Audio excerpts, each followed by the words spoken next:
Time and again, in fact 20 times, ministers promised an employment bill that would protect workers and put an end to warehouses run like Victorian workhouses. They then promised they would make it illegal for bosses to sack a long-standing staff members and then rehire them on worse pay and hours to avoid a repeat of the P&O scandal. They promised that enhanced rights and protections were just around the corner. Well, Madam Deputy Speaker, mañana, mañana, mañana. 20 times ministers have stood at that dispatch box and said that we should await the employment bill. And await we did. Where is it? 3 years now, and we're still waiting. But now we can see that they were never going to come up and come good on that pledge. The promise to introduce a single enforcement body and take action on tips and sick pay, gone. The promise to consult on making flexible working the default without good reason not to, ditched. The promise to introduce extended leave for neonatal care, dropped. The promise to make it easier for fathers to take paternity leave, disappeared. The promise to extend the entitlement to leave for unpaid carers to a week, abandoned. The promise to create a preventative duty against sexual harassment is missing. The promise to extend redundancy protection for pregnant women, nowhere to be seen.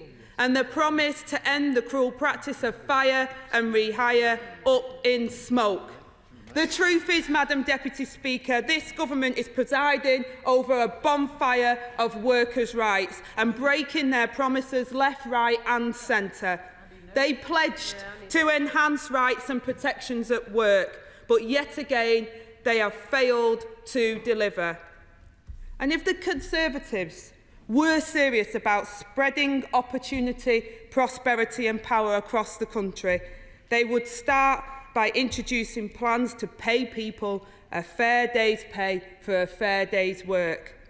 But this government has yet again failed to make the choices required to stand up for working people because they are not on working people's side.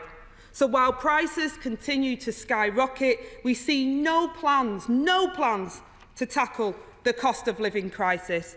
The Prime Minister says more help is on its way, and then his own spokespeople and his absent neighbour in number 11 furiously deny it, while ministers take to the airways to put on silly voices and mock those who are struggling. This is not a serious government. They continue to try and pull the wool over our eyes, Madam Deputy Speaker, telling us that these skyrocketing prices are just a global problem, that offering people help is somehow silly, that nothing can be done. But here's the problem, Madam Deputy Speaker. While bills soar across Britain, the Prime Minister enforced tax hiking budget, the only leader across the G7 to do so. The Prime Minister and his Chancellor chose to hike taxes on working people at the worst possible time and chose not to introduce a windfall tax on energy companies to help people with their energy bills. We need an emergency budget now to sort out this mess and tackle the cost of living crisis. I get constant mail from my constituents struggling to make a paycheck last until the end of the month. They all deserve better. A decent wage that is enough to raise a family on and to afford bread, and yes, some roses too. Better pay would end the self-defeating low-wage, low-investment and low productivity cycle that the country has been trapped in for the last decade. Boosting people's income isn't just the right thing to do for them, but it's the right thing to do for our economy. The fact is that right now, people don't have the money to spend in our shops and our businesses and our local economies. So high streets are suffering. Places that were once a great source of great pride are now a source of great sadness as independent businesses are replaced with plywood shutters. And Britain's insecure work epidemic isn't just punishing workers and communities, it's starving the public finances too. New research from the TUC this week shows that insecure work, low-paid work, costs the Treasury £10 billion a year in lost tax revenues and by pushing up social security payments. And that, Madam Deputy Speaker, means less funding for our cash-strapped hospitals, care homes and schools. And you know, that is a choice. It's a government's choice. And under this government, the people that work to rebuild this country have been forgotten. In towns up and down this country, people are working harder and paying more, but getting less every year. In places where I grew up, in Stockport, families are suffering. While travelling across the country during the local election campaign, I saw firsthand how the Conservatives have frozen wages, overseen widespread inequality and increased poverty, from Bury to Bletchley and Barnet to Burnley. The people and the places that once proudly powered Britain, that made their contribution to our economy, are being rewarded by low wages and insecure work. Underpaid, underappreciated and undervalued. And it is high time that the key workers who got us through this pandemic and all other working people are given the dignity and security at work that they deserve. But under the Conservatives, work doesn't mean security anymore, and it doesn't mean fairness either. That's why we've proposed a new deal for working people. Within the first 100 days of a Labour government, we would legislate to introduce fair pay agreements, bringing together workers and employers to agree the terms in each sector, starting in social care. We're ambitious for our country, and our ambitions don't stop there. Labour will strengthen the protections afforded to all workers by ending qualifying periods for basic rights, which leave working people waiting up to 2 years for their basic protections. Labour will end this arbitrary system and scrap qualifying times for basic rights such as unfair dismissal, sick pay and paternity pay. With a Labour government, working people will have rights at work from day one. But this is not just about workers, Madam Deputy Speakers. So many businesses play by the rules and try to do the right thing, but are undercut by the offshore and the unscrupulous. Many of them small and medium-sized businesses who are the backbone of our local and regional economies. They deserve better too. And we would scrap business rates to help our high streets flourish. And just today, we see the Deliveroo and GMB unions' groundbreaking agreement that shows how innovation and a voice at work can go hand in hand. That's right. It is good that there are successful businesses who understand the value of trade unions in a modern economy. This government could also learn a lesson or two about the role of women in our economy. Having been a single parent myself, Madam Deputy Speaker, I know only too well the challenges of trying to balance work with being a good mum, running from work to the school gates and missing out on parents' evening. Rather than stacking the odds against working parents, Labour would deliver stronger family-friendly rights. We'll extend statutory maternity and paternity leave, introducing the right to bereavement leave and strengthening protections for pregnant women. Labour will ensure that all workers have the right to flexible working as a default from day one. So many workers shown how flexible they could be during the pandemic. We should build on that flexibility. We are committed to extending statutory maternity and paternity leave, introducing the right to bereavement leave and strengthening protections for pregnant women by making it unlawful to dismiss a woman who is pregnant for 6 months after her return as default. Labour will set stronger family-friendly rights in stone. And we will also put mental health on a par with physical health in our workplaces. And this week is Mental Health Awareness Week, and ministers would do well to remember it. Labour will also act to close gender, disability and ethnicity pay gaps. This government's programme is completely lacking in any plans to tackle the inequalities facing Black, Asian and minority ethnic people, so visibly exposed by the COVID-19 pandemic. Yet again, the government has reneged on its promise to introduce the ethnicity pay gap reporting, ignoring calls from both the CBI and the TUC. Happily, yeah.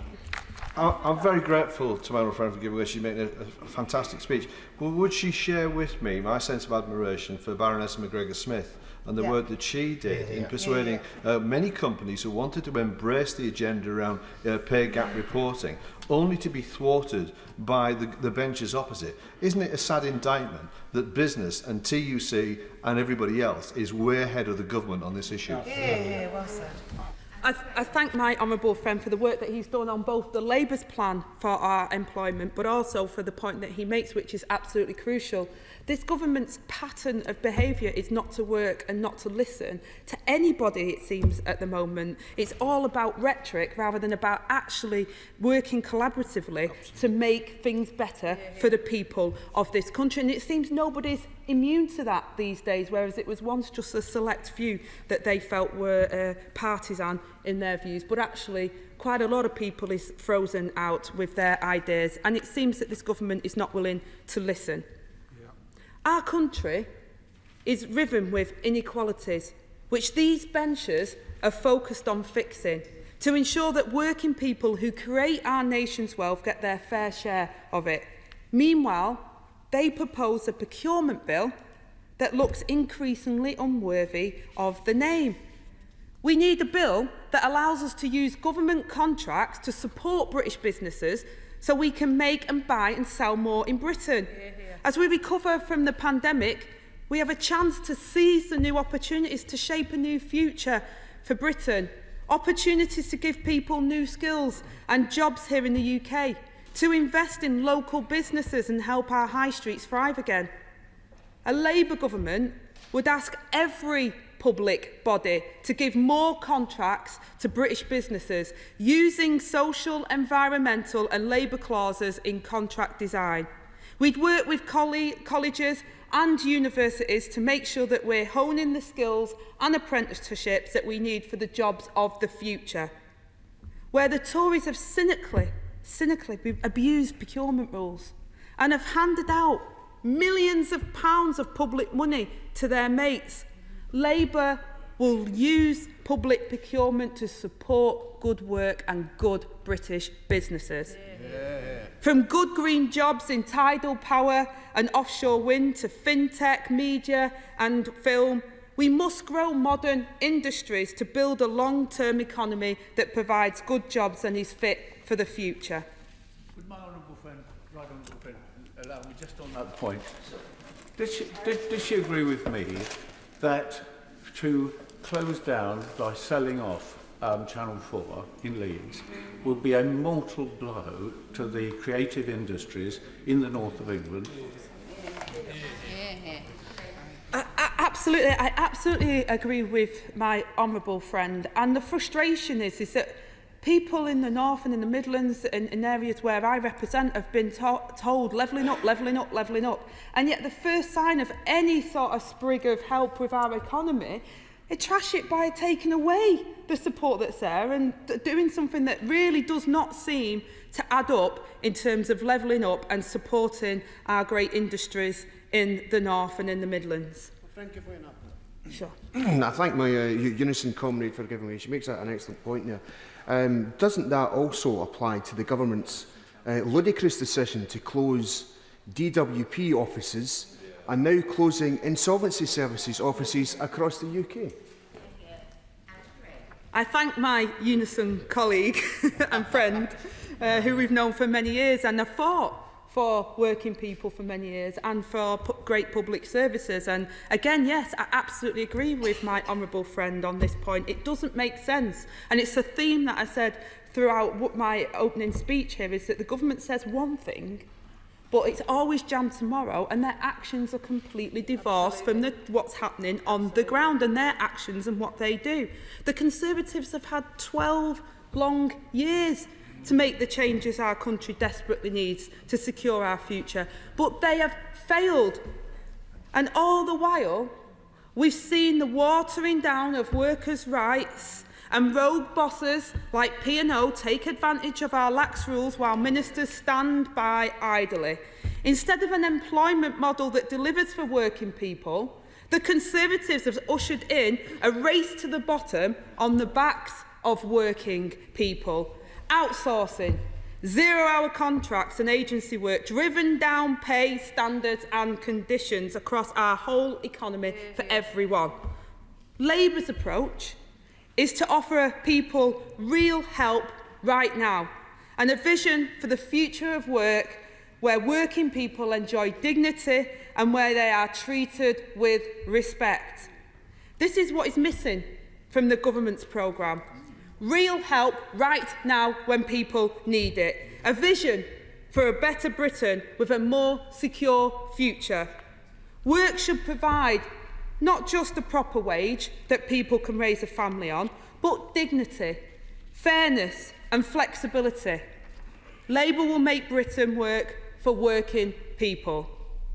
This Conservative government, Madam Deputy Speaker, haven't got a plan. They haven't got a clue. Ministers claim that they are getting on with the job, but it's they who are failing Britain's workers and their communities today. Dr. Liam Fox. Thank you, Madam Deputy Speaker. It is always a pleasure to speak in this House, but it's a particular pleasure for me today as it's 30 years to the day since I stood on almost the same spot to give my maiden speech in the House of Commons. And it's a pleasure to speak in a debate about the communities up and down our country. Nothing undermines the stability of our economy, community and families more than inflation. It inevitably hits the poorest in society hardest, and it's therefore a moral as well as an economic hazard. As Milton Friedman said, inflation is taxation without legislation, except that no one wins, including the Treasury.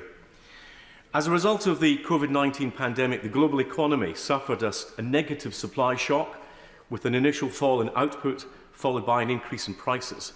This has affected a wide range of global commodities, but nowhere has it been felt more than in the energy sector. And the complication here is that the current surge in prices is not the result of a single shock of the pandemic, but a number of supply and demand factors that have affected the market in recent times. And may I say that members who are interested in a detailed analysis of this subject should read the report by Carlos Fernandez Alvarez and Gauguin Molnar, written and published by the International Energy Agency, because it answers the questions that many of our constituents are asking us, which is why has energy suddenly become so expensive? At the beginning of the pandemic, we saw fossil fuel prices fall to their lowest in decades, followed by a strong rebound as the global economy recovered.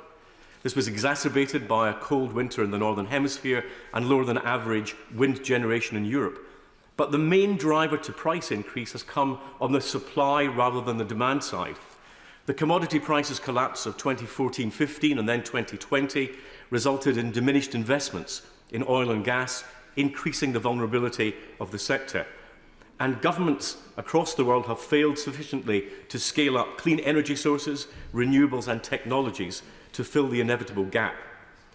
These problems were exacerbated by the recent lockdowns, pushing essential maintenance work from 2020 to 2021, which saw restrictions on supply just as demand was recovering quickly. It's particularly true in the UK and the Norwegian sectors of the North Sea. Similar problems affected the gas industry, and therefore the global economy has seen an unavoidable inflationary shock. But, and there's a big but, we can be sure that this is not the whole story when it comes to the price rises being faced not only in energy, but across a range of commodities by the British people today. How can we be so sure? Because if we look across the global economy at the variability of inflation rates, we see a very large difference. In Japan, a country that imports all of its fossil fuels, the latest inflation figure shows a rise to 1.2%. China is 1.5%. While in the Eurozone, inflation has surged to 7.5%, Switzerland, a European but non-Eurozone country, has inflation of 2.5%. In the UK, we're above 7, in the US, 8.5 and rising. So something other than energy prices has been behind our inflationary phenomenon. In fact, we've got two different inflationary surges. That of global commodity prices, as I mentioned, and that affects everyone, and that of monetary inflation that afflicts those countries where central banks have allowed persistent increases in the amount of money in circulation relative to existing output. The groupthink mentality of central bankers in the United States, the Eurozone and the UK has reinforced the idea that they've stumbled upon some kind of monetary alchemy, that it's possible to continually expand the money supply unrelated to output without creating inflation. Now, perhaps that's an uncharitable view, and they knew all along that they would create inflation, and they were simply responding to their political masters, but that raises questions about the independence of the central bank in the first place. Either way, it's a wholly unacceptable position. It's almost universally accepted that the first duty of government is the protection of its citizens, and as a former Defence Secretary, I'm only too aware of the many external threats to the safety of our people and our country. But there are other threats that I believe we have a right to be protected from. The debasement of our currency, the erosion of our earnings, and the devaluation of our savings. I believe it's fundamentally wrong for governments to engage in structural profligacy, spending excess across the economic cycle and passing ever larger amounts of debt onto the next generation. And I believe that it's the duty of central banks to safeguard the value of our money and our savings. The Bank of England persisted beyond any rational interpretation of the data to tell us that inflation was transient. Then it would peak at 5%. They have consistently underestimated the level of the threat. So there are three things that I would like to see. First, that the Treasury Committee should launch an investigation into why the Bank of England so comprehensively underestimated the inflationary threat. That the Monetary Policy Report goes back to being the inflation report, and that the government thinks about what guidance might be given to the Bank of England to consider and report monetary stability. Now, I'd like to say, Madam Deputy Speaker, a word about the government's forthcoming Levelling Up and Regeneration Bill. We all understand the need for housing targets. We must have social mobility, ensuring that the next generation can participate in the benefits of home ownership. And we need more affordable homes to allow young people to continue to live in the communities in which they grew up. But targets for housing must be just that. They must be targets for local authorities, not instructions to local authorities. And I'm delighted that the government seemed to have changed the direction of travel to move in a much more rational direction than was perhaps there previously. We also need to accept in planning that the local authorities have competing priorities. To give one example, in North Somerset, in my own constituency, yes, we accept that we need to have more housing, and we accept that the government will set targets. But at the same time, the government says, don't build on the green belt, understandably and correctly. Don't build on floodplains, understandably and correctly. But that limits the actual space where there is to build further housing. So what I would like to hear the government make very clear is that where local plans are being constructed and they have conflicting priorities being applied to them by government, that the local authority will be the ones who get the benefit of the doubt when it comes to the planning inspectorate. And that brings me to that issue of Greenbelt itself. According to the government's National Planning Policy Framework, Greenbelt serves 5 purposes: to check the unrestricted sprawl of large built-up areas, to prevent neighbouring towns merging into one another, to assist in safeguarding the countryside from encroachment, to preserve the setting and special character of historic towns, and to assist in urban regeneration by encouraging the recycling of derelict and other urban land. I will I'm very grateful to the right honourable gentleman. In order to secure that supply of land for building the houses that he said, would he agree that it would make sense to reform the Compensation Act 1961 so that local authorities were able to purchase land closer to their existing value rather than their hoped value? I think that's something that we should certainly look at, and I think the passage of this bill in its committee stage is an opportunity for Parliament to genuinely reform what our planning laws to make them sensible for a 21st century country. We must ensure that in this bill our green belt is not only protected, but that the government increase those protections, because once our green belt is gone, it is gone forever. And I believe it is our duty to steward the green spaces in our land for future generations. I'll give way to Christian. Is the right honourable member aware that there are large tracts of green belt close to outer London train stations that are not green and are not accessible, and if developed could lead to 1 million more homes precisely in the areas where people need them?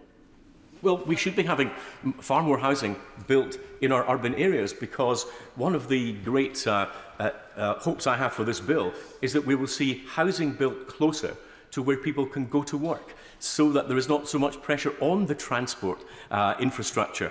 It's been our tendency in recent times to build commuter belts where people therefore have to travel into our cities. Getting mixed development in our cities, regenerating our cities, would take a lot of pressure off the transport system itself. And there's one other big reform that we need to get finally, and that is...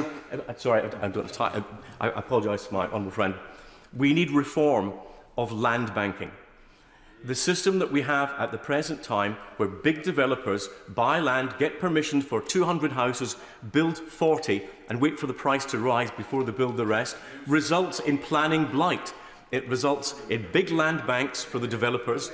It means that people who live in our communities don't know what is going to happen. There are a number of solutions. My preferred one would be that if developers have not built out the permissions they have, they should not be allowed to apply for further planning permissions in the same local authority. There are a number of ways of doing it, but we absolutely have to deal with this problem because it blights communities up and down the UK. Madam Deputy Speaker, I'm aware of your strictures on time, and I would finally say that the levelling up agenda is about extending opportunity to people in all parts of the United Kingdom. And in regenerating our great northern cities, we have an opportunity to take pressure off the overcrowded south, where housing and transport demand is too high.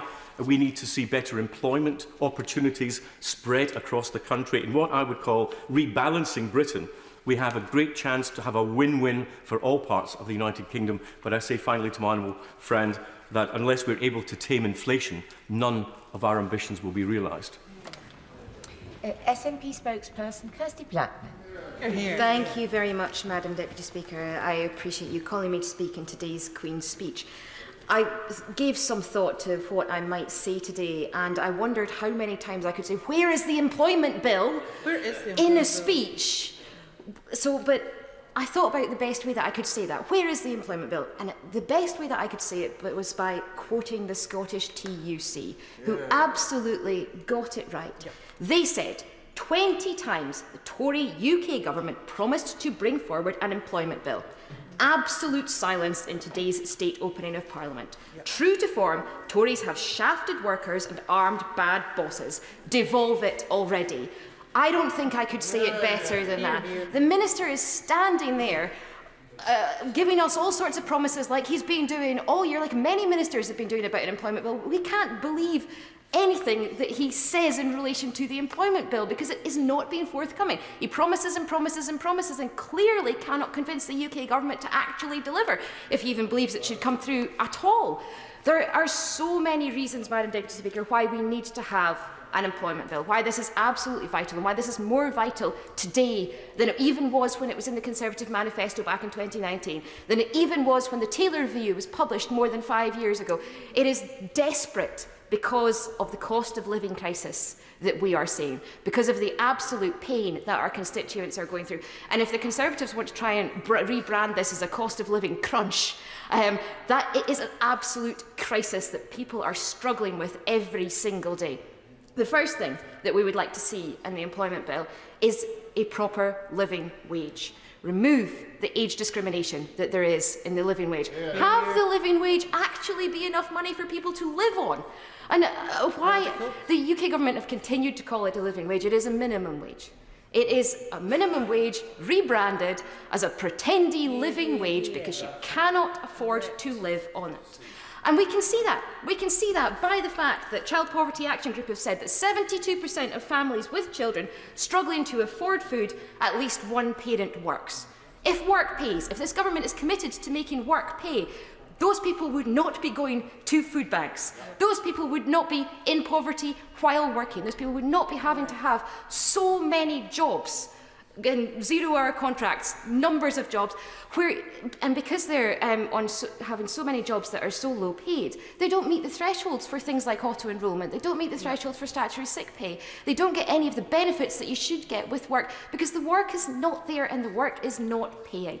The level of stress and pain and mental health suffering that this is causing people. If the UK government wants to put employers first, if it decides that employers should be ahead of employees, then surely they should recognise that employees having no money and living with that level of stress makes them worse employees. If that is the key thing, the UK government should be trying their best to improve lives for employees. They should be trying their best to make sure that work actually pays. We would like to see flexible working requests available from day one. The UK government have promised to look at that. The UK government 29 months ago said that they would look at neonatal leave and pay. Where is this? They said they would look at making flexible working the default 29 months ago. 29 months and nothing has happened. There is nothing in the Queen's speech about this. They said 43 months ago that they would like tips to go to workers in full. Where's the legislation? They said 54 months ago that they would evaluate shared parental leave. 54 months we have been waiting for UK government action on this, and they have failed and failed again and failed this week in the Queen's speech. They have said that they are wanting to look at redundancy protections for women. That has been mentioned by the Deputy Leader of the Labour Party in a very, very good speech that I agreed with the vast majority of. We need to see new mums being given the protection. We need to see that happen. Having been made redundant when I was pregnant, I know how painful and difficult that situation is. But we need to see those protections in place for new mums. The reality is that the lack of action by this government has enshrined the inequalities that there are, has continued to mean that that gender pay gap will grow, has continued to mean that the pension gender gap will grow because women are more likely to be on those low-paid, low-hours, number of different jobs and not be put into auto-enrolment. The UK government is making things worse for this generation of workers, for future generations of pensioners, as well as for current generations of pensioners. We saw some action in the Queen's speech in relation to fire and rehire, about specifically about seafarers, not actually in relation to fire and rehire, but in relation to the P&O issues that there have been. Although I welcome the bill, I'm glad that there is action being taken around low pay for seafarers. It's not a bill for seafarers. It's a bill for ferry seafarers. It only covers those people that work on ferries. It is not any broader than that. And representing a port in my constituency, I'm very keen to hear the government explain how they are going to indemnify ports who are having to take action against these large boats and large companies. How is the government going to ensure that those ports are not put at risk by the action that they should be taking? I agree that action should be taken, but I don't want this to land in the lap of the ports and for them to be left holding all of the responsibility here. It's the UK government that should be taking action to press for changes in maritime law to ensure that everybody that is in a boat, in a ship, within our seas is being paid a living wage, not just those people who are on UK-flagged boats. We are 5 years on, Madam Deputy Speaker, from the Taylor Review. We are 5 years on from the UK government. Why did they bother doing the Taylor Review? What was the point in all of the money and all of the time and all of the hard work that went into the Taylor Review? Because nothing has happened. Nothing has come of this review. Nothing has changed for people who are working in the gig economy. Nothing has changed for people who are working in companies where they're pretending to be self-employed. These changes have not been made. People are still living with that level of uncertainty that the Deputy Leader of the Labour Party mentioned, with that level of getting texts the night before saying your shift's been cancelled, or you're suddenly being given an extra shift and you've somehow got to find childcare to cover that. They're still living with that, and they're still living with that without the benefits of having a pension, of having sick pay, of having all of those things that workers should have, in order to be able to live lives and not just live to work. We all should be aspiring for our constituents to be able to live, enjoy living, and have fair work that they can go to. I want to mention, Madam Deputy Speaker, the Brexit Freedoms Bill. The Brexit Freedoms Bill, which has got a very hilarious name, is about taking back control, which is quite ironic. Taking back control to the UK government, taking back control away from Parliament, taking back control from having things in primary legislation, moving it to secondary legislation, ensuring that the UK government can do what it wants in order to remove the protections that have been put in place by EU law. The only reason that we have got the level of workers' rights that we have, the Tories have been saved, that we have been saved from Tories' untrammelled reductions in workers' rights, is because of EU law. The Brexit Freedoms Bill will undo that. It will allow them the absolute power to do what they like with our workers' rights, to ensure that employers are put first rather than employees at every possible opportunity. The government must absolutely commit not to roll back workers' rights. Not that it'll mean anything if they do say it, but it would be useful for us to be able to repeat it back to them, to commit that they're not going to reduce workers' rights, that they're actually going to increase the protections that there are in place for workers. The promises that they've made need to actually come through. Madam Deputy Speaker, we have been asking for years for employment law to be devolved. I would love for the Labour Party to back us in this call. If they don't back us in this call, it feels a bit like they're quite willing to, just let us sink with the rest of Britain. It would be very nice for the Scottish Parliament to have control of it, because we could make a positive difference to workers in Scotland, even though we've got a Tory government.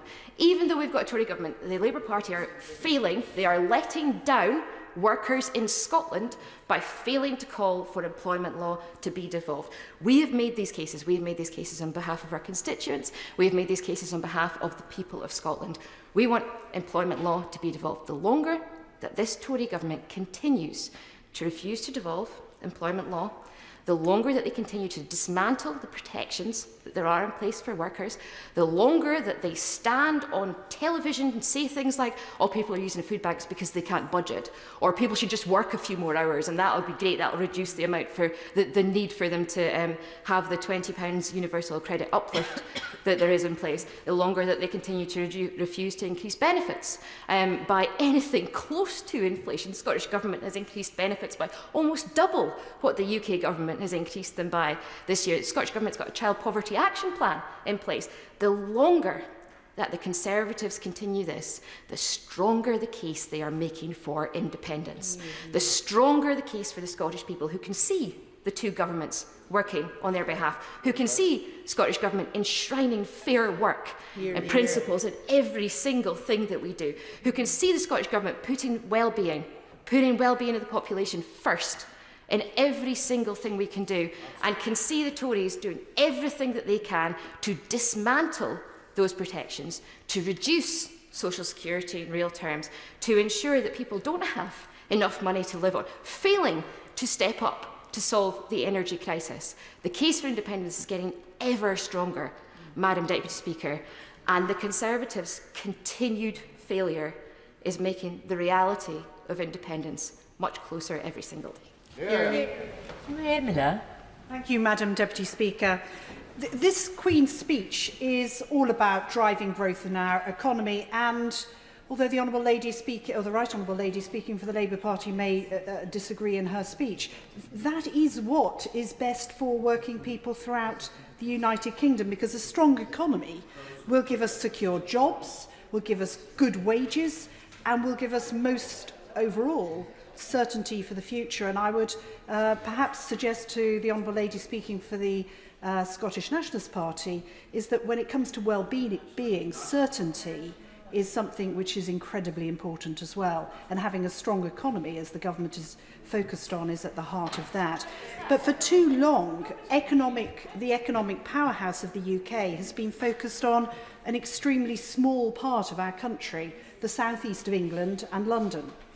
And the government's Levelling Up mission directly addresses this problem. Today we've seen faster recovery being announced in the UK compared with the US and Germany and Italy. But we've got to make sure that that recovery spreads beyond a very small part of our geography. Because the cost of living rises that have been referred to in many speeches today affect everyone. And the government needs to make sure that when it comes to solutions, those solutions are going to reach everybody too. Now, I would suggest the government needs to heed the words of my right honourable friend, the member for North Somerset, very heavily indeed, because he's right that one of the levers that they can pull in their response to the challenges that we face is around inflation.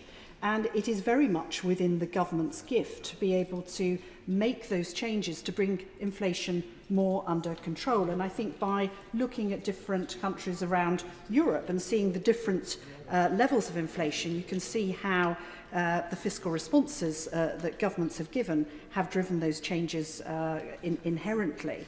But the cost of living problems that we are struggling with at the moment need to come first and foremost into the eyes of every minister, regardless of their department. I think the flagship bill of this Queen's speech, the Levelling Up and Regeneration Bill, is also quite fundamental to Conservative values, because it's all about giving the opportunity to succeed to everybody, regardless of where they live, regardless of what geography they are in. And to spread more evenly the prosperity of our country is crucial to our future. Now, it isn't a new challenge, Madam Deputy Speaker, and I have to gently say to my right honourable friend, the Minister, that regional policy has a checkered history in this country, and we need to make sure that as the bill sets out, we need a regular monitoring of the effectiveness of levelling up. Now, my constituency, Basingstoke, has been put there as one of the top 10 most levelled up boroughs in the country, and that's because we have excellent local government in our borough council and our county council, and we've had significant investment in our local infrastructure. Our roads have had more than £80 million invested, school places have been expanded, and we have very high levels of employment. But I want more places in our country to be like my constituency, and I hope that this bill will help that to happen. And it isn't just with that positive sense of wanting to support other constituencies around the country. It's about self-interest too, because we cannot continue to over-focus the growth of our country into such a small geography.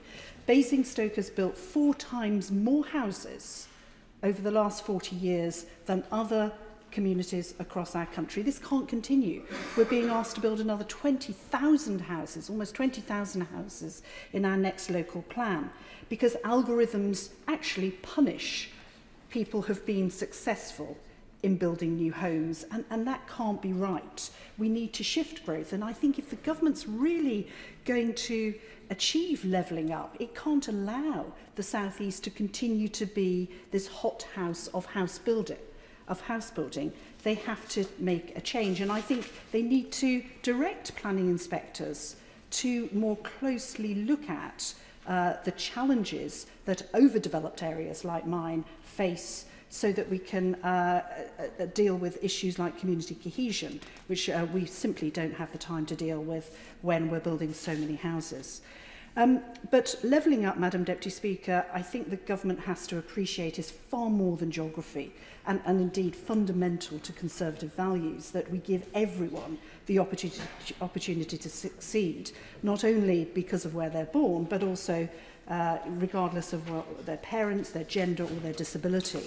And I'd just like to gently point out to my right honourable friend the Minister that the conversations around the employment bill cannot be dismissed. There are a number of issues that the government understands have been labour market failures in this country around maternity discrimination, around the misuse of non-disclosure agreements, indeed about the importance of flexible working in increasing our productivity, and the importance of unpaid carers leave, as my right honourable friend the member for Gosport talked about, unpaid carers leave being central to our adult social care policies, but also parental leave as well. These are all things which the government knows through its own research are important labour market failures that need to be addressed.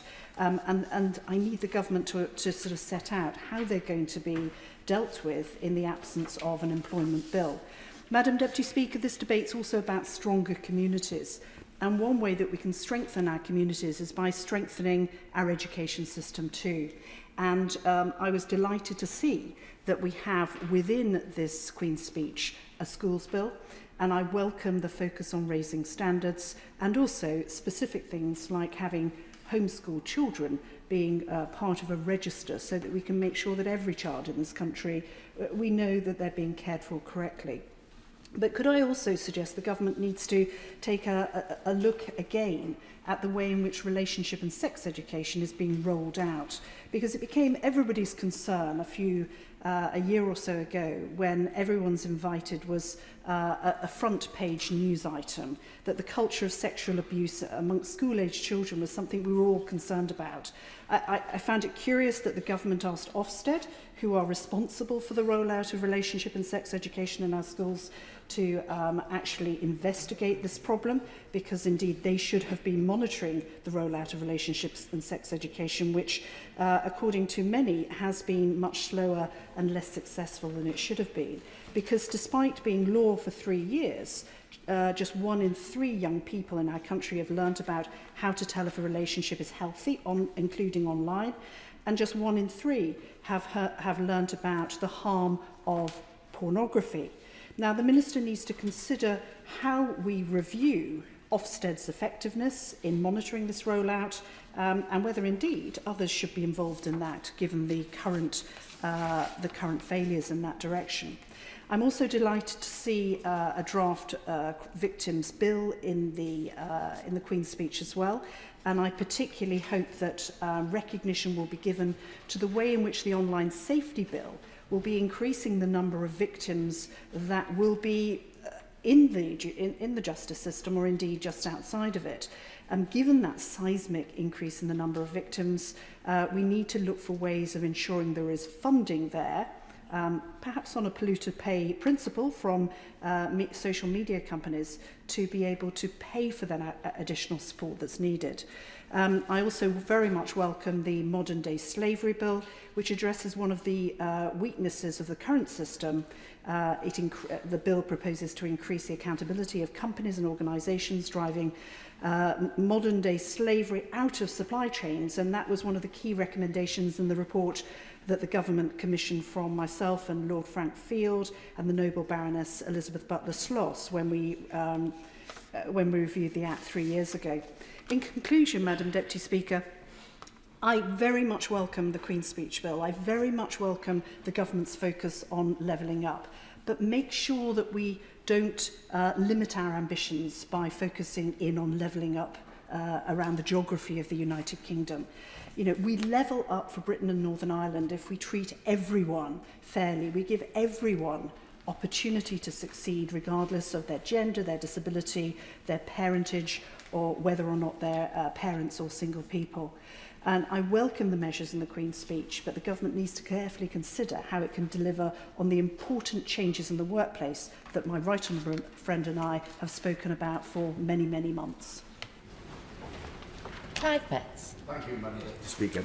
Madam Speaker, I want particularly obviously to contribute about the levelling up and regeneration bill that was mentioned in the speech has now been produced, and measures on social housing, which the Select Committee have been very much dealing with in recent months. But first of all, as a constituency MP, where are the measures in here to address the cost of living crisis? That are affecting all our constituents. And again, when we talk about levelling up, it's those in the greatest poverty, those who were struggling before energy bills rose, who are struggling even more now. And they look, quite frankly, at the eye-watering profits announced in recent days by BP and Shell and wonder why we aren't taxing their super profits to help cushion the effect of rising prices on their bills and their households. The government really hasn't given an adequate answer to that. Coming back now to the levelling up issues, two major concerns. First of all, where's the money? It's been a challenge right the way through. If you're about levelling up, you're about levelling up government spending across the piece.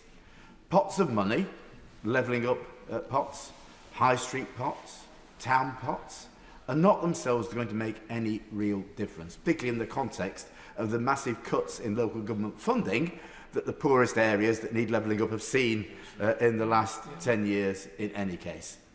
The Secretary of State sort of got that message. The Minister, the Honourable Member for Market Harbour, got it when he came to the Select Committee. Andy Haldane got it even further. He basically said we shouldn't have these individual pots of money. What we need is proper resources, proper budgets given to our mayors, combined authorities and local authorities to spend according to the needs of their area. But I say to the Minister, what does levelling up really mean in financial terms? What does it mean? Does it mean that the Chancellor's got an extra sum of money that he's going to announce to enable the money to be spent in our poorer areas to be brought up to those of the richer parts of the country? Or one particular example, when we've looked at the bus situation in South Yorkshire, and I see the Honourable Member for Barnsley here in his place, and until recently was, of course, the Mayor of the Sheffield City region, now renamed South Yorkshire, and I thank him for the excellent work he's done in the last 4 years on behalf of the region and my constituents in particular. But he knows that the amount of money spent on bus services is about 10 times per head of population in London than it is in South Yorkshire. We've got the powers to run our bus service in the same way, but not the money. And I'd say to the Minister, either it's about an extra sum of money the Chancellor's going to find, or it's rediverting money from the richer areas to the poorer parts of the country. It has to be one or the other. How can you level up and get equality of funding unless you either find additional funding to bring the poorer areas up, or you transfer money from the richer areas to the poorer areas? It has to be one or the other. Which is the government going to do? Currently, it is really doing neither. Secondly, I ask about the powers. I asked the Minister earlier, who introduced the debate, what additional powers were in the bill to level up and give more authority to combined authorities, to mayors and to individual local authorities. He couldn't answer the question because actually there isn't an answer. Now, I can't claim to have read every single clause of the 196 in the bill and the 17 schedules, but I can't find any mention of extra powers. I find mention of other areas which currently haven't got combined authorities, particularly county areas getting them in the future. That's welcome. But I can't actually find any additional powers. The Select Committee has been much more radical. What we've said is, let's look at the other way around. Shouldn't all decisions be made at local level unless there's a good reason for making them at national level? When the Minister came to the Select Committee, he said that was a bit radical. Well, it is, but I actually think we need a very radical solution to deal with the fact we're one of the most over-centralised countries in Western Europe. That's the reality of the situation. But there really isn't any fundamental change there to alter that, and that's something I'm sure we'll be coming back to as a committee and pressing on. Planning, Madam Deputy Speaker. There was going to be a major planning reform, wasn't there, a few months ago? The previous Secretary of State announced it. He's going to tear up the planning rules and start again. Well, it's now come to a few clauses in the bill. I'm not dismissing that, because I think there's actually some quite good potential proposals in there. Well, as a Select Committee... Well, they are quite good, because I think the government's come round to the view the Select Committee took, so that's why they're probably quite helpful. Right, but first of all, so we've got rid of the 3 zones, which were never going to be possible to reroute every local plan in 30 months, and we've got away from that situation. I think we've moved to a situation where we're going to have simpler processes for local plans, and I think that's welcome. We've got to look at the detail and how they work through, to digitise them, and that's helpful. And I think as well in clause 50 and clause 60, we've got to a point where on individual planning applications, the local plan is going to be given greater weight. And I think that's helpful as well. A degree of certainty for communities and for developers. Both are important. But what we've got to do is to get more of the public engaged in the local plan process. So it actually means something, because currently people tend to get engaged once a planning application comes in for a site near them. We've got to change that and get the community to look at where houses should be built, where other development should take place in the area as a whole through the local plan. And that does mean helping authorities who are being stripped of resources in their planning departments to undertake more work in getting all local plans up to date and in place in the next couple of years. I say to the government, I'm generally not in favour of ring-fence grants, but I think there is a case here for having a one-off grant to planning authorities to enable them to do a real job now on getting local plans up to date and getting their community engaged in them to take some of the heat and some of the contention out of the planning process. But there are a couple of issues of slight disappointment. One, and the Honourable Member for North Somerset mentioned it, around the issue of build-out. Why are the government not taking measures in this bill to ensure that those who get planning permissions, and there are hundreds of thousands of them around the country, and then don't build the houses they got permission for? Why aren't we penalising them for that? Ministers have argued the case for that in the past, but there's nothing in the bill to do it. Why not? We had the Letwin report years ago which recommended something like this. It still hasn't been done. And the second I would say is, when we began on planning reforms with the previous Secretary of State, the whole idea was to build more homes. That was what he said. The planning system was holding everything up. Well, I think build-out is a key issue there the government haven't addressed. But where is the 300,000 homes a year target gone? By the end of this Parliament, that was the government's target. Now, would the Minister like to say whether it's still the government target to build 300,000 homes a year by the end of this Parliament? Yeah. It seems to have fallen off the agenda. And that's really disappointing, because we do have a housing crisis in this country. To be again complimentary to the government, I think they have listened about the whole problem of compulsory purchase, that local authorities have been complaining about the very difficult process they have to go through. And if we are going to see real regeneration and redevelopment of our city centres as the demand for retail floor space drops, then we're going to need easier compulsory purchase powers. I think they're there in the Act. I don't know all the details of them, but at least the government seems to have listened and taken that seriously, and that's to be welcomed as well. Just finally, Madam Speaker, on social housing. Welcome the improvements to regulation that are going to come. We haven't seen all the clauses, and the Minister is coming to the Select Committee on Monday to talk further about that. As a committee, we have seen and heard of some appalling examples of really awful conditions that some social housing tenants are living in. And the Housing Ombudsman has done some excellent work around mould and dampness in homes, which every local authority should be taking account of. What I would say is, yes, there's been in the past, and the Grenfell inquiry has highlighted this, an attitude of social housing tenants that somehow they're second-class tenants in second-class housing. Right. And we've got to do everything we can to improve the standard of housing. But also, the idea that people didn't really want to be social housing tenants, did they? So we wouldn't build any more council houses and housing association properties. I'm pleased the Secretary of State the other day said he wanted to see more social housing built, but again, where's the money?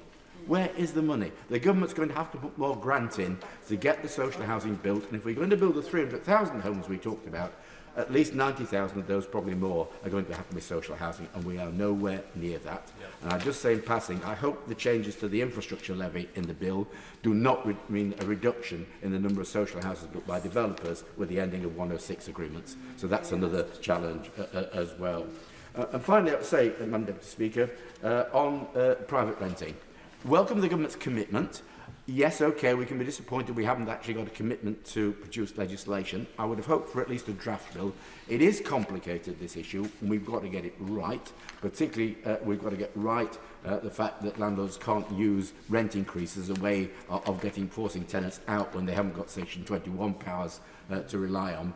But also, one thing we pressed for as a Select Committee the government hasn't committed to, and that's the idea of a housing court.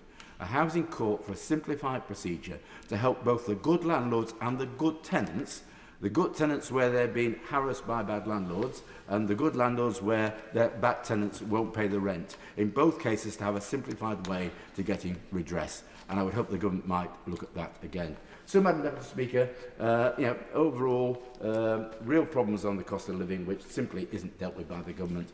On levelling up and regeneration, I just say, where are the powers and where are the money? Yes, some good details in there which we want to work through with the government on planning and CPO and social housing regulation, but still many challenges that aren't addressed in the Queen's speech that we'll need to come back to. Sir Christopher Cho. Madam Deputy Speaker, it's a pleasure to follow the Right Honourable Gentleman, and can I say I agree with him about one thing, and that is that the government needs to show a lot more conviction in expressing its opposition to windfall taxes. They are a simplistic solution which always end up hurting the ordinary people who work in this population hardest. So I'm against windfall taxes, and if I've got time, I will say a little bit more about that later. But who, Madam Deputy Speaker, would dare to criticise the content of the humble address delivered in Her Majesty's Platinum Jubilee year? I'm certainly not going to criticise the humble address, but I would like to begin by drawing attention to some omissions from it. One of which I've referred to in an article which is carried in today's Conservative Home. It's headed up, "Harm from COVID vaccinations don't leave victims behind." And it's a reference to the need for changes to be made to the vaccine damage payments scheme.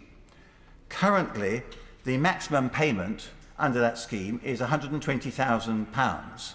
That hasn't been increased since 2007. By way of comparison, my honourable friend on the front bench will know this, that the industrial injuries disablement benefit in that same period has gone up by 39%. When I discussed this with the Minister for Vaccines and Public Health, she indicated that she took the point and understood that something needed to be done.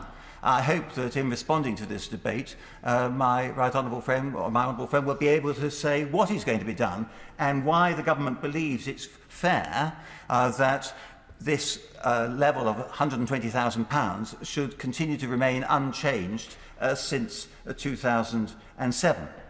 And can I also say that the newly formed Vaccine Injured Bereaved UK organisation, VIB.UK, which has been formed in the last few days, is also calling for much wider changes to the vaccine damage payment scheme, which I think are absolutely correct. And in the article to which I've already referred, I explain why I very much support their suggestions for fundamental reform of the scheme to make it more relevant and flexible to the plight of those who have suffered as a result of doing the right thing and becoming vaccinated. I give way to the Honourable Lady. I've unfortunately missed the article this morning, but I will be sure to read it. Would he agree that one of the biggest issues with this scheme is the length of time that it takes for decisions to be made? People are waiting a significant length of time even to get an initial contact with the VDPS. Would he agree that that's one of the key things that needs fixed?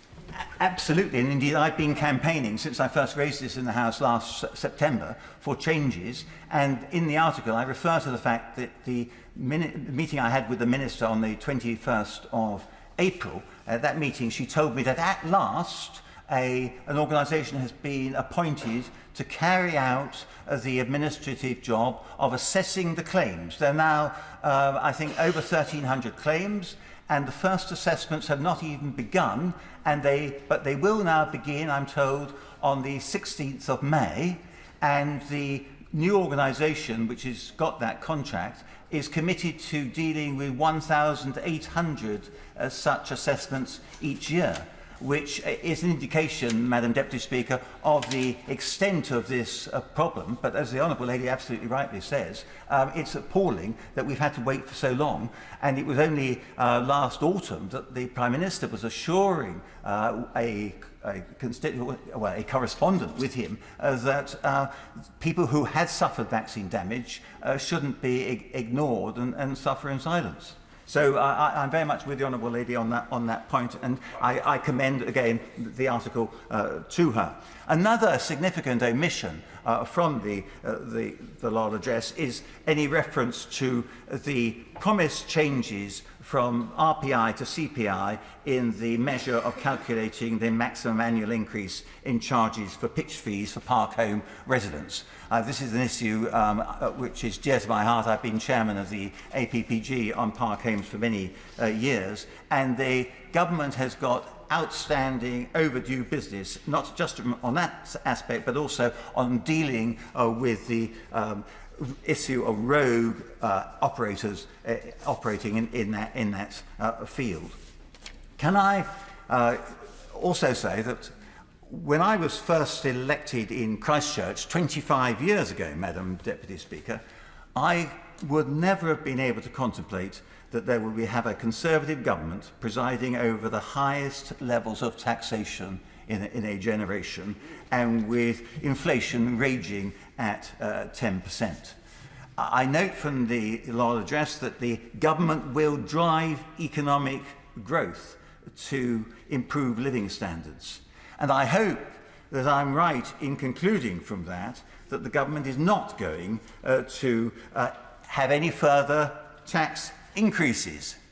Yet there's talk, even from some of my Conservative colleagues, about new tax increases, so-called windfall taxes. Describing a tax as a windfall tax doesn't make it any less of a tax. And I'm concerned that the government still seems to be flirting with the idea of ever higher taxes, despite all the evidence that windfall taxes would be a further disaster. I will give way to the Honourable. The Honourable Gentleman would know that I've been in the House rather longer than him, and of course I do remember when the first windfall tax was introduced by that Prime Minister, Conservative Prime Minister, Margaret Thatcher, and she made very good use of a windfall tax on the banks, who made a very big profit, and it was, I thought, a very good innovation. What's wrong with Thatcherism these days? Well, as with so many things about Thatcherism, the Labour Party came along and tried to copy it. And when Gordon Brown introduced a windfall tax, it was such a disaster that ever since then, governments have decided that the windfall taxes are a very bad idea. The justification for that windfall tax, and I wasn't in the House at the time, was that the government had pushed up interest rates and in response to rising inflation, and that therefore there was a windfall benefit that the banks had received. Those arguments are nothing like the arguments which are prevailing at the moment, where what we need to do is we need to encourage our oil and gas industry to invest rather than to disinvest in our economy. And the point I would make is that instead of windfall taxes, the government should be talking about paying back to the taxpayers some of the windfall receipts of tax revenue. Madam Deputy Speaker, VAT receipts are now expected to be £47 billion in the coming year, £9 billion more than predicted. So the case for removing VAT on energy bills completely and scrapping green levies on energy bills is, I think, overwhelming and could be financed from the windfall receipts. And can I also say that I'm concerned that throughout this debate there has not been sufficient reference, or indeed hardly any reference, to the issue of productivity. That is absolutely fundamental if we're going to get the economic growth we need. But can I congratulate the government on, it seems, being on the threshold of completing Brexit. resolving the issue of the Northern Ireland Protocol, ensuring that all those restrictive practices which we continued to sign up to after we left the European Union can be removed. And if this government is able to finally deliver the full Brexit, it will have my full support. Siobhan MacDonald. Thank you, Madam Deputy Speaker. For 30 years, Countdown Susie Dent has admirably been the country's dictionary and thesaurus expert. When searching for a missing word, there can be no more reliable source. And it was thanks to Susie that I recently discovered the word snollygoster. Not a character from Harry Potter, but rather an unprincipled person in office, motivated by personal rather than public gain. Imagine making it to Downing Street, to then spend your time doing anything to clutch onto power, rather than using your privileged position to change the lives of others.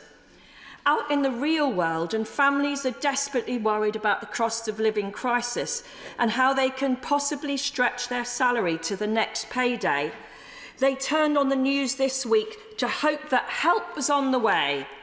But, Madam Deputy Speaker, it isn't. It is the duty of a government to find ways to help, like introducing a one-off windfall tax to those oil and gas producers who have unashamedly declared that they have more money than they know what to do with.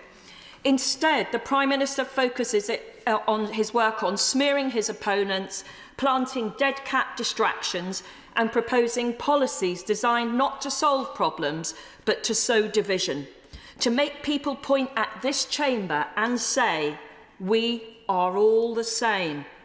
But this is no game. Around 1 in 7 adults live in homes where people have skipped meals, reduced meal sizes, or gone hungry. And that's before inflation rises even further and energy costs soar even higher in October. Far from the days of DREAM, without intervention, things can only get worse. As ever, I listened particularly closely to the housing announcements in the Queen's speech. They were surprisingly prominent, but as always, the devil is in the detail. Despite 1.15 million households on social housing waiting lists across our country, the Secretary of State announced yesterday, between his ridiculous impressions, that the government's manifesto commitment of 300,000 new homes per year has been scrapped. Fast forward 24 hours, and number 10 says that's not the case.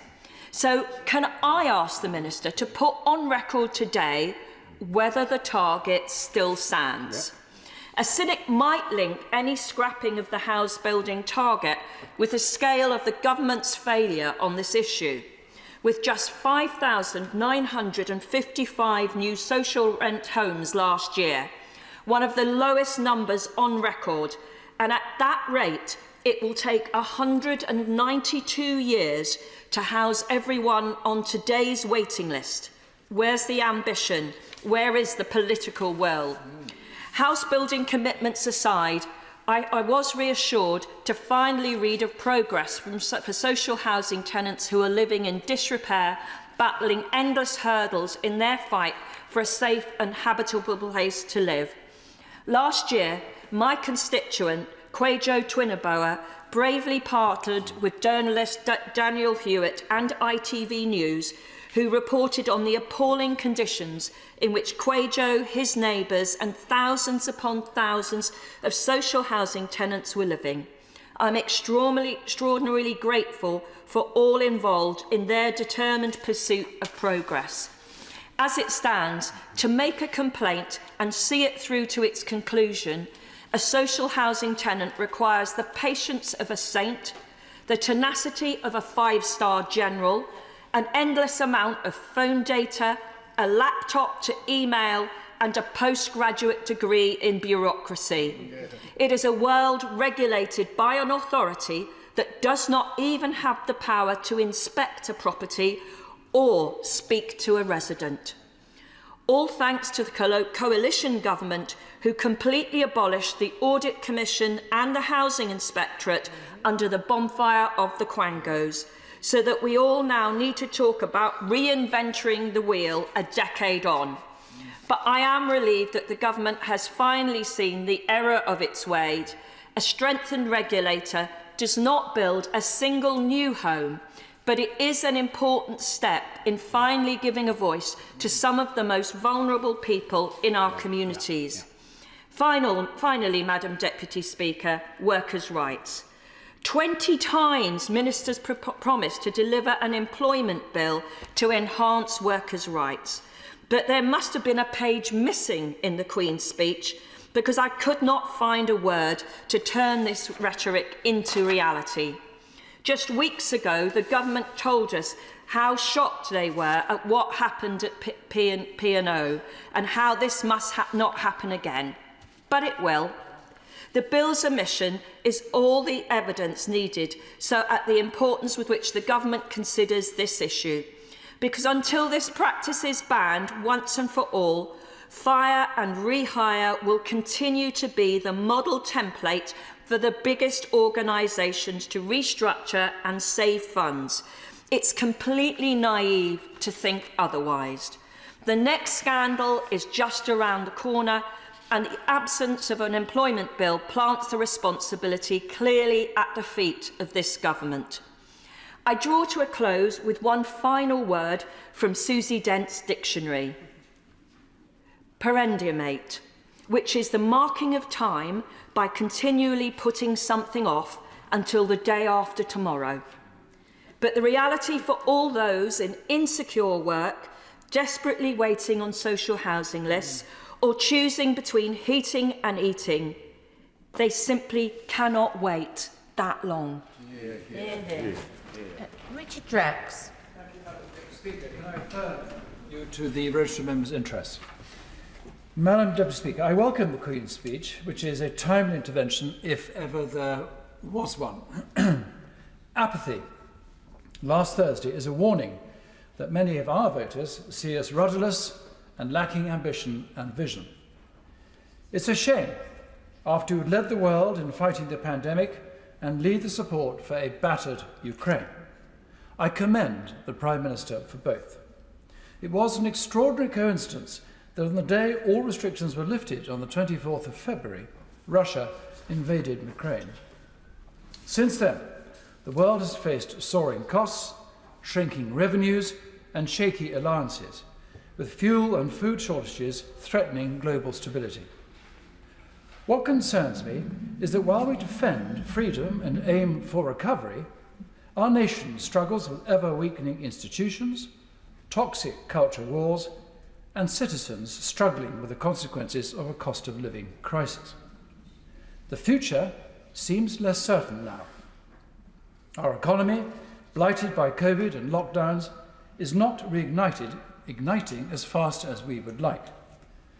Unbelievably, we, the Conservative Party, are presiding over the steepest taxes since the 1940s and the highest sustained spending levels since the 1970s. This is not the Conservative way, nor is it the way to cope with a stumbling economy.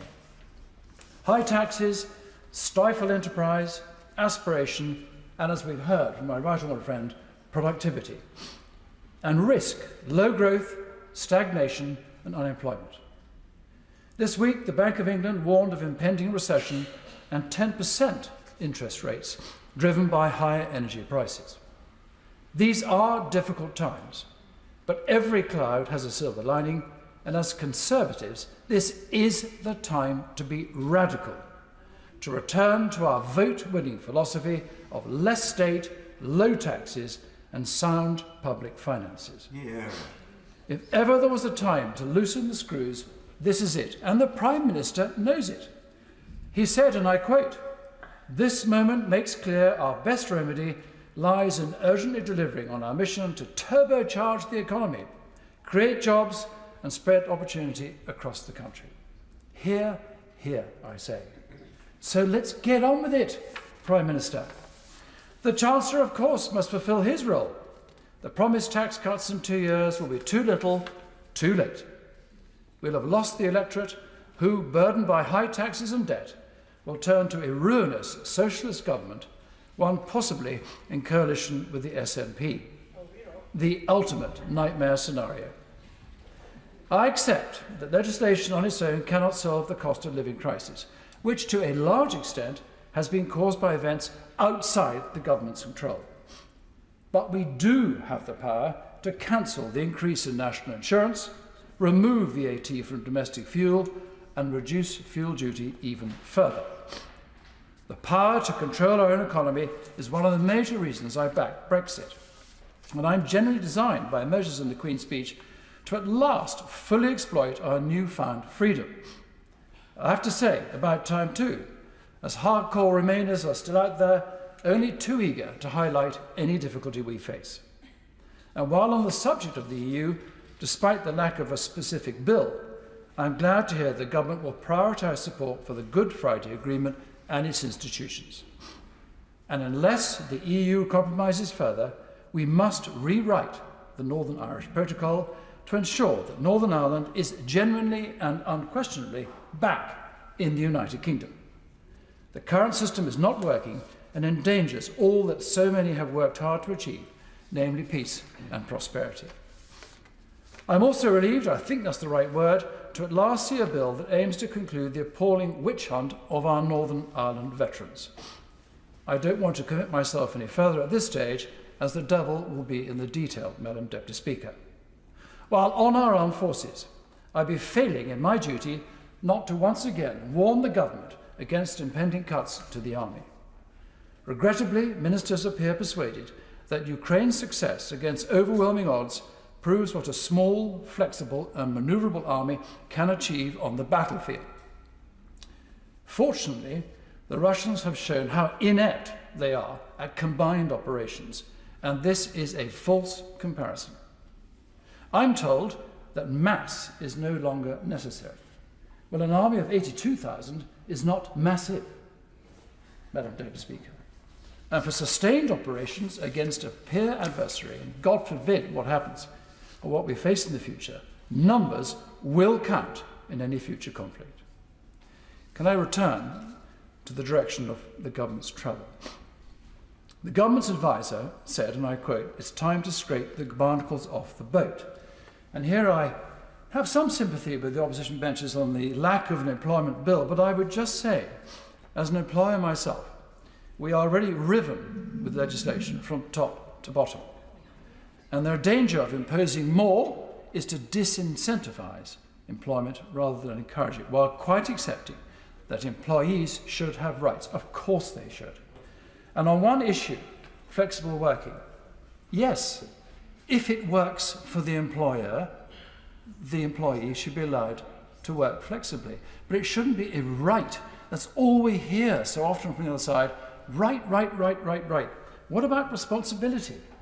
It is the employer who takes the risk to employ someone, to give them a life chance, a career, and a salary, not the employee. So a balance should be adopted, not necessarily so much weight on one side. Will you forgive me? I won't, because I'm going to plough on. There are a lot of people want to speak, and I haven't got much longer left, if she will forgive me. On to the housing situation, and my right honourable friend from North Somerset spoke such sense. The bill to ensure locals have more of a say is to be welcomed. I really am backing that. Far more imagination, less density, more green space, and supporting infrastructure is needed in the planning system. It is failing every single time. And affordable homes must be affordable. I have seen examples where developers have really gone to take the care to build affordable, friendly, safe, warm homes that look nice. All too often, sadly, I see larger developers building homes that seem to fall apart within a year. This has to be changed. The NHS, there was no mention of the NHS, but as I've said repeatedly, I do believe the NHS, while it serves us well, and I wish it to continue, it does need to be overhauled. And as Alistair Heath pointed out in the recent Telegraph article he wrote, which I thought was very good, he said all reform is stymied by the lie that any improvement is privatisation by stealth. It is simply not. And I'm delighted that protesters are finally going to be challenged from gluing themselves to each other or roads or anything else they can find to stop people from going about their daily lives, jobs and medical appointments or whatever they want to do. I'm delighted at last that bill is coming forward. There's much to welcome, and let me just conclude.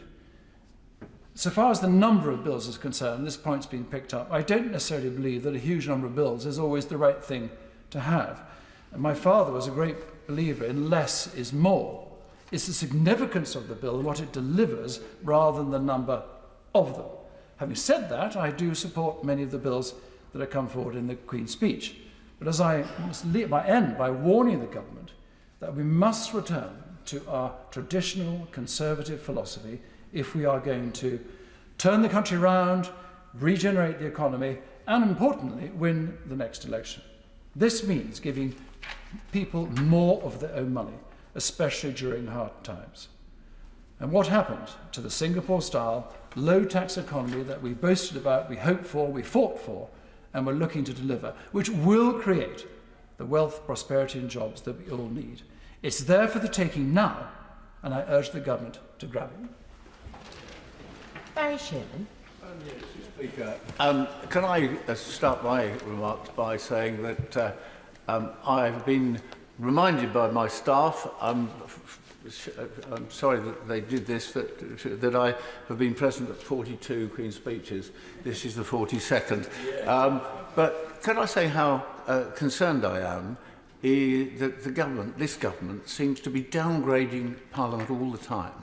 I can never remember being in these debates without a Secretary of State being on the front bench defending the Queen's speech and the elements within it. And, you know, we have seen this downgrading of Parliament consistently and persistently, and as a long-serving member, it worries me very much indeed. But can I say, in terms of this Queen's speech, it is deeply disappointing. In so many things have been missed out. I disagreed with almost everything the honourable gentleman has just said from South Dorset, except on one thing, Madam Deputy Speaker. I'm sure you'd like some bipartisan remarks, and that is about the strength of our army. I have stood up in this chamber for a long time saying that it was dangerous to have an army, armed forces lower than 100,000 personnel. We're now planning to go down to 72,000 at a time where the world is a very worrying place. And I actually think that we have to take that very, very seriously indeed. But can I say that it's what is missing out of this Queen's speech that worries me so much. One of the greatest challenges we have is the challenge of health and social care.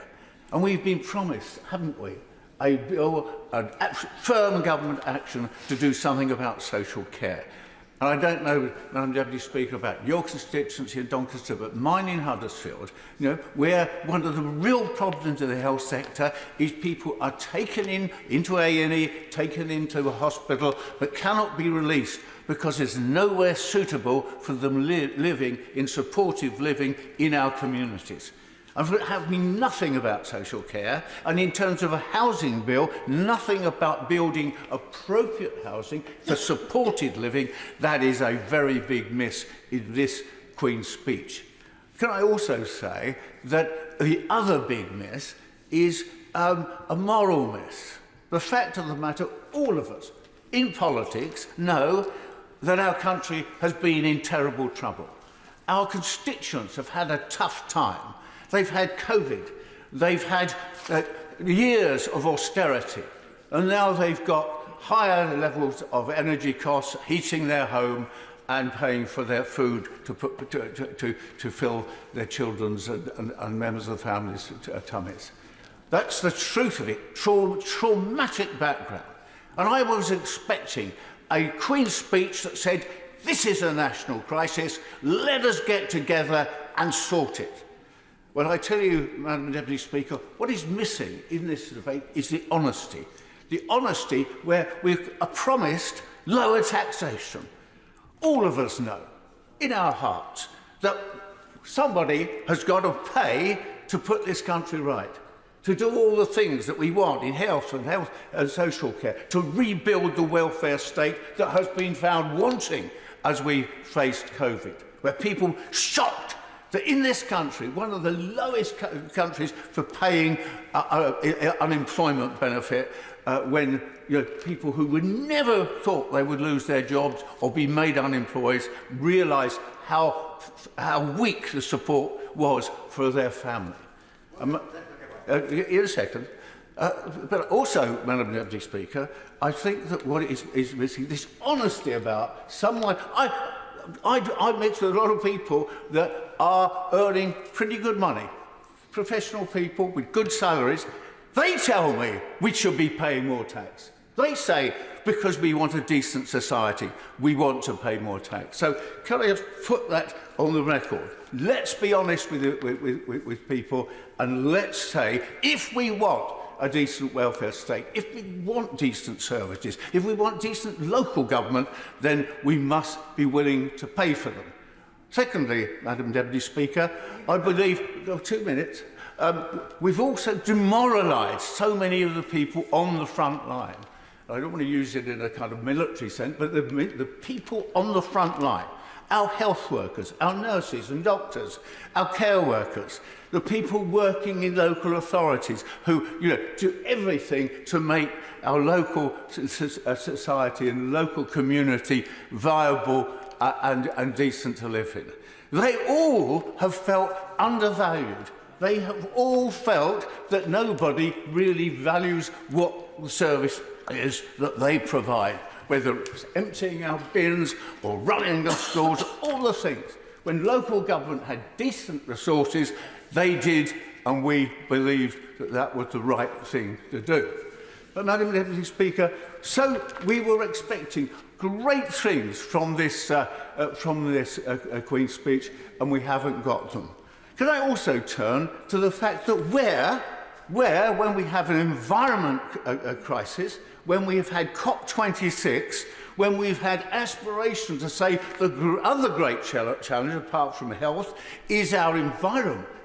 Here we have a country where many of the communities that we represent, we are poisoning children, poisoning pregnant women, poisoning our constituents with the filthy air that they breathe. Nothing in this Queen's speech will meet that challenge. Very little at all, to touch at all. Little reference in terms of a cleaner transport system. Madam Deputy Speaker, that is not enough when we face global warming, only reminded yesterday, climate change, that we will get this increased temperature that would eventually destroy life on this planet. Nothing in this bill doesn't exist, there's no threat. So, health and social care. Education, Madam Deputy Speaker. If we really... I went to the London School of Economics. I'm very proud that I did, both as an undergraduate and as a postgraduate. And our motto was to understand the causes of things.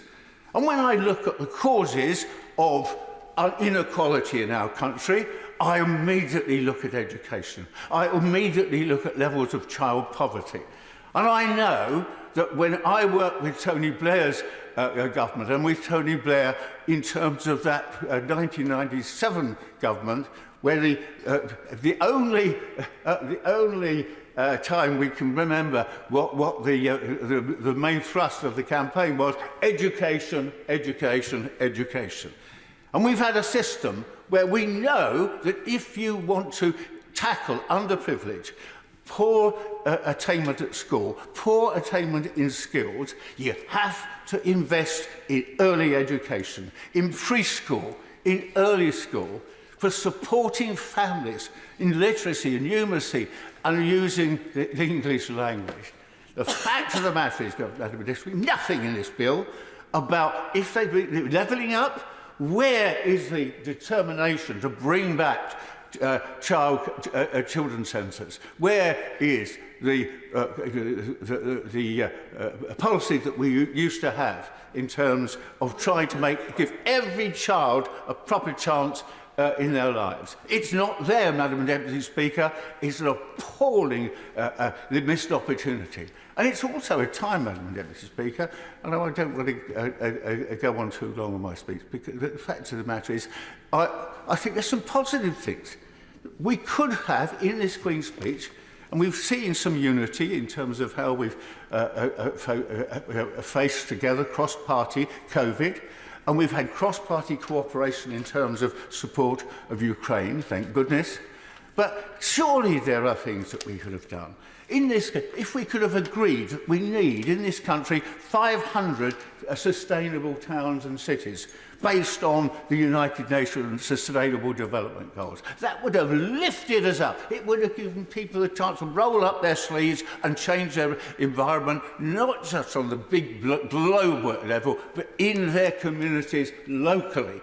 That is what is missing. This, this vision, passion, and wonderful commitment that we have in some areas, but this Queen's speech has failed to deliver on the environment, on education, on aspiration, and I am very sad that that is the case.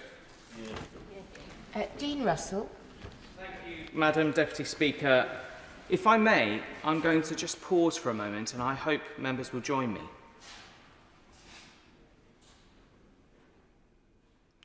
Madam Deputy Speaker, that was just 5 seconds. But imagine if that had been an hour, a week, a month, where you had no one to speak to and no one to listen to you. Loneliness is one of the worst parts of injustice within our society, and we have an opportunity as a nation and as parliamentarians to tackle this. During the first year of the pandemic, which was such an awful time, it also brought out a lot of light during that darkness. I was very fortunate to go out and campaign and work with local charities, including One Vision, where I am now a trustee, Small Acts of Kindness, the Salvation Army, and many others. And I found in that first year a rather bizarre situation that I delivered more bags of shopping to vulnerable people than I did political leaflets. But the reason why that was so important is because it wasn't just taking food to people, but it was when you were knocking on somebody's door. It was that sense that they knew somebody cared. And for me, it was about feeding the soul and feeding their spiritual needs as much as it was feeding their stomachs. And I know for one, I certainly have one to feed. So, but what I would say on that is that what I saw during that time was communities getting on and supporting each other, helping their neighbours, looking up from their phones and seeing the doors that perhaps they hadn't seen neighbours behind for a long time. And that action of being able to help each other and support each other was so important. But it wasn't just about community acting on behalf of government or local government, it was community acting on behalf of itself. And I think there's a huge role, and I was very pleased within the Queen's speech, the talk of trying to cut more red tape so that there's more levelling up at a local level, but also to enable communities to have more say in what they want to do and where they work. And one of the big aspects of that was around mental health. I was pleased earlier in the opening speeches that mental health first aid in the workplace was raised. I did a 10-minute rule bill on that a year or two ago, and it's something I've continued to lobby on and work with government on, actually, to make sure that people within the workplace can access people just like they could for first aid if they cut their thumb. They can actually go and speak to somebody and be signposted to the right guidance and correct information to be able to tell them how to support themselves if they're having mental well-being issues or even mental health issues. The reason why I think that's so important is because as we look at the world post-pandemic, it is so important that we start to look at the holistic view of a person, their mental health and their physical health. And that's why when we look at the workplace, we need to make sure that there's justice there, that there's fairness there. And that's why I've been pushing since last year with my tips bill to make sure that people who work in hospitality, which is a big part of my constituency in Watford, can access the tips that they're being given fairly by people who work with, who want to thank them and not allow businesses to take that money from them. And I'll continue to push on that, and I intend to push forward with a bill again this year, post-Queen's speech.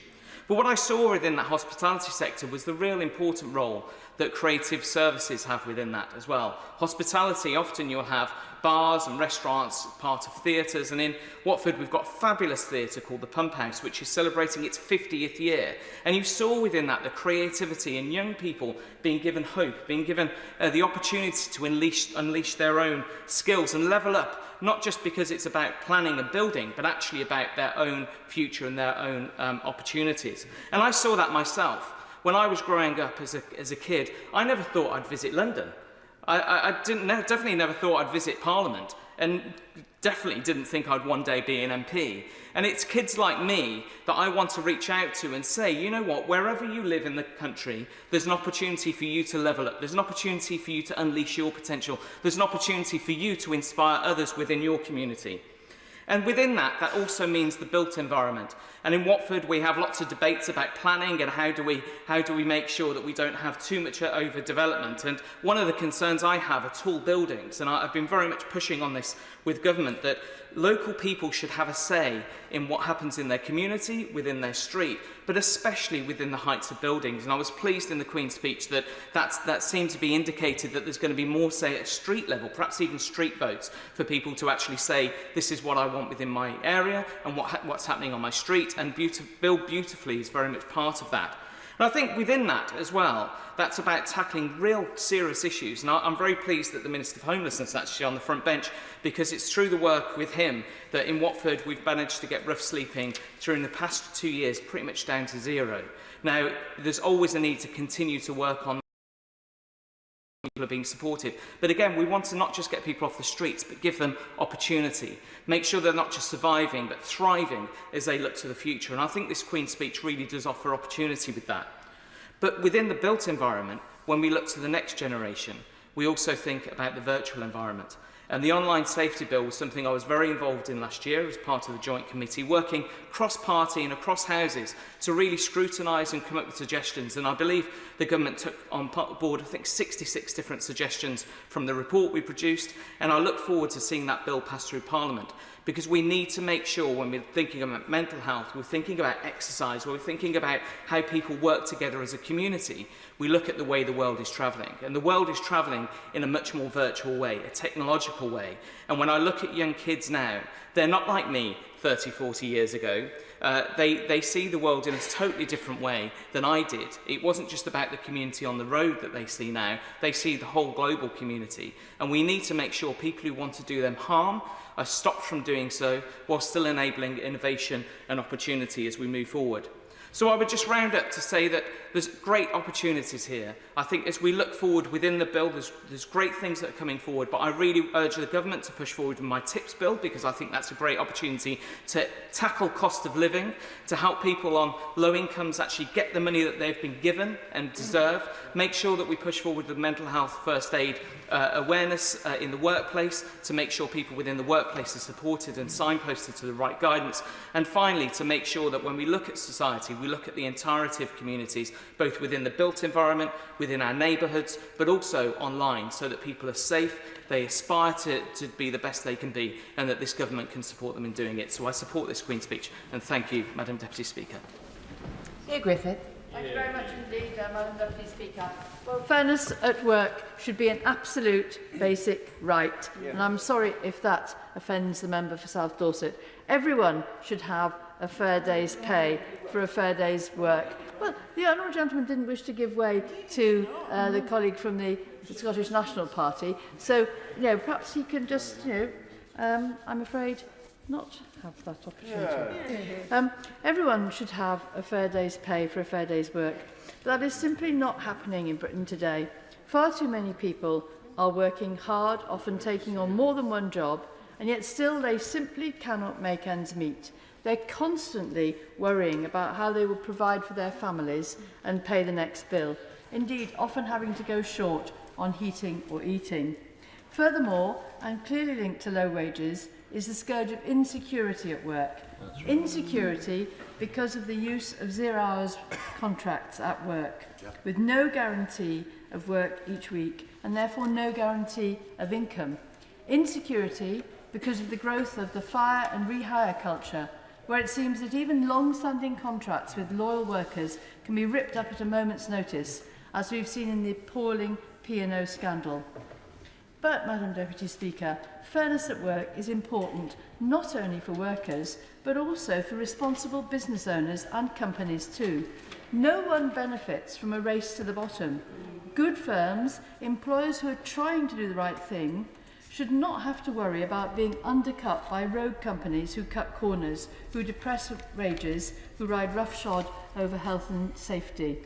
Good companies recognise that they benefit from fairness at work, a workforce which is treated properly and remunerated fairly and feels secure at work will be more productive and loyal, which is good for recruitment and retention. And as has been highlighted by others, fairness at work also saves the public purse, whether it's in healthcare bills or in social security bills. And so I'm absolutely appalled that this government has not included any form of employment bill in this Queen's speech. Time and time again, we've had these promises of an employment bill. We've heard the Prime Minister himself purport to condemn fire and rehire culture.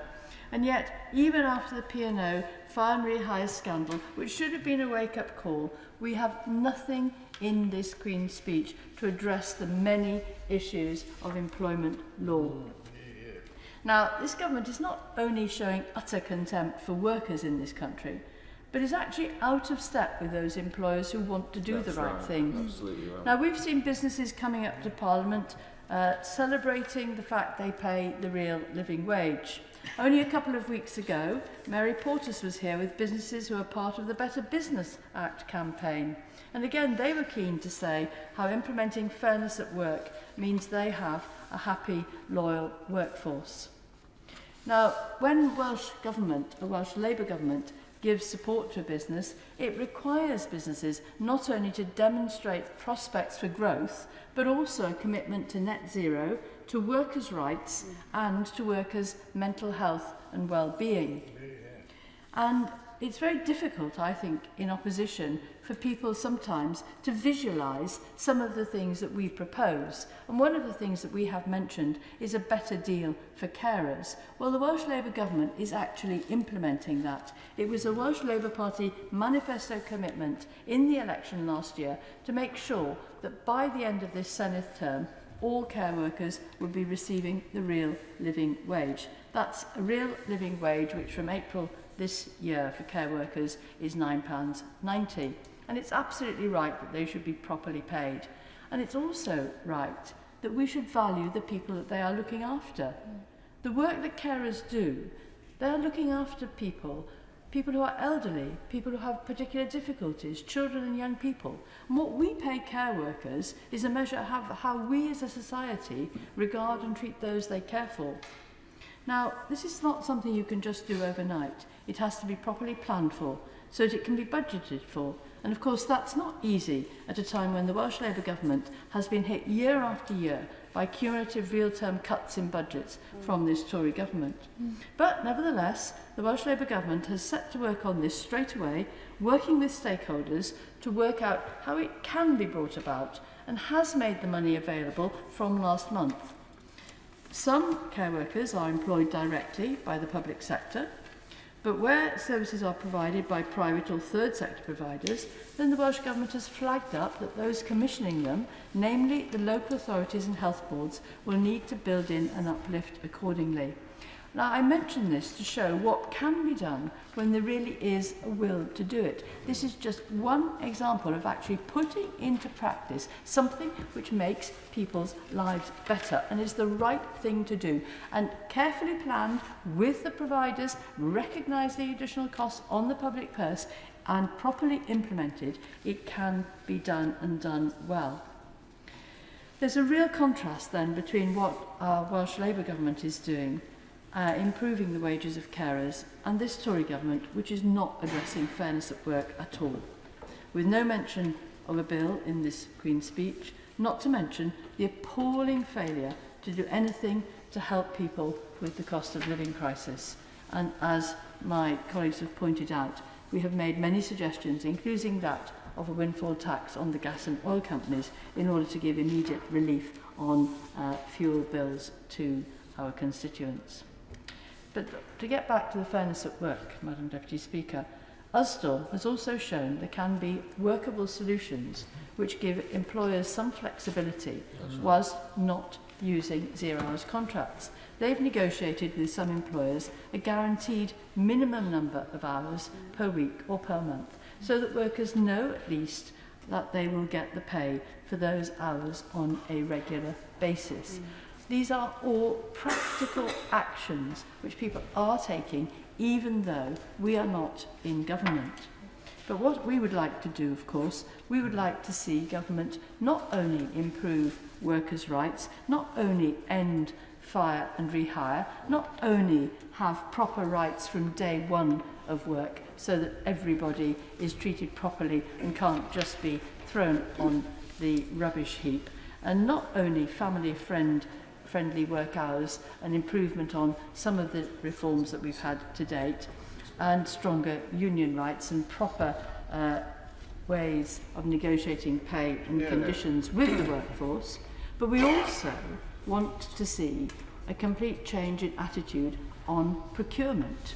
We want to see this government, instead of failing miserably with the appalling loss of money from the public purse and a dreadful audit report that we have seen on this government, and contrast that with the Welsh Labour government, which had a clean audit report on its purchasing during the COVID crisis.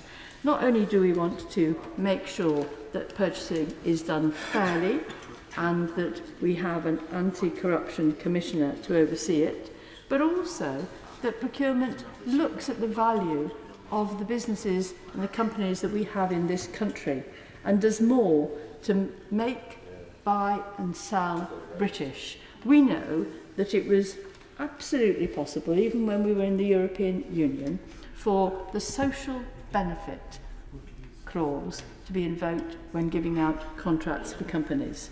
How much more so is that true now, even if, as I say, there ever were, which there were not, a restriction under EU law? It's perfectly possible to take social value into account. And that's exactly what we should be doing. But not only that, the government needs to have an industrial strategy which ensures that you have a supply chain working towards your strategic objectives, so that we have an energy policy which means that we build our own wind turbines, not have to rely on imports, because we think ahead and we have a strategy which works and which builds in those supply chains and then which buys British. And by doing that, obviously, we can then provide more high-quality jobs. And that combination of providing high-quality jobs in a secure economy and secure rights for the workers in work, wherever they're working, whichever company they're working in this country, in the private or the public sector, is the way forward, Madam Deputy Speaker. Thank you. Tom Randall. Thank you, Madam Speaker. I welcome the measures in the Queen's speech, and with over 30 proposed bills, there's much to talk about. But I will, this afternoon, confine my remarks to 3 points about housing, if I may. The term property-owning democracy is well known, but less well known perhaps is the name Noel Skelton, the Conservative MP who coined the phrase and the underlying concept in 1923, a concept that was later built upon by Sir Anthony Eden. Has skewed the concept towards the home rather than industrial property. But Skelton's and Eden's thoughts have formed the backbone of Conservative domestic policy since, and rightly so. The theme of today's debate is about empowering communities, and they are strengthened, I submit, when residents are financially and emotionally invested in where they live, and that is something that home ownership achieves. But there is a tension. Prices have put homes out of the reach for many. Supply does not match demand, and for those on the property ladder, significant change in the form of development threatens, in their eyes, to fundamentally alter the character of the community in which they have become so emotionally invested. Growing up on the edge of Arnold in my Gedling constituency, I saw firsthand this, with Nottingham, one of England's greatest cities, on my doorstep, but a few hundred yards up the road were the Hobbits, an area of woodland and hedgerow and open countryside beyond it. Some of that has been built on, and while there is now a Hobbits Nature Reserve protecting some of the land under Gedling Borough Council's local plan, further areas have been allocated to housing. And similarly, on the other side of the constituency in Gedling Village, residents worry that development means they will become subsumed into a Greater Nottingham conurbation. And bridging this conflict is a key challenge of this government, if not the key challenge of our generation.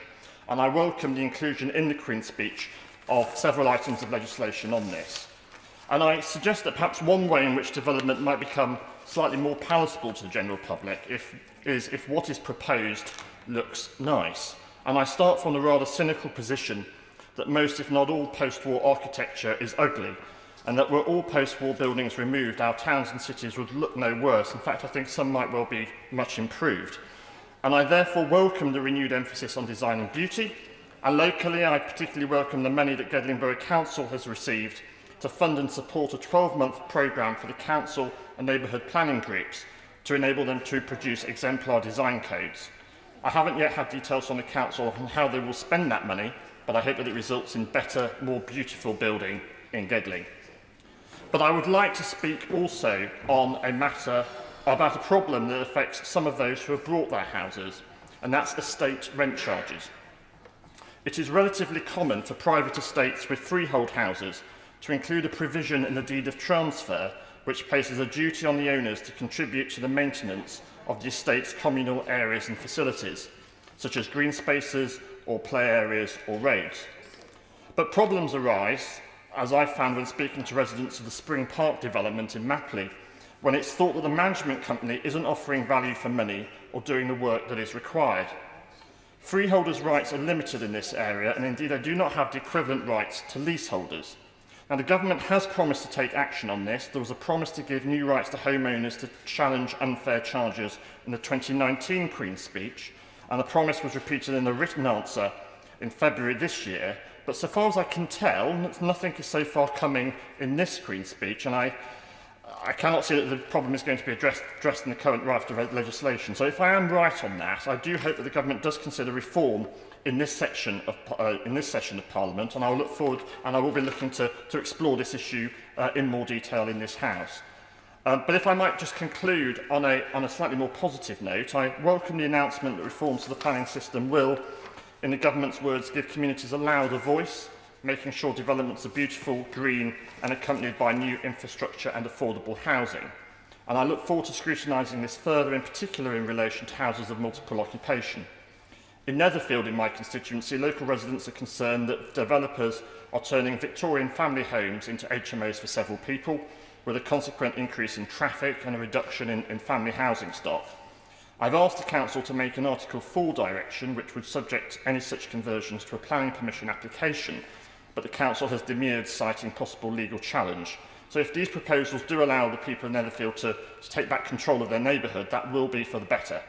So broadly speaking, I do very much welcome these proposals in the Queen's speech, and I look forward to scrutinising them further in the current session. Dan Jarvis. Thank you. And for the first time in 4 years, Madam Deputy Speaker, I will not be declaring an interest as the Mayor of South Yorkshire. I would, however, like to take the opportunity to congratulate my successor, the new Labour Mayor, Oliver Coppard, who I know will be a tireless champion for our region. Madam Deputy Speaker, working with a dedicated team to improve people's lives was an immense honour and a great privilege. And I'm proud to say that South Yorkshire is in a much better place than it was when I was elected back in 2018. We created a £500 million renewal fund. We set up our ownership hub, the very first of its kind anywhere, to support co-ops and employee ownership. We invested heavily in cycling and walking as part of an integrated, accessible and sustainable transport plan. We gave young people affordable bus fares and began the work of bringing our buses back under public control. We agreed a groundbreaking flood prevention strategy and started work on a housing retrofit programme. But for all the good that we achieved, Madam Deputy Speaker, I also saw just how much potential is being wasted. After a while, you learn to read the small print in all of the promises. The flagship Shared Prosperity Fund will eventually reach 1.5 billion a year, but not until 2024, making it worth significantly less over its lifetime than would otherwise have been the case. Meanwhile, the Levelling Up Fund, which replaces the Local Growth Fund, again will be at a reduced level. The government promised £3 billion for bus renewal, but delivered just a third of that. South Yorkshire got nothing at all, but then so did the majority of places that applied. It's levelling up for the lucky few. All of this comes against a baseline of deep cuts to council coffers, and that, right there, is the reality behind the rhetoric. As for devolving control, most cash still goes through inadequate, politicised, short-term competitive pots. Exactly right. It makes strategic planning impossible and wastes precious time and limited resources. Now, it's only fair to say that the Levelling Up White Paper did set out some welcome, albeit modest, aspirations. No one on these benches will oppose efforts to increase life expectancy or eradicate illiteracy. But as it stands, those aspirations are just that, aspirations. And with no detail on how they're going to be funded, we will not get to where the Secretary of State wants us to get on the current trajectory. Now, he's not in his place, but if the Right Honourable Gentleman, the Secretary of State for DLUC, wants to be this generation's Michael Heseltine, then he needs to change course. Now, I accept that none of this is easy. We're dealing with entrenched socio-economic problems, decades of chronic underfunding and layer upon layer of patchwork approaches. But it will take a lot more than a commitment to ensuring that everyone can benefit from al fresco dining, however laudable that may be, to transform our economy. So, in the spirit of being constructive, here's what I think needs to change. Funding. If the Secretary of State needs an example of where levelling up has succeeded, then he should look to German reunification. It's estimated that €2 trillion was spent on the project between 1990 and 2014. Most East German federal states are still the largest recipients of investments from central government. Despite huge progress, East Germany has still not fully closed the gap with the former West Germany, but its GDP per capita is now higher than Yorkshire's. Control. We need an increase in fiscal devolution and a major shift towards allocating central funds according to automatic, genuinely fair formulas. Let go of the purse strings and trust local decision makers to make the decisions. Powers. We need a step change in devolved powers with skills, transport and policing among the priorities. Regional governments need to be in the driving seat of a local industrial strategy. That does not mean one size fits all. Greater power and funding must be integrated with wider reforms. Here at Westminster, so the centre also reflects the place of both regions and nations, and locally to ensure stronger local and regional government is held accountable. And finally, democracy. We need basic safeguards for the continued solidarity and redistribution between nations and regions that makes us a united kingdom, and against a race to the bottom on standards or tax. Madam Deputy Speaker, if we can do that, then we will have built not an empty facade, but a solid foundation for our future's country. Thank you. Tom Hunt. Madam Deputy Speaker, it's a pleasure to speak in this debate. I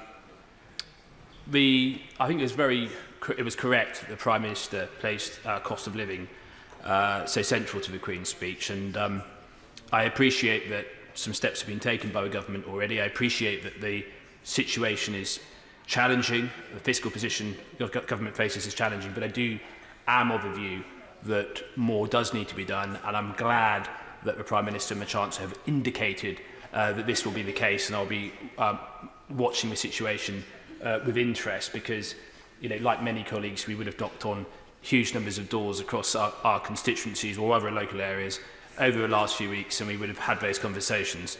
with people who are struggling to get by at the moment. And of course, that would also be supplemented with our surgeries and our casework. So I think we really do need to grapple that. There was much I welcomed in the Queen's speech. One of the other issues that always comes up with me is our town centre. It's of great concern for many of my constituents who feel as though the town centre has gone downhill. It's our main civic place, and it's something of great passion for. And the most frustrating thing about the town centre is at the moment it doesn't quite seem to work, even though we have so many brilliant small independent business people and entrepreneurs trying to make it work. And just this Monday, I was fortunate enough to have the Chancellor of the Exchequer in Ipswich, and he met a number of those business owners. We went to micro shops on Car Street, which is basically a pop-up facility. So local people who've got an idea can get a foothold, try it out. If it works, it works. If it doesn't, it's less high risk. But for most of them, it has worked. And actually, 17 small independent businesses are now in there, and a number have actually got other premises in the town are expanding. So it's really, I was very pleased the Chancellor was able to meet them. There are too many buildings, significant buildings in Ipswich, which are empty and have been allowed to collect dust for far too long. It's very pleasing to see that the old post office building that has been empty for years has now got the Botanist, which is quite a high-end sort of cocktail bar, has opened up. And on the topic of al fresco, with lovely outdoor seating spilling onto the Cornhill. And I was very pleased to be able to attend a soft opening, a soft launch and a hard launch. On the first one I had completely non-alcoholic cocktails. On the second one I was convinced to have one alcoholic cocktail, and I would very much advise everybody to go there if they're in Ipswich.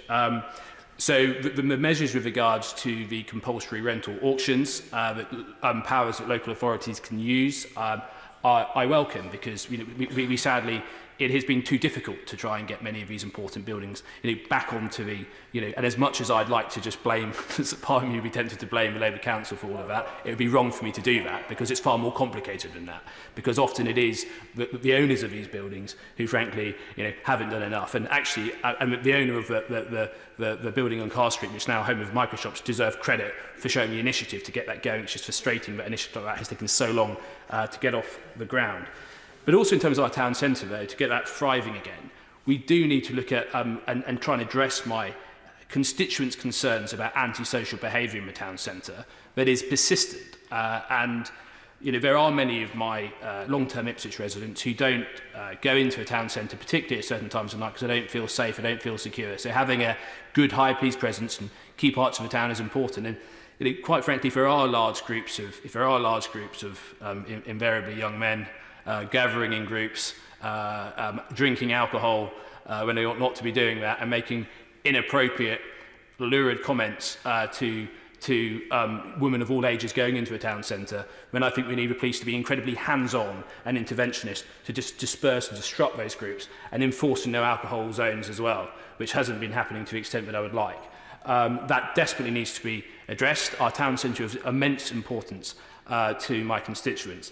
In terms of another key point that was mentioned in the Queen's speech was to do with the issue of the small boat crossings, which I think I was pleased to see in the Queen's speech. I think it is right that as a country we are being as generous as we are to refugees fleeing from Ukraine, and like we did from Afghanistan. And there are a number of constituents who have actually taken in Ukrainian families, and it'll be the same for colleagues across this House, and that is a tribute to them.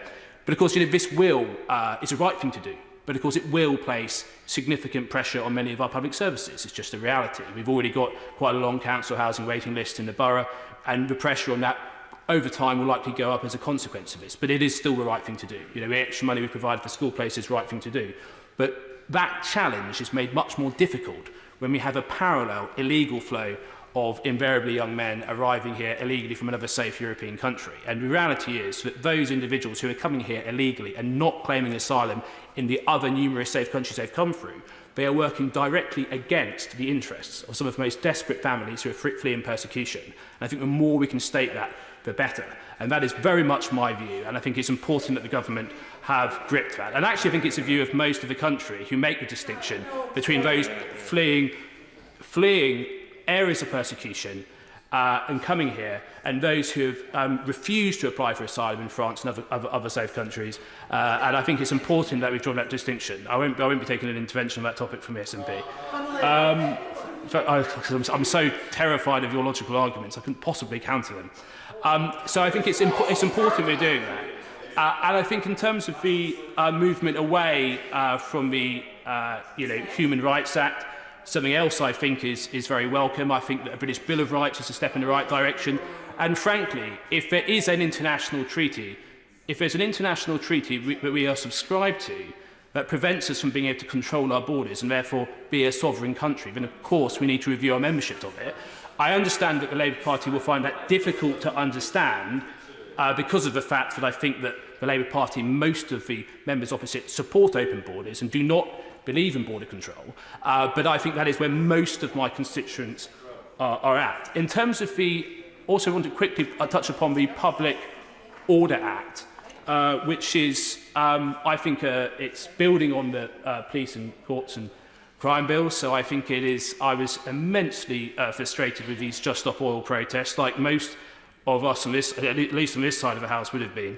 I think we had people trying to get to work, trying to go about their daily business, which was disrupted by the self-righteous individuals who have had no concern for what their reckless behaviour was having on others. And I really struggle to explain to my constituents why it is the case that when you have individuals carrying out criminal damage in petrol stations, chaining themselves to public buildings, etc., why we can't just, our police force can't just get in there and immediately remove them. Why are we dancing around, pretending, we just get on with it? So frankly, as strong as we can be in this area, the better. The Public Order Act is the right thing to do. Of course, it would be voted down by the opposition benches who do not support that, and I think most probably side with the reckless behaviour that we've seen from those individuals. I mean, I know for a fact on that day that I think Eastern region was one of the worst affected parts in the country with these recent protests. I myself had to go, I think it was only the 7th petrol station actually had petrol because of this behaviour. I had constituents contacting me, vulnerable constituents whose carers couldn't actually get to them because of the fact that their carers couldn't fill up their motor vehicle to get to them. So we should be completely intolerant of these reckless protesters, and I'm pleased that the Public Order Bill gets us closer to that. On a final note, I was pleased to see the point about education and opportunity for all. I think that is an objective that I believe in, and I think it's an objective that the vast majority of members in this place believe in. On the topic of special educational needs, we've obviously had the Green Paper that has been published. I've heard it being referred to by some as a very, very green paper, which of course took a very, very long time to bring forward. I think the Send review, took too long. But we are where we are. We've got a green paper in front of us, and there is much in that green paper that I think is positive. But my desire now is for that to happen as quickly as possible. So I would urge the government to place a huge priority on the Send green paper. Getting the consultation, talking to the stakeholders, but getting the action in place as soon as possible, because certainly in Suffolk and other parts of the country there is a postcode lottery when it comes to SEND provision, and too many young people with great potential but with learning disabilities are being let down. So that is one area. You can never put enough money into SEND as far as I'm concerned. It's always an investment. So on the whole, Mr. Deputy Speaker, I welcome this Queen's speech. Ellen Morgan. Thank you, Deputy Speaker. It's an honour to be making my first contribution to a Queen's speech debate since being elected in Her Majesty's Platinum Jubilee year. And I'm very much looking forward to celebrating the Platinum Jubilee celebrations with my constituents. Now, the topic of today's debate is fairness at work and power in communities, and I'm going to be focusing, as I'm sure you would expect, on rural communities in particular. Now, I'm incredibly proud of my rural community of North Shropshire. On Sunday, I was lucky enough to attend a concert in Oswestry called Songs for Ukraine, involving nearly 200 local school children. brilliantly hosted by Ukrainian sixth formers Lisa and Mira, showcasing the amazing talents of young performers from across North Shropshire and bringing together hundreds of families to raise over £11,000 for vulnerable people fleeing a dreadful war. This was definitely North Shropshire at its best. But it's abundantly clear to me that rural communities like mine, and so many other up and down the country, from Shetland to Somerset, feel taken for granted by this Conservative government. Levelling up is the catchy slogan we've heard time and time again, but there is very little of substance in that slogan for those in rural areas. And the Queen's speech, I'm afraid, has offered nothing to help them. In fact, the government managed to compile a 140-page background briefing note to the Queen's speech, but the only mention of the word rural was on 4 occasions, and 2 of those were in a list of government departments. Now let me describe the situation in the lovely town of Market Drayton, a fantastic place to visit if you can get there. It's a pretty medieval town with attractive buildings and fairly recently a large amount of housing development. But Market Drayton has only one very infrequent bus service. And this year, this service is being reduced. And by the end of August, at the weekend, there will be no bus service at all. For those that don't drive, if they have an outpatient appointment at the hospital in Telford, they must rely on the car of friends or family for the 25-minute journey. A taxi would be more than £50, and on the minimal public transport available, the round trip would be in excess of 4 hours. It may as well be an island. Young people here struggle to access work, let alone achieve fairness when they get there. Now, limited and reducing public transport is not unique to Market Drayton. Across the market towns of North Shropshire and in the rest of rural Britain, isolation from work, from social opportunity and from health services are limiting opportunity and limiting the quality of life for rural communities. They need access to reliable bus services. Now, colleagues may be thinking that the government is on this. They've committed, after all, to bus back better. But I'm afraid to report that this is yet another catchy slogan with no meaning. How many times does the briefing paper to the Queen's speech mention buses? Have a guess. The word bus or buses appears once. It highlights the complete disregard this government have for rural communities like mine who are seeing their local public transport cut to the bone. The Bus Back Better funding, as with other levelling up funding, has been allocated via a bidding process in which money is apparently allocated with very little direct reference to need, and there has been nothing for Shropshire.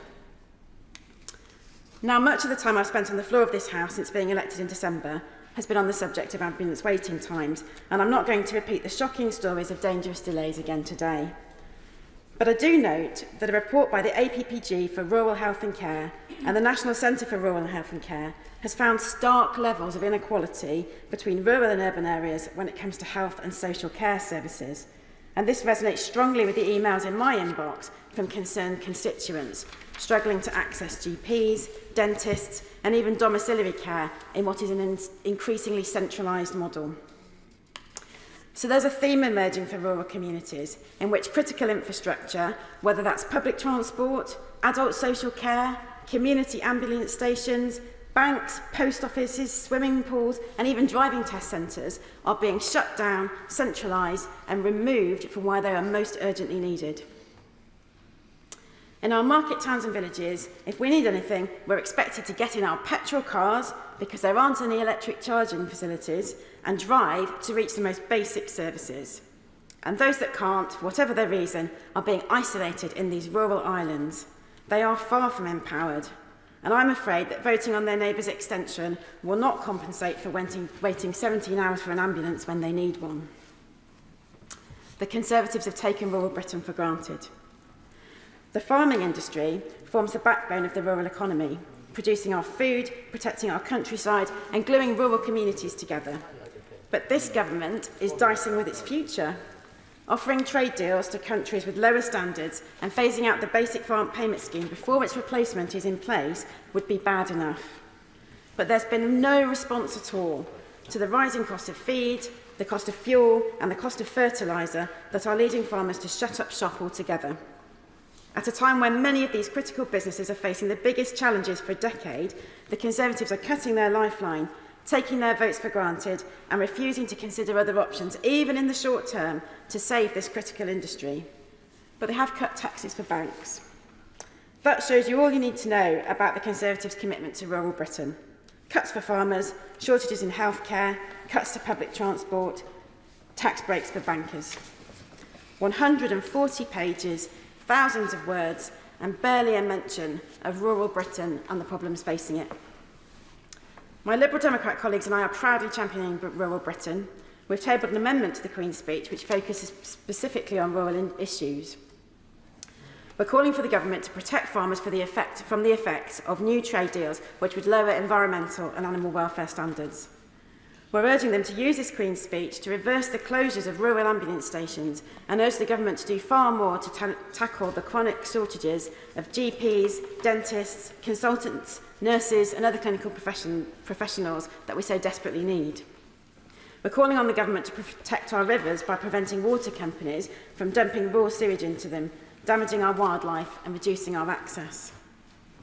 Now, I'm proud to represent the rural constituency of North Shropshire, and in my very biased view, the best rural constituency in Britain. The people there are caring, they are creative, and they are extremely resilient. But the Conservatives are taking the good, hard-working people of rural Britain for granted. Far from levelling up, they are risking decline. I urge them to think again and act now to prevent this from happening. Act on the crisis in rural care, of which dire ambulance response times are simply the symptom. Act now to save our farming industry and improve our food security. Act now to improve the services and transport infrastructure critical to growing the rural economy. And act now to give rural constituencies the fair deal that they deserve. Thank you. Kate Green. Thank you very much, Mr. Deputy Speaker. And it's a pleasure to follow the Honourable Lady speaking in her first Queen's Speech debate. Mr. Deputy Speaker, there was a gaping hole at the heart of the speech on Tuesday as it failed to address the desperate circumstances of families facing, frankly, destitution. Yesterday's report from the National Institute for Economic and Social Research showing the devastating effect of soaring bills and real terms benefit cuts should be a wake-up call for the government. I really implore ministers, and especially the Chancellor of the Exchequer, to take the emergency actions that are needed now to protect those families from poverty. Of course, government will say that work is the best route out of poverty, and of course I agree it should be for those families who can work. Yes. But low wages and job insecurity mean that for many it isn't. That's why the failure to include an employment bill in the Queen's Speech is so devastatingly disappointing. It leaves pregnant women, new dads, unpaid carers, those who need to work flexibly, people from minority communities, disabled people, without the protections that they should be entitled to. It allows unscrupulous employers to continue with fire and rehire practices that even the Prime Minister claimed he found unacceptable. So what we have is the rhetoric of levelling up, but inadequate action to support our local communities. Regenerating local economies is essential to achieving the government's levelling up ambitions, enabling them to attract and retain successful businesses and creating good jobs for local people. And education and skills, as other colleagues have said today, will be absolutely essential to ensuring people are equipped to take those jobs. And I'd therefore particularly like to speak about two of the bills which are relevant to this, the Schools Bill and the Higher Education Bill. The Schools Bill paves the way for all schools to become part of multi-academy trusts. Most secondary schools in my constituency and almost all primaries are not in MATs currently. So this implies a lot of structural upheaval. Now, I'm all for families of schools supporting one another to raise standards and narrow attainment gaps. But we know that it's the quality of teaching and school leadership, not structures, that drive school improvement. So how will ministers ensure that we have the local infrastructure in place to support local school leaders? Rightly, the government's levelling up agenda focuses on the importance of locality, And I acknowledge that some large MATs have shown that they can work in partnership with local organisations and communities. But how will ministers ensure that all national multi-academy chains are responsive to all the local communities where each of their schools are located? And this goes to questions about accountability and transparency. For example, MATs can pool their funding, reallocate it to different schools right across their chain, put it into reserves. So how are we going to secure the accountability to local communities that they serve and ensure that funds reach local pupils? Like other colleagues, I welcome the focus in the Schools Bill on attendance, and I am very pleased that colleagues across the House, and indeed in the House of Lords, have had their pleas for a much more rigorous approach to children missing from school rolls being put in place. But we can do more than simply act to register children. The Commission on Young Lives has pointed to the need for an inclusion approach to supporting all young people to succeed in school, with schools working in partnership with youth and community workers and community organisations. A local, community-led approach to keeping children in school. Mr. Deputy Speaker, I want to turn to the Higher Education Bill and put on record first my interest as a member of the governing body of Manchester Metropolitan University. Our universities are vital to our global reputation and fundamental to the success of our local economies where they're located, and not just in our traditional university cities.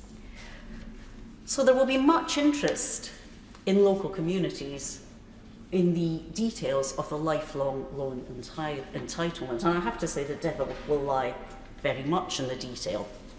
It will be particularly important that students can obtain the advice to make the right subject choices at school, to plan their route through their post-18 education, and to use their lifelong loan entitlement to access the right courses as their career needs develop. But it will also be really important that our skills strategies and higher education strategies for those communities are aligned with the way in which students make their lifelong loan entitlement choices.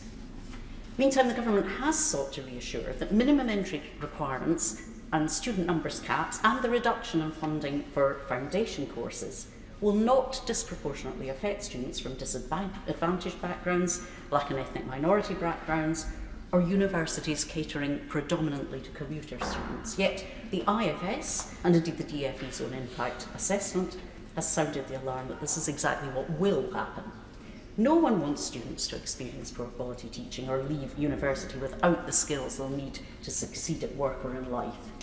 But if students of all backgrounds are to have the opportunity to access and make the most of university education, it will be really important that the government and the Office for Students develop a very careful approach to address the concerns that exist about course quality and outcomes. That means understanding in detail what's happening for individual courses and student destinations, protecting the university foundation courses that are an integral first step in the undergraduate journey for some students, and recognising the impact that failure of a local higher education institution would have on local students and on the wider economic position of that community.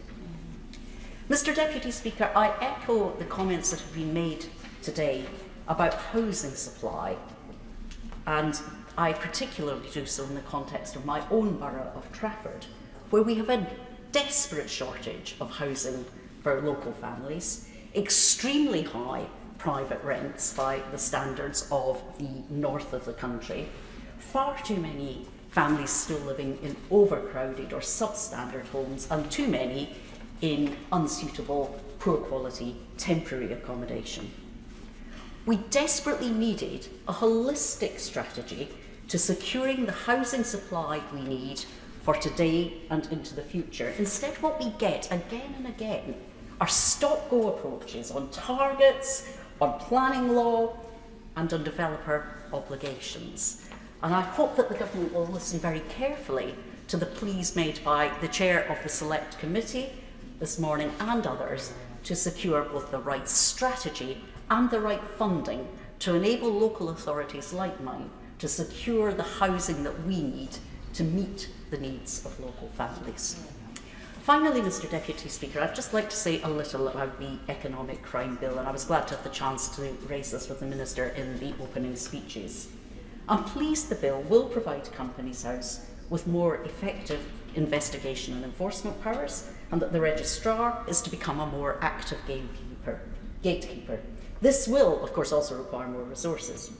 Can I particularly emphasise the need to strengthen the approach taken by Companies House to compulsory strike-off, too often used by unscrupulous directors to avoid complying with their obligations by allowing a company to be struck off for non-compliance with information requirements, and then those same directors going on to establish new companies again and again to carry on their business. I'd very much like to see a much more proactive approach from Companies House, where they ought to be aware of numerous and repeated failures by companies with common directors to file the legally required documents. And I hope the Economic Crime Bill will give us an opportunity to address this. Thank you very much. Andy MacDonald. Thank you, Mr Deputy Speaker. It's a pleasure to follow my honourable friend from Stretford and Urmston. Mr Deputy Speaker, the Queen's speech contains the most dispiriting programme of legislation that I've known during my time in Parliament. Following a pandemic which has ripped through our communities, killing upwards of 175,000 of our fellow citizens, and now, as we face a cost of living crisis, with people being left in the dreadful situation of having to choose between heating their home or eating, this government has proposed a programme that will do absolutely nothing meaningful to help. Instead, they've decided to spend the next year enacting what can only be described as some of the most reactionary and authoritarian legislation in living memory. And it follows a raft of recent laws passed at the very end of the last session designed to drive a coach and horses through our civil liberties. The Elections Act, containing measures to deter people from voting, the Police Crime and Sentencing and Courts Act, banning noisy protests and criminalising Gypsy, Roma and traveller communities, and also the Nationality and Borders Act, which gave the Home Secretary powers to strip dual citizens of their British citizenship without notice and in contravention of the UK's international obligations, criminalising many of those seeking asylum who now risk being shipped off to Rwanda thanks to the Home Secretary's cruel and inhumane scheme.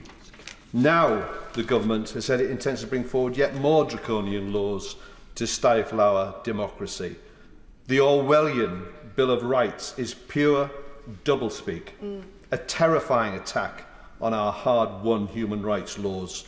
The Public Order Bill is an outright assault on peaceful protest and tries to push through a matter that has already been voted down by this Parliament. And the Boycotts, Divestment and Sanctions Bill, which seeks to criminalise a legitimate form of public political dissent whilst also smearing the campaign for Palestinian human rights, ought to worry any person who cares about this issue or other human rights abuses, climate activism, the arms trade, or indeed any expression of solidarity with oppressed peoples struggling for justice across the world.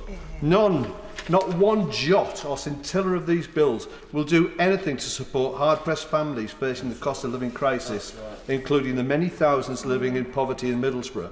And they will be sick to the pits of their stomach, as I was, to hear from the benches opposite yesterday that their crises are of their own making, and because they can't budget, cook properly and manage to live on 30 pence a day.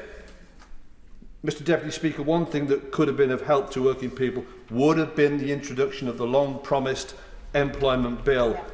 Since this legislation was announced 3 years ago, ministers have committed to bringing it forward no less than 20 times. Yet when it came to the Queen's speech on Tuesday, the bill was nowhere to be found.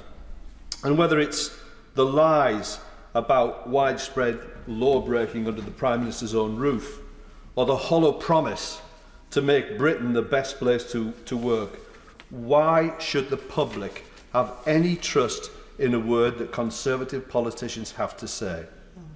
So it appears that measures which were announced, such as the creation of a single enforcement body offering greater protection for workers, making flexible working the default, and extending redundancy protection to prevent pregnancy and maternity discrimination, have all since fallen by the wayside, as the government is clearly more focused on attacking those protesting against the climate catastrophe or the crime of apartheid than they are about caring for those who are most in need across our country. The strengthening of employment rights and protections is critically urgent, yet the government is simply not taking the necessary steps to address the stark imbalances of power in the workplace. And the sorry situation we now find ourselves in was made plain for us all to see in March of this year, with the unlawful and utterly disgraceful decision of P&O ferry bosses to make almost 800 of their own workforce redundant over Zoom in a pre-recorded message, having chosen to break the law and not consult or engage with trade unions as required by the 1997 Trade Union Act. These loyal and hard-working seafarers, some of whom have been with the company for decades, were removed from the vessels by security guards with handcuffs, whilst agency workers on as little as £1.80 an hour were brought on board to replace them. And the Harbour's Seafarers Remuneration Bill has been heralded by ministers as a silver bullet to protect seafarers from these bully boy tactics on the part of rogue employers. Yet, Mr Deputy Speaker, the British Ports Association and the Trades Union Congress have dismissed the plans as unworkable or insufficient, and the announcement of a consultation process means there will be further delays. All the while, as the government kicks the can down the road, it's freely admitted that P&O ferries have got away with forcing out its unionised workforce, either by making them redundant or through the pernicious practice of firing and rehiring these seafarers on less favourable agency contracts. Back in March, the Prime Minister said his government was taking legal action against P&O ferry bosses. Well, we're 2 months on, so where is it? Ministers could and should have immediately taken concrete action to seize the vessels, reinstate the workers, and impose unlimited fines on the company. Instead, those on the benches have sat on their hands as hundreds of lives and livelihoods have been turned upside down. Because when it comes down to it, the only thing that matters to them and their fat cat friends is profit, not people.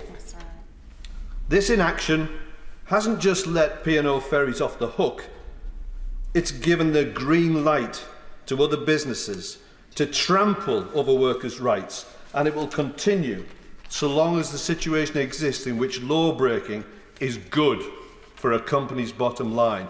It's the break the law and pay off people later Bullingdon Club mentality that runs through the upper classes and establishment in our society. Be it the bosses of big business or the Prime Minister, they know that they can get away with acting unlawfully, either because they won't get caught or held to account, or if they do, they know they'll still come up trumps with a system that always has their backs. If the current situation is allowed to go on without correction, it won't just be operators across the maritime industry that feel compelled to follow suit, which will spell an end to any residual UK maritime workforce. We'll also see a race to the bottom across the economy as businesses take the lead from P&O, knowing that they can blithely commit crimes of corporate thuggery, decimating workers' rights and protections in the process. Mr Deputy Speaker, if we're to see an end to this corrupt, immoral system, what we need in the first instance is a strengthening of employment rights and protections, including the total outlawing of the fire and rehire tactics. Legislation must be passed that would stop such injurious industrial practices from being profitable. The fact that the government stood in the way of the private members' bill brought by my honourable friend from Brent North in the previous session, and their failure, time and time again, to vote in favour of motions to outlaw the practice has done much to create a culture of impunity amongst predatory, exploitative businesses who will use these greed is good opportunities to steal a march on those good and decent businesses who behave ethically and who care for the people who work for them. If we are to rebalance the economy, improve wages and save working people and those most in need from bearing the brunt of soaring inflation, then what we need now more than ever is a new deal for working people, as we set out in the Green Paper published last year. Not only would this programme outlaw fire and rehire tactics, it would transform the world of work, treating people with dignity and respect and addressing the imbalance of power by unshackling our trade unions to do their jobs, bargaining for and protecting their members. But I'm gravely fearful that this government plans to move in the opposite direction and further weaken working people's rights and protections. The provisions that have been outlined regarding the so-called Brexit Freedoms Bill to amend, repeal or replace retained EU law, including, I expect, those laws that protect workers' rights, are deeply, deeply concerning. So I'd like to offer the Minister, she's gone, the opportunity to intervene and state categorically that they will not permit the regression of a single piece of employment legislation, be that relating to the transfer of undertakings regulations or on working time. We'll get no answer, Mr Deputy Speaker, but this is a very dark and desperate moment, and I can only assume that by the government's continued refusal to rule these measures out, that our fears are well founded. In which case, this is now the moment for working people across the country to realise that far from representing their interests, this government is coming after their rights that generations have fought so hard to win. If we can come together in opposition across these benches and hopefully with some members opposite, then we stand a chance of defeating these devastatingly draconian plans and the betrayal of working people that lies within them. Beryl Clark. Thank you, Mr Deputy Speaker. Mrs Deputy Speaker, my constituents in Enfield North want a government that delivers for them. They want the financial security they need in the face of the cost of living crisis. They want the prosperity of a thriving high street. They want the respect of properly funded local services that can deliver for them. This Queen's speech offered none of these. It is wrapped up in an empty slogan that provides nothing to the people of my borough. A borough which has the 11th highest rate of child poverty in this country and where 1 in 5 workers are on low pay. It also has the highest rate of private rental evictions of any borough in London, mainly due to Section 21, which the government have been promising for years to reform but have failed to do so. Yet still, we are ignored. It has become abundantly clear that the government will not be levelling up this country. It smacks of total arrogance to talk about of a Menzies-style renaissance of our town centres when inflation is at a 30-year high. Only by getting money back into people's pockets will high streets and town centres like mine in Enfield North be able to thrive again. Mr Deputy Speaker, when it comes to levelling up, it's as if Enfield is the land that time forgot for this government. Since 2018, Enfield Council's budget has been cut by £70.2 million. The Council have tried to work with central government to help make up some of this shortfall through applying for Towns Fund, through the Levelling Up Fund and the Community Renewal Fund. The result?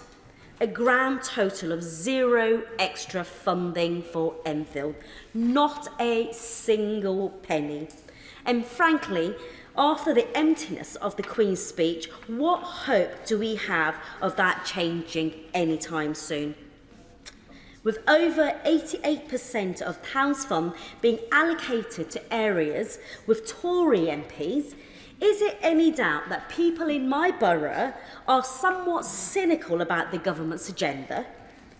The levelling up bills in the Queen's speech are still desperately lacking in ambition and as thin as the white paper. The substance amounts to little more than the government's marking its own homework and has nothing by way of new money or new ideas. Power could not be further away from the communities who are having to compete with each other over sporadic pots of funding handed out or not, in the case of Enfield, by Tory ministers.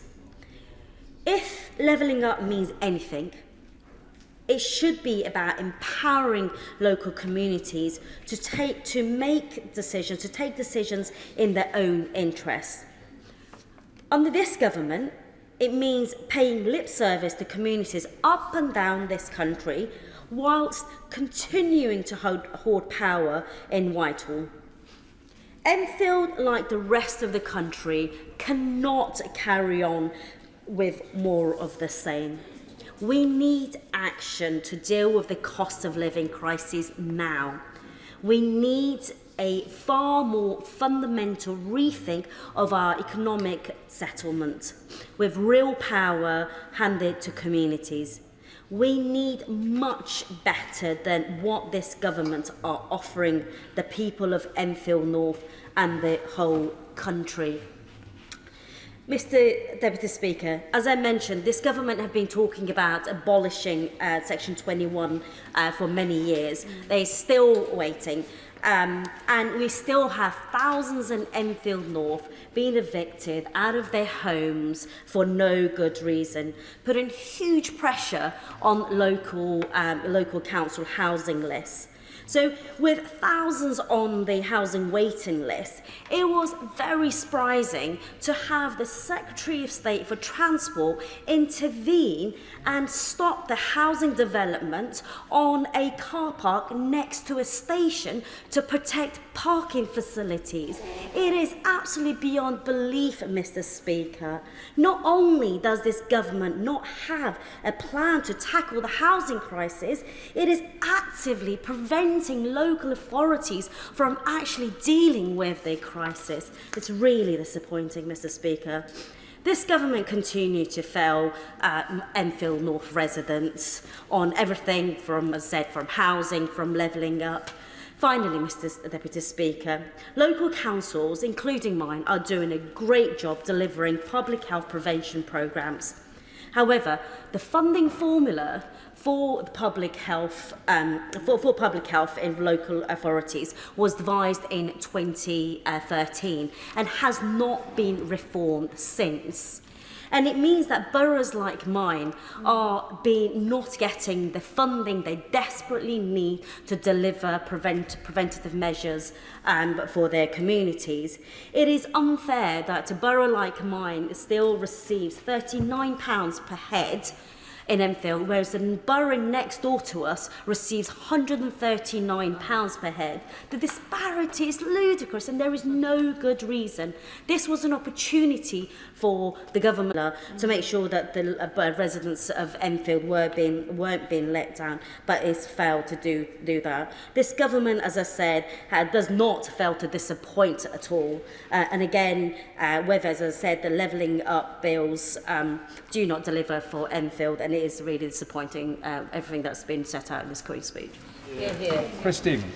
Thank you, Mr Deputy Speaker. It's a pleasure to follow the Honourable Member for Enfield North, and I will be concentrating a lot of my remarks on employment, which is quite ironic given the collective industrial action that appears to be taking place in the Conservative benches. I just hope that the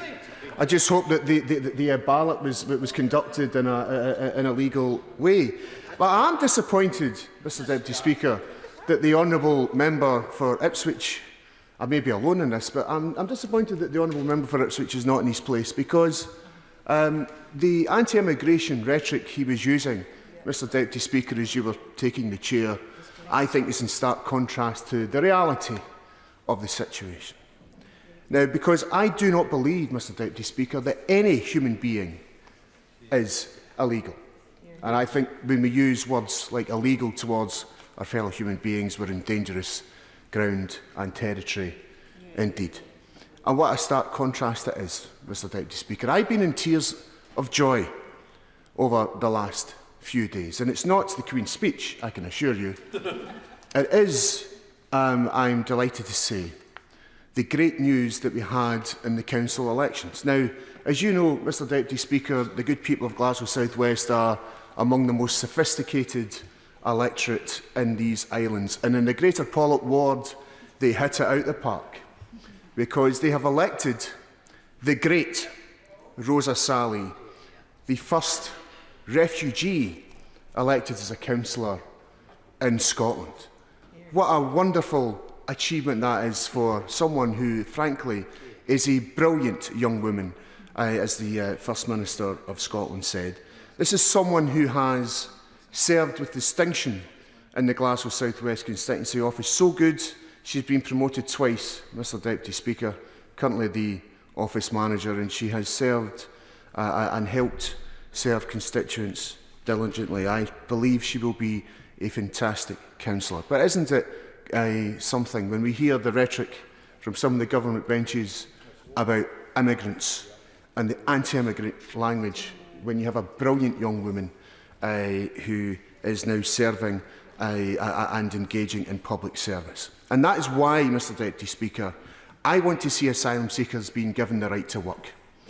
Because I think this was a mistake that the Blair government put in place when they stopped asylum seekers having the right to work. I think it's absolutely scandalous that we allow asylum seekers to be living on the equivalent of what I was earning as a youth trainee with Strathclyde Regional Council 30 years ago. It is not right, and I think asylum seekers, after a period of time, maybe 6 months, should have the right to work and make their contribution in this economy. And I'll give way to my good friend from Middlesbrough. I'm very grateful to my friend for giving way. He's absolutely right to focus on this issue. And, of course, the government's scheme for the homes for Ukrainian refugees has a lot to recommend it if it would only work properly for everybody. But at the heart of it, that ability for people to have recourse to public funds and the ability to work is absolutely the right one. But surely that should apply to every refugee. Why it shouldn't simply be restricted to one particular category. And I'm delighted they have that. But shouldn't it go across the board universally? I do agree with that, because I think that people who seek sanctuary in this country want to make a contribution. And they want to make a positive contribution to this across these islands. And so I do agree with the honourable member for Middlesbrough on that basis. There should be the right to work. And I'll give way to him. I thank him for giving way. I want to associate myself with the comments he's made about his office manager, who's been elected to Glasgow City Council, I believe. I was on a trade union delegation, United delegation with her many years ago, so know her well. The point he's making about refugees and asylum seekers, does he agree with me that the Home Office has serious issues when it comes to dealing with these people, and not just the current Home Secretary, but the former Home Secretary, former Prime Minister, is the architect of the hostile environment against people of colour, and Home Office has had long-standing issues under this Conservative government, and it needs a root and branch reform. Yes, I thank him very much for that, and I should, if I hadn't already said that Rosa is indeed a Unite activist and former member of the STUC General Council, Scotland's Workers' Parliament as well, and was indeed in Cuba with the honourable gentleman in a delegation. But he is absolutely right. The Home Office must be, I think, one of the most dysfunctional, and I know it's a competition, but the Home Office is probably one of the most dysfunctional government departments there is, and you only need to ask people who are looking for a passport at the moment to ask that.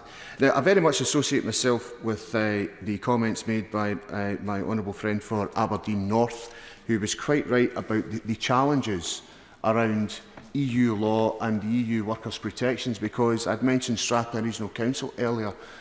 When the Tory government decided to abolish Strathclyde Regional Council, I remember when Tupi was good legislation and did protect workers on that basis. Now, I want to focus my remarks, Mr Deputy Speaker, on my first intervention to the Parliamentary Under-Secretary of State. And the fact that the government picked the Under-Secretary of State to lead for the government on fairness at work, I think tells you a lot about the priorities. Now, many honourable members have talked about the promises in the Employment Bill.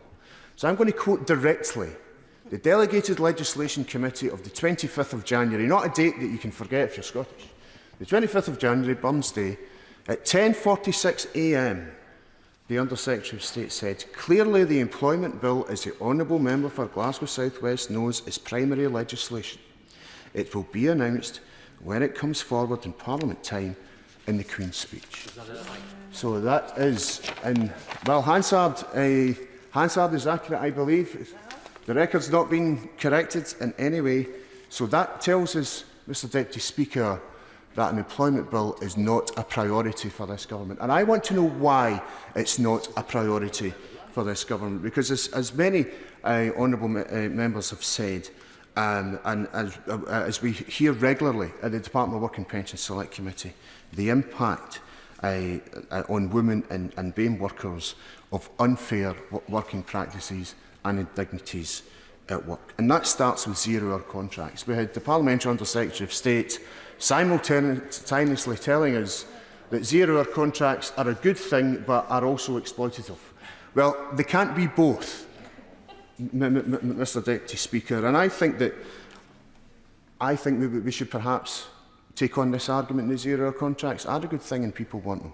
So let's only allow them where there's a collective agreement with a recognised trade union. And then we'll find out how many people actually want zero-hour contracts or not.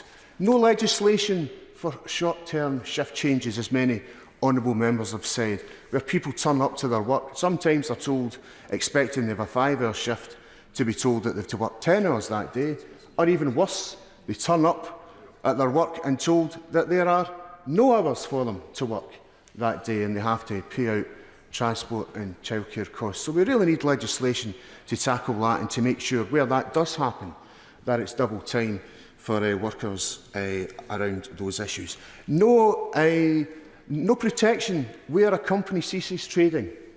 A good example we had in Scotland was a hairdresser operating out of a hotel who then upped and left to Portugal, left the workers with no wages, and they had no protection at all because they went to the hotel and asked for wages and the hotel said not our responsibility. I want to see legislation to fix those sorts of issues because that is the reality of what's happening. And the pandemic amplified these issues. These issues didn't go away with the pandemic. The pandemic emphasised those issues, and I'm sure my friend from Middlesbrough will agree because we've proposed legislation similarly on this. We really need to sort out the status of workers in the country. There are far too many, I believe, workers who are bogusly self-employed. And that actually has the double hit of people being caught up in this loan charge scandal as well, because they think that they're directly employed and they're not. And frankly, you know, we were promised, I remember sitting here, the Private Members Bill on Fire and Rehire, we were promised there would be a bit better way of doing it, and I don't see that either. I'll just conclude in two quick things, Mr Deputy Speaker. I am concerned at the government's changes announced just before the end of the last session, which will make sanctions easier on benefit claimants. I think that's going the wrong way, and I also believe it's going against what the government had promised. The government had promised that they would start initiating warnings before they would sanction people, and we were given commitments that was going to be the case, and those commitments seem to have disappeared. And I'll give way. thank my honourable friend for giving way and for the excellent speech that he is making right now. But on the subject of sanctions, does he not agree with me that all the evidence shows that sanctions and conditionality do not actually work, especially when it pertains to disabled people? And frankly, this government should be seeking to actually scrapping the sanctions regime. Yes, I do want to see the end of the sanctions regime, and I agree that conditionality is not working. But I think as a bare minimum, they could introduce what's known as a yellow card or a warning system before someone is sanctioned, and not people just turning up and being sanctioned because they were 5 minutes late. I mean, there are people we're politicians, we're late for meetings all the time, aren't we? Because that's just the way the world works, that we're late, you know. So would we be sanctioned for being 5 minutes late? I don't think so. I want to join others, lastly, Mr Deputy Speaker, in supporting the principle of freedom of peaceful assembly. And in the year, it was a year ago that fellow Glaswegians, along with myself, were in Kenmure Street to stop the Home Office from taking away 2 people in an immigration van, and I congratulate the good people of Edinburgh for stopping an immigration raid last week. The principle of people being able to assemble freely and peacefully must remain in these islands, as far as I'm concerned. So, Mr Deputy Speaker, I support and join with my friend in Aberdeen North. We need employment law devolved to the Scottish Parliament, where this government will not act, because if it will not act, the people of Scotland, when they get a choice and they look at employment law, will choose independence over them any day of the week. Barry Gardiner.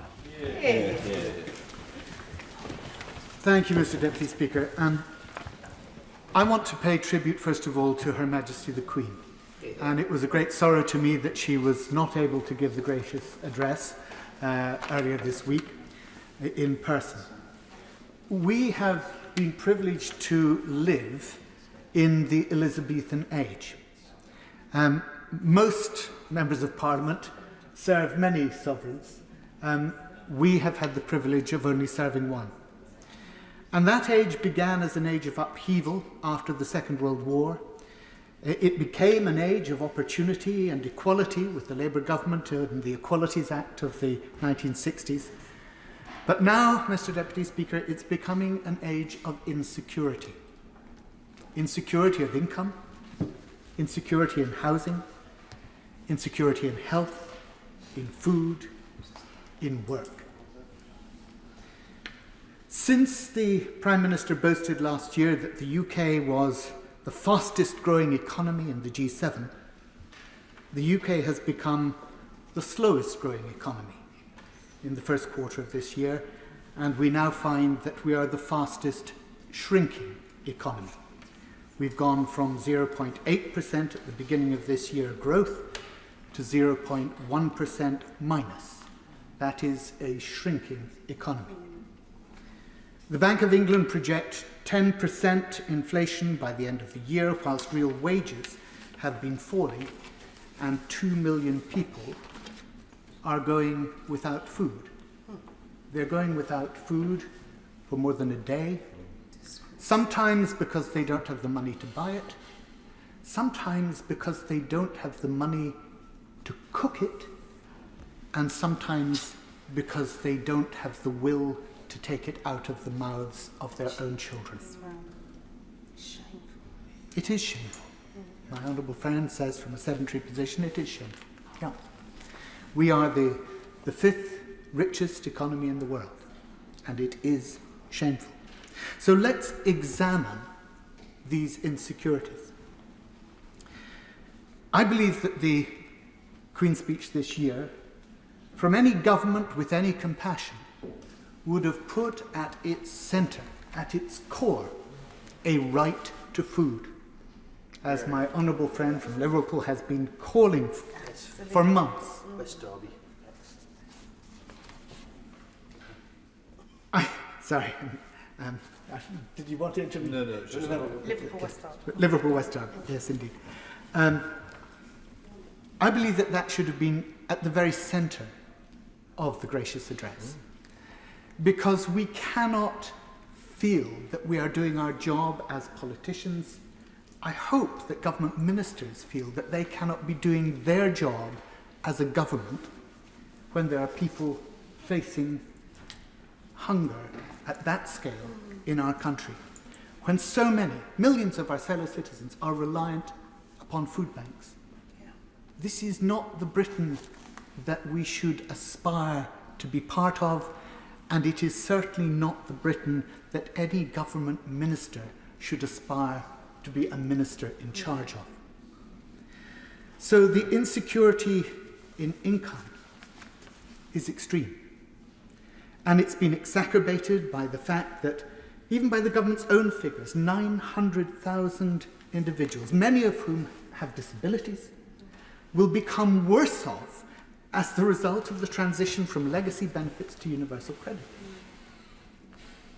And that's why the government should have had at the heart of the gracious address the need to restore the £20 cut to universal credit, to protect the income of those adversely affected, and to make sure that any recovery was not on the backs of the poor. Insecurity in work, and today this debate is titled Fairness at Work and Power in Communities. Well, so many of my colleagues have spoken about the gaping lack, the gaping hole at the centre of the bill, that there is no employment bill, promised 20 times by government ministers. No solution, no legislative solution. And, you know, I almost felt sorry for the Minister of Employment who sat at the dispatch box, because it must have been obvious to so many of us that he was embarrassed. He was embarrassed because he knew that what had been committed to, what had been promised, had just slipped away. And he knew he had no power to do anything about it. But there are people in government, in the cabinet, who did have the power to do something about it, and they failed. That's right. Absolutely right. And these are the choices. These are the choices that should have been made in that Queen's speech to protect people in work. 127 people this week at the Richmond upon Thames College, the entire teaching staff told, you're fired unless you sign a new contract, taking 10 days off your holiday entitlement. Go away, think about it. Of course, because of the trade union legislation, it's not possible for the union to fight back immediately. They have to consult, they have to ballot, they have to notify. But they have balloted. Oh yes, they have. 88% turnout and a 97% vote in favour of strike action. Because it's disgraceful. And yet what's happening is that the management of that college is calling in those workers now one by one, putting pressure on them, telling them that, you know, what are you going to do if you don't have a job? What are you going to do if actually at the end of this week, because you're failing to sign this new contract, you can't pay your rent, you can't feed your kids? You're one of those people who needs to use food banks. That's the pressure that is being put on people by insecurity in employment. And that's why all the things that my honourable friend talked about, all the things that he put together in the Employment Rights Green Paper, so vital if we want to have equality, if we want to have fairness at work, as the title of this debate says we should. We don't have it. We need it. But there's insecurity in health. I tabled a motion, Mr. Deputy Speaker, an amendment to the Queen's Speech Bill, in which I talked of 6.1 million people who have been referred to a consultant and who are waiting for treatment. Today, that figure was uprated by 300,000. 6.4 million people now having been referred to a consultant and yet still waiting for treatment. Over 2 million of them waiting more than the 18-week maximum period. And 300,000 waiting for more than a year. And when the Minister sums up, when we hear at the end of the debate, let not them stand up and say, well, this is because of the pandemic, because we know that this was building up. It was 4.43 million before the pandemic even started, and that was because of a decade of underfunding of our health service. Yeah. So we have insecurity of income. We have insecurity at work. We have insecurity in health. And we have insecurity in housing. And how many times have we had to stand in this chamber and talk about the plight of those trapped in accommodation where there are known fire-stopping defects, unable to move on with their lives, unable to sell, partly because of the EWS1 forms, but not only that, unable even to get insurance on their properties, and being charged through the nose by unscrupulous managing agents for scaffolding or for waking watches and for the wait to get on with their lives, just to get on with their lives. Or to have a new child, they can't because they haven't got the bedroom space. They can't even separate if they want to get divorced. They can't move to go to a new job. Their lives are frozen because of the failure by the government to act.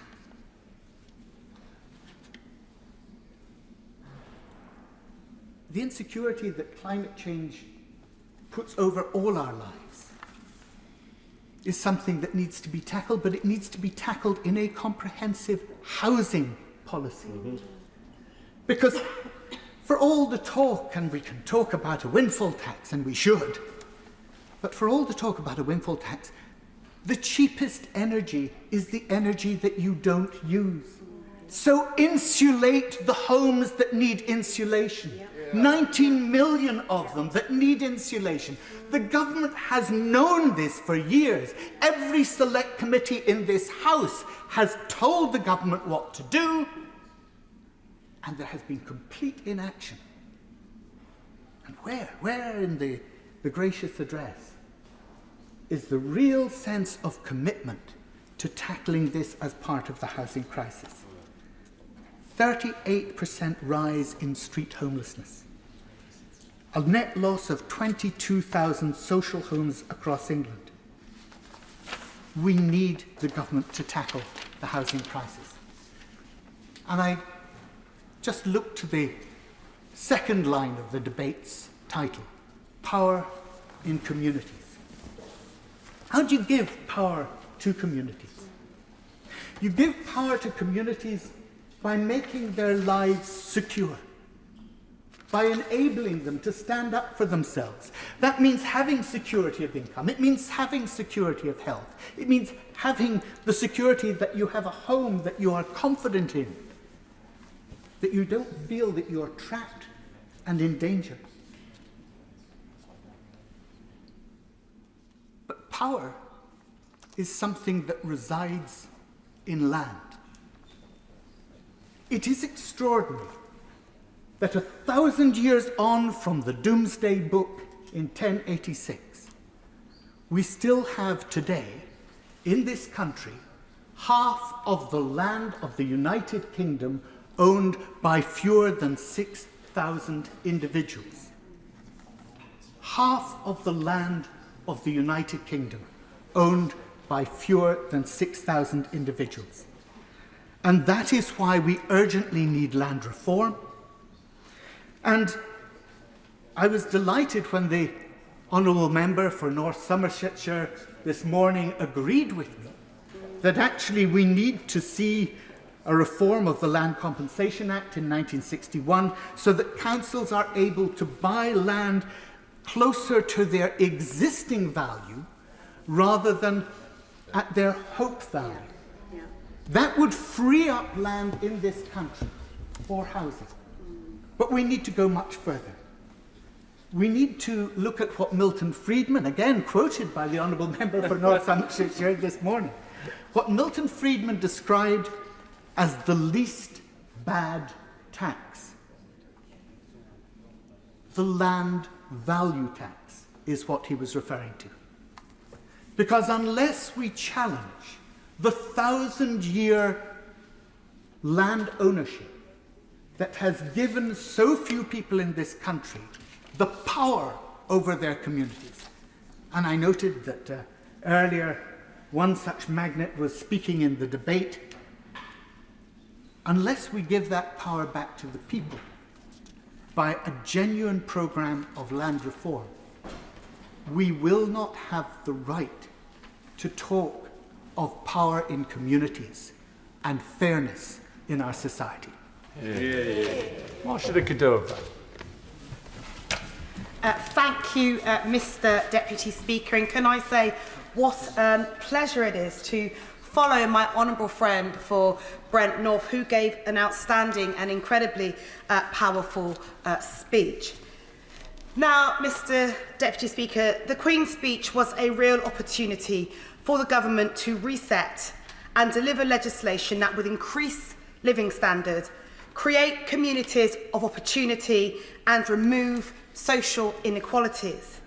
Instead, the government decided to put political and party interests over the interests of people. But the public clearly see this and they are tired of this out-of-touch government. And that's why the Conservatives suffered losses in last week's local elections, including losing Conservative flagship councils, including Wandsworth Council, which was won by the Labour Party. And this has provided us with the opportunity to show how a Labour-run administration can do things differently, being ambitious for everyone. And I know that the new Labour leader of Wandsworth Council and councillors will do an excellent job in serving the people of Battersea and Wandsworth. The government speaks about levelling up. In reality, it is levelling down. Growth has stagnated under the Conservatives since 2010. And meanwhile, inflation is predicted to rise to 10% later this year. And we know research by the Resolution Foundation found that average earnings are forecast to just be £2 a week higher than they were before the financial crisis, leading to this Parliament being the worst on record for living standards.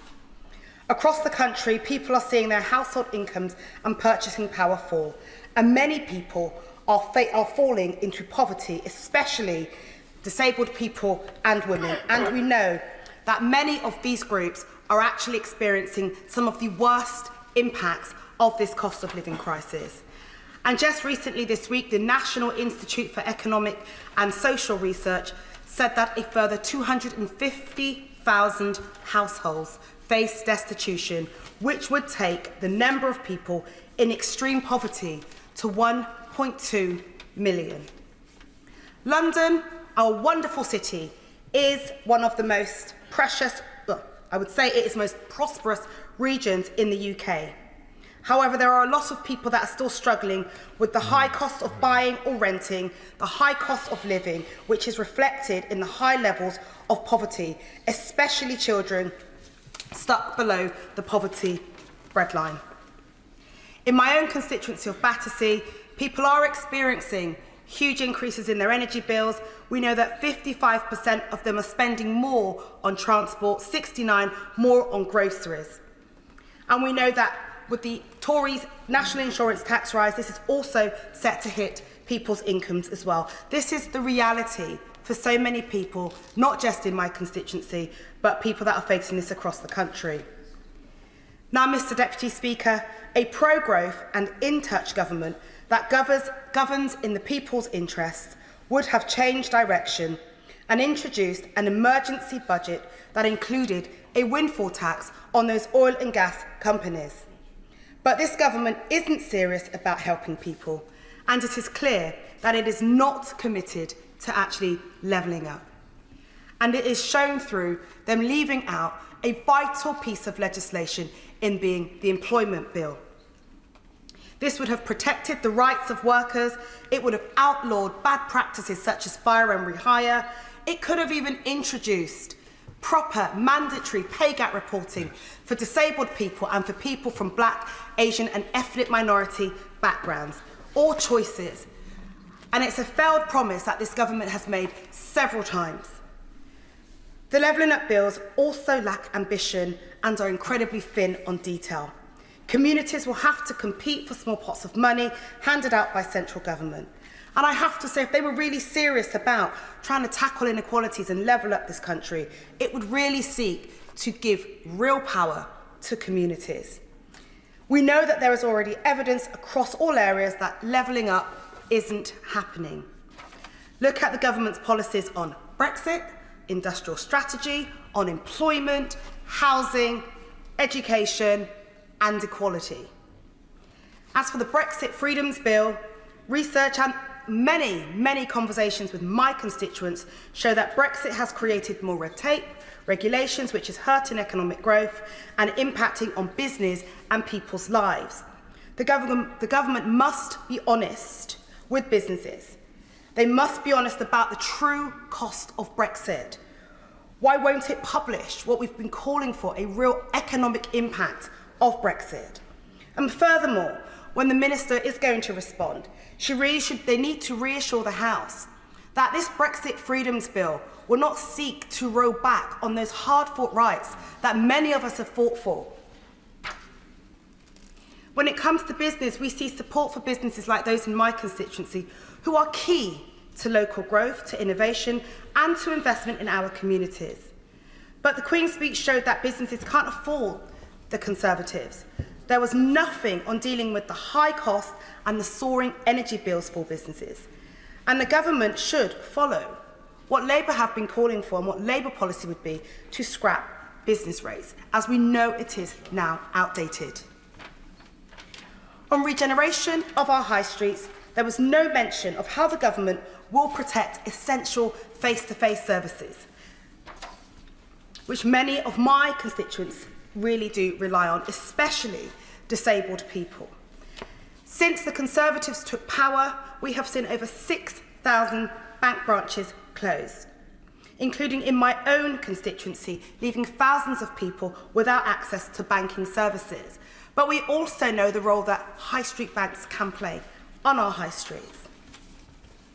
Now, Mr. Deputy Speaker, on the Housing and Regeneration Bill, this will only be successful if reforms delivers high quality, zero carbon, genuinely affordable new homes in places where they are so desperately needed.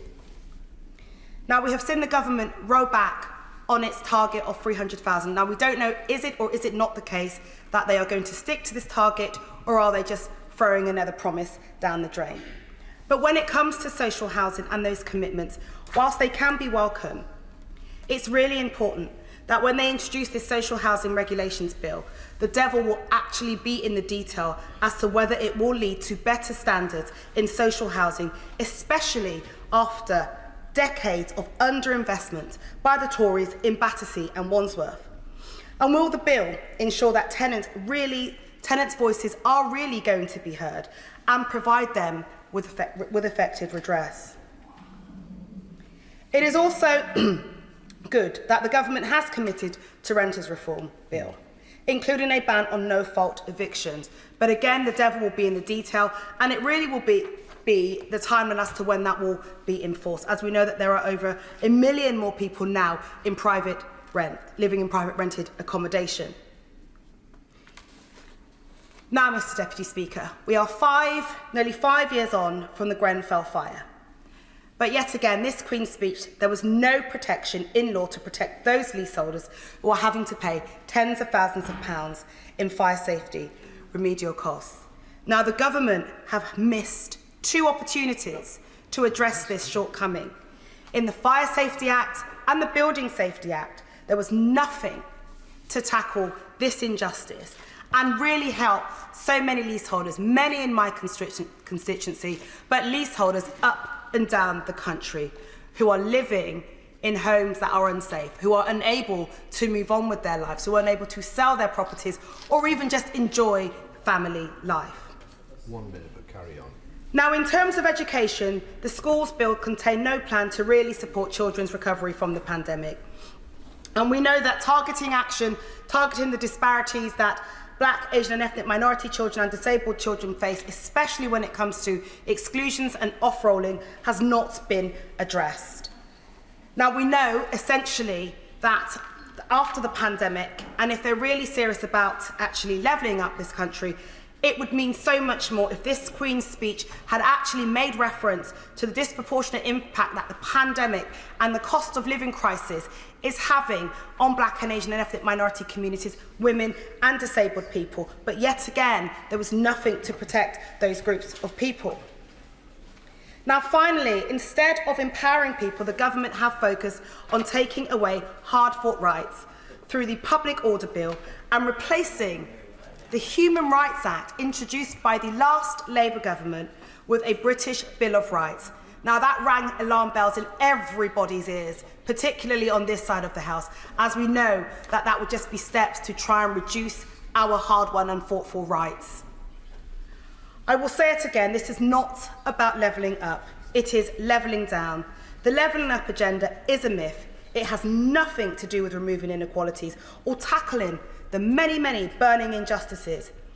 It has division and culture wars written all over it, and it aims to divide our country into rural versus metropolitan or London versus red wall areas. The Queen's speech has shown that this government is all about bluster and empty promises. Mary Glindon. Thank you, Mr. Deputy Speaker. The announcements made by the Queen, made in this Queen's speech, do nothing to increase the trust that the people of North Tyneside have in the Tory government, nor to alleviate their concerns about the rising cost of living, which is starting to bite really hard in North Tyneside. I've heard from so many of my constituents hurt and angered by the antics of Number 10 during Partygate, while they rigidly followed COVID rules, unable to be with relatives in hospitals or in care homes, and, worst of all, for some, not to be with them in the last hours of their lives. Then, to add insult to injury, included in the estimated £4 billion of fraud in the furlough scheme is North Tyneside Conservative Party, with a furlough claim for a member of party staff who continued to work during lockdown. And when I raised this sorry state of affairs at PMQs with the Prime Minister, he simply brushed the issue aside. Fortunately, the incident is now being properly investigated.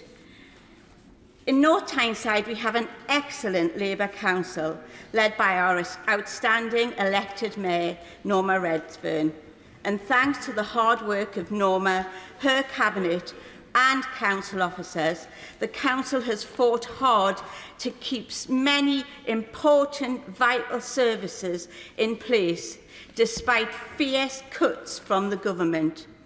As a result of government policy, since 2010, North Tyneside has had to make £131 million savings.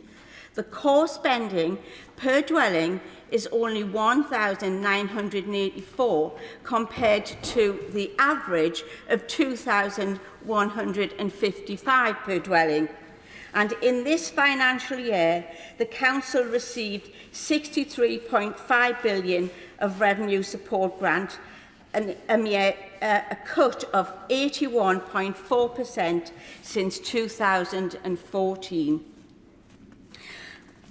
While the government is making much of its levelling up agenda in the Queen's speech, the reality is that in North Tyneside, where employment runs at 6.5%, almost 2% above the national average, they have given us a Category 2 status, while the Chancellor's leafy Richmond constituency has been given a Category 1 status in the levelling up plan.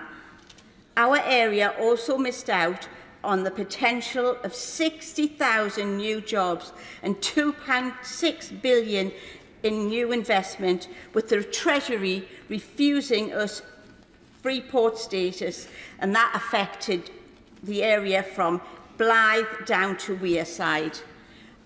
Something that I will never get over when I think of the missed opportunities, nor will people in our area either. And of the 45 towns that received the Towns Fund, 39 were in Tory areas, leaving behind towns like Killingworth and Wallsend in my constituency. The Tory government has already failed the North East on transport, cancelling the HS2 North East leg, refusing crucial upgrades to the East Coast Main Line and scrapping Northern Powerhouse Rail. And alongside the North East Chamber of Commerce, I lament the fact that the transport bill has no good news for our area. We all know good transport links are unquestionably a key to job creation and investment, and surely should be part of any levelling up agenda. Despite promises, the government has not given us a cast iron guarantee that the electricity cables over the Tyne will be buried below the water or raised to allow world-renowned companies in Wallsend and along the rest of the Tyne to bring in potentially millions more in contracts and thousands of jobs. Smoulders in Wallsend employ 600 people. It's desperate to have something done about the cables, and we've been making a plea to the government since 2017. Again, no levelling up, or in the case of the cables, levelling down here. Far from levelling up in the North East, the government is levelling down the region, as in total we receive less from the levelling up and the Shared Prosperity Fund than we did from the EU per year. With so many doubts and so many concerns about levelling up, perhaps the government should listen to the Chief Exec of IPPR North, who warns the government that it must prioritise turning levelling up into reality, and that people need to feel the benefit of ambitious actions with full accountability on this critical agenda. The IPR is urging the government to make itself fully accountable by including in the bill a new independent body outside of London to hold the whole of government to account against legally binding levelling up missions. I hope to see that there will be some degree of levelling up, and I want to see a social and economic level playing field, not just for North Tyneside, but for the whole North East.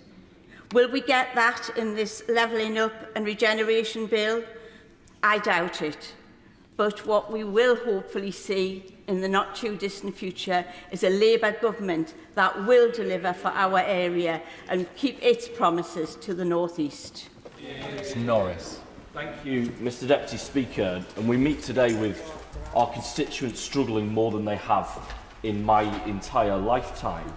And that comes off the back of what's been a very, very difficult decade or more for people in my community, with anemic growth in the economy, virtually no wage growth, stagnant pay, and of course bills ever increasing. And millions of people across the country have been just about managing for a decade, whether that's not going on holiday, whether that's not buying things, whether that's hand-me-down clothes, whether that's parents missing out so their kids can eat. They've just about been keeping their head above water for a long period of time. And that has now changed with startling speed over the last 6 months. Of that entire category of people, millions of people in this country, very many in my community, have seen their viability blown away by the increase in their bills, whether that's inflation, whether that's in the energy bills, whether that's at the petrol pump. And I don't like the cost of living crisis as a frame. I don't think it nearly states just how serious this is. This is a poverty crisis. And we should have seen in the government's legislative agenda as set out this week a helping hand for working people to get them through in their hour of need, but yet again, true to form, the government have not been able to meet that moment. They could have introduced a windfall tax on oil and gas companies and taken hundreds of pounds off the energy bills of millions. They chose not to. They could have taxed online retail companies fairly and given our struggling small and medium entities a discount on their business rates. They chose not to. And they could have finally done the right thing and cancelled the national insurance rise. And again, they chose not to. And what we've got is more of the same in its place. High taxes, high inflation, low growth, low pay. And low pay is a disease in my community. Last Friday, I attended an event at Jubilee Lead Academy in Bilborough in my constituency. And the inspiring young students there had asked me to come to hear about their campaign to secure the real living wage, the proper one, for care workers. Many have parents who work in care and saw the toll that hard work coupled with poor pay has taken on their lives. Many have got relatives that are recipients of care and saw just how hard life is for those who made sure their loved ones were looked after. They wanted to see those care workers looked after as well. They're fighting for better pay, and the government should listen to them. It shouldn't take, this is a primary school, this is 6, 7, 8-year-olds, well ahead of the adults that are chosen to lead the country. And instead we get a promise of jam tomorrow, and I tell you, there is no value in jam tomorrow when there is not bread today. And as just as pay is a core part of decent work, so is security. It's now 5.5 years, as we've heard, since the Taylor report, 2.5 years since the 2019 Conservative Manifesto promised employment legislation. In this place, as we've heard, 20 times the government ministers have promised an employment bill. The minister, in opening the debate, said that their commitment was undiminished. Well, I say gently, because he's a good man who I like a lot, you cannot make 20 promises of an employment act, fail to deliver one in the Queen's speech, and then say that your commitment's undiminished. That's simply beyond imagination. And, you know, where was... I'm old enough to remember the commitment for the UK being the best place to work in the world. Where was that? Where is that in this Queen's speech? And still, as my honourable friend for Brent North has raised so passionately, we're stuck with fire and rehire, a Victorian practice but alive and kicking. And in 2 years, we've seen it used on a large scale 3 times. British Airways, British Gas, P&O, and 3 times the government have missed the opportunity to do something about it.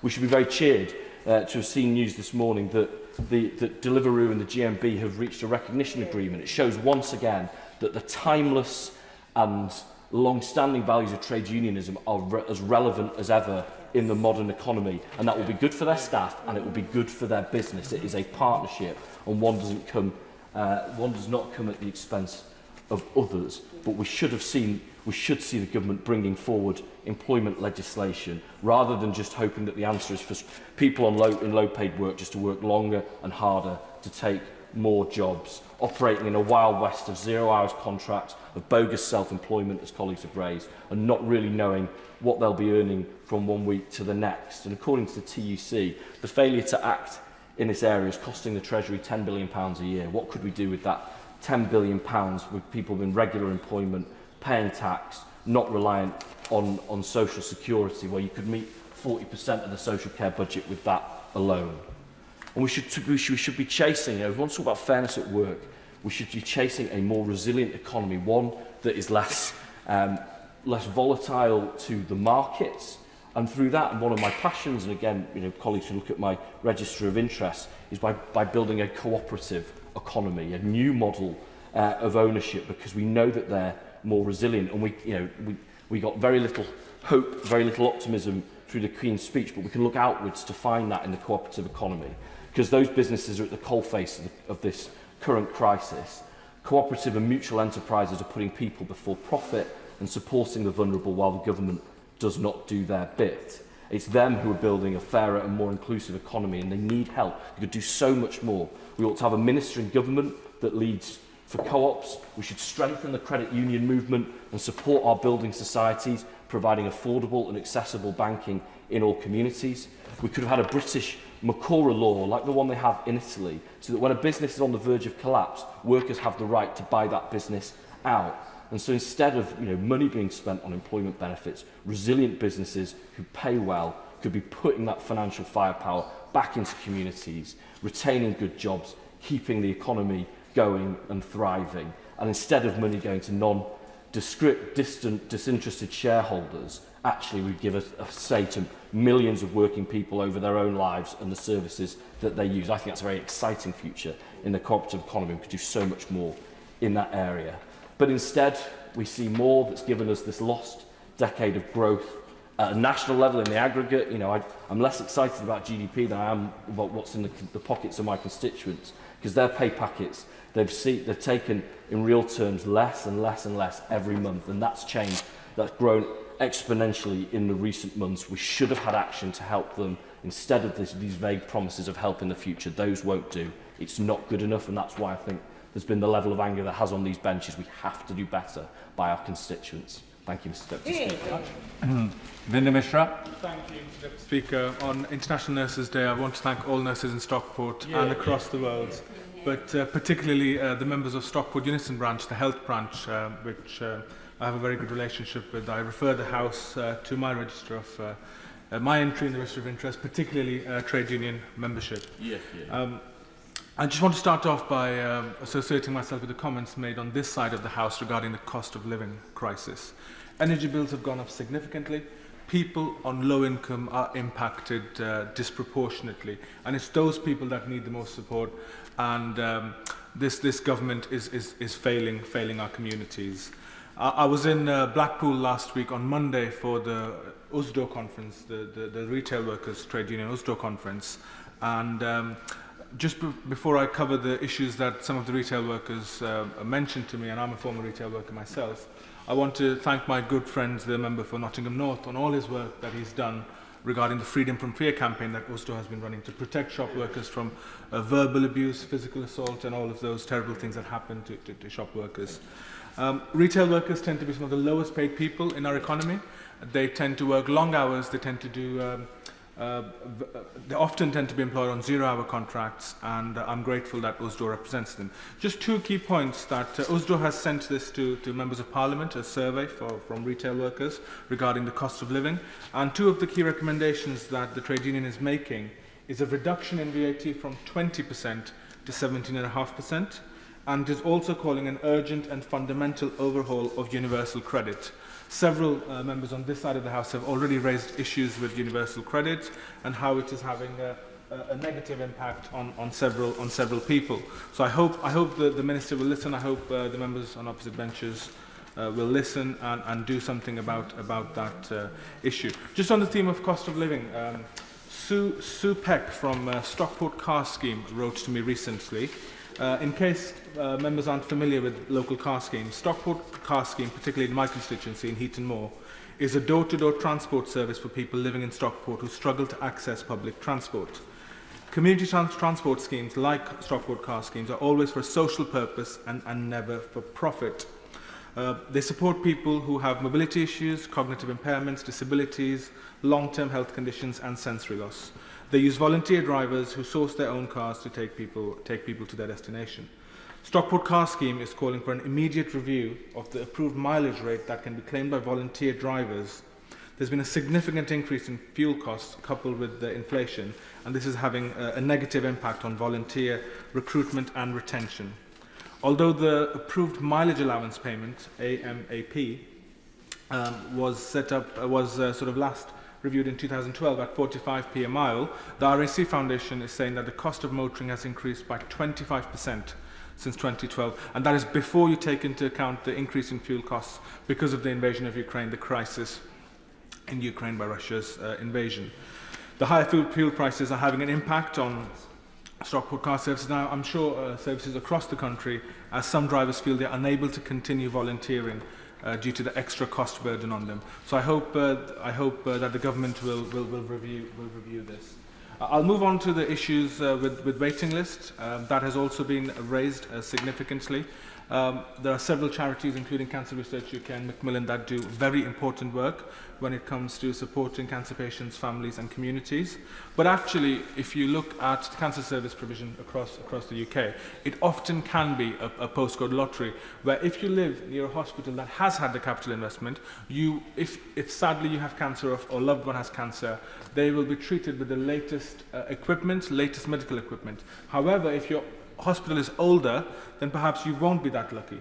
So we need to tackle that. Cancer Research UK has conducted research recently, and they informed me that 65,000 people in England are left waiting to find out if they have cancer, and that's just simply not acceptable in one of the richest economies in the world.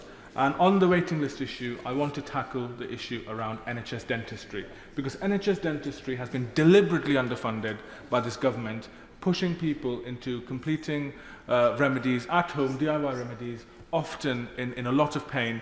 And yet again, it's a postcode lottery where in some areas of the country you might be lucky enough to find a slot or two with your local dentist on an NHS placement. Otherwise, you have to pay an extremely high amount of money that not everyone can afford. If you'll allow me, Mr. Deputy Speaker, I want to read out a piece of casework that I received regarding dentistry. And I'm quoting word to word. I have gum disease to the point all my teeth are very loose. I've tried and tried to get an NHS dentist as I don't work due to mental health issues. I stayed in my bedroom for 6 years, I just couldn't get out. To go private, they want £64 from me just to be seen. Then so much for my teeth to be taken out, and then dentures. I've started to get out with the help of my sport dog. If I lose my teeth, I will not go out again. I've phoned so many NHS dentists and got nowhere. I'm on the list at Kingsgate House, but that could take years. I really appreciate the waiting list, but I will not have any teeth by then. I would really appreciate your help. I've phoned all the people I can. I just don't know which way to turn. I hope you can help me. It's actually quite upsetting to read that and speak to that person.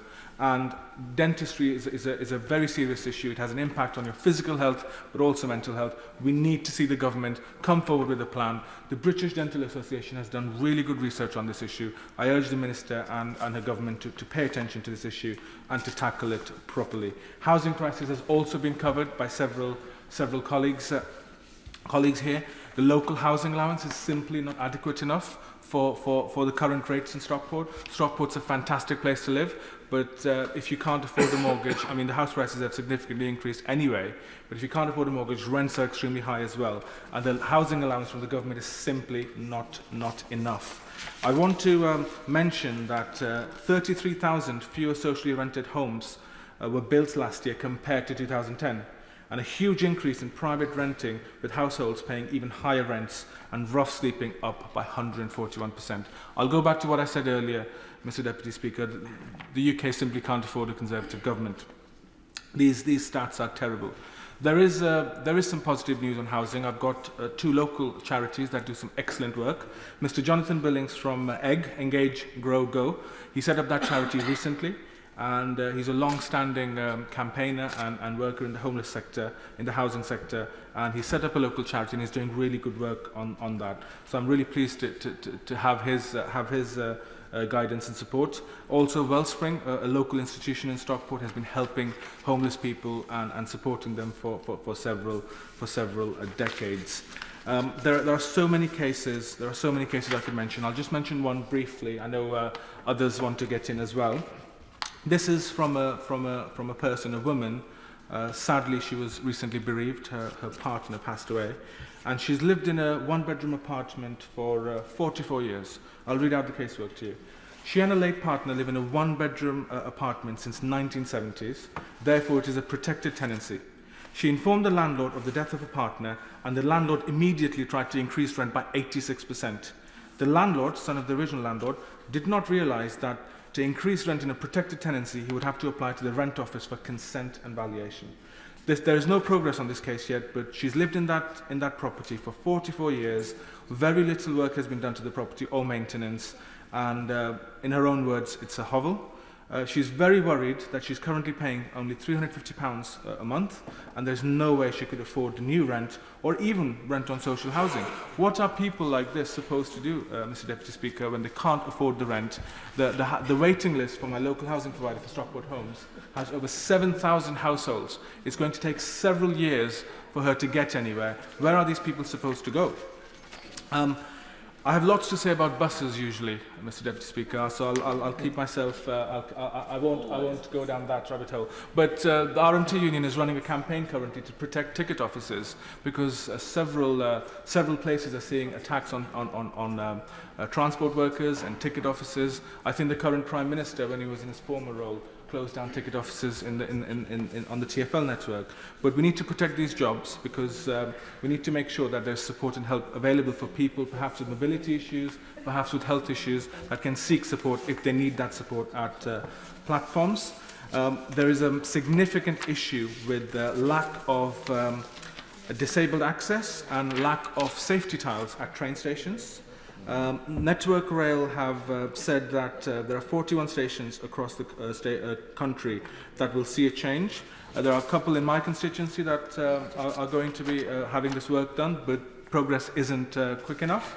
In the northwest, the Stockport constituency is in the northwest region, only 16% of train stations have accessible ticket machines, the worst in the UK.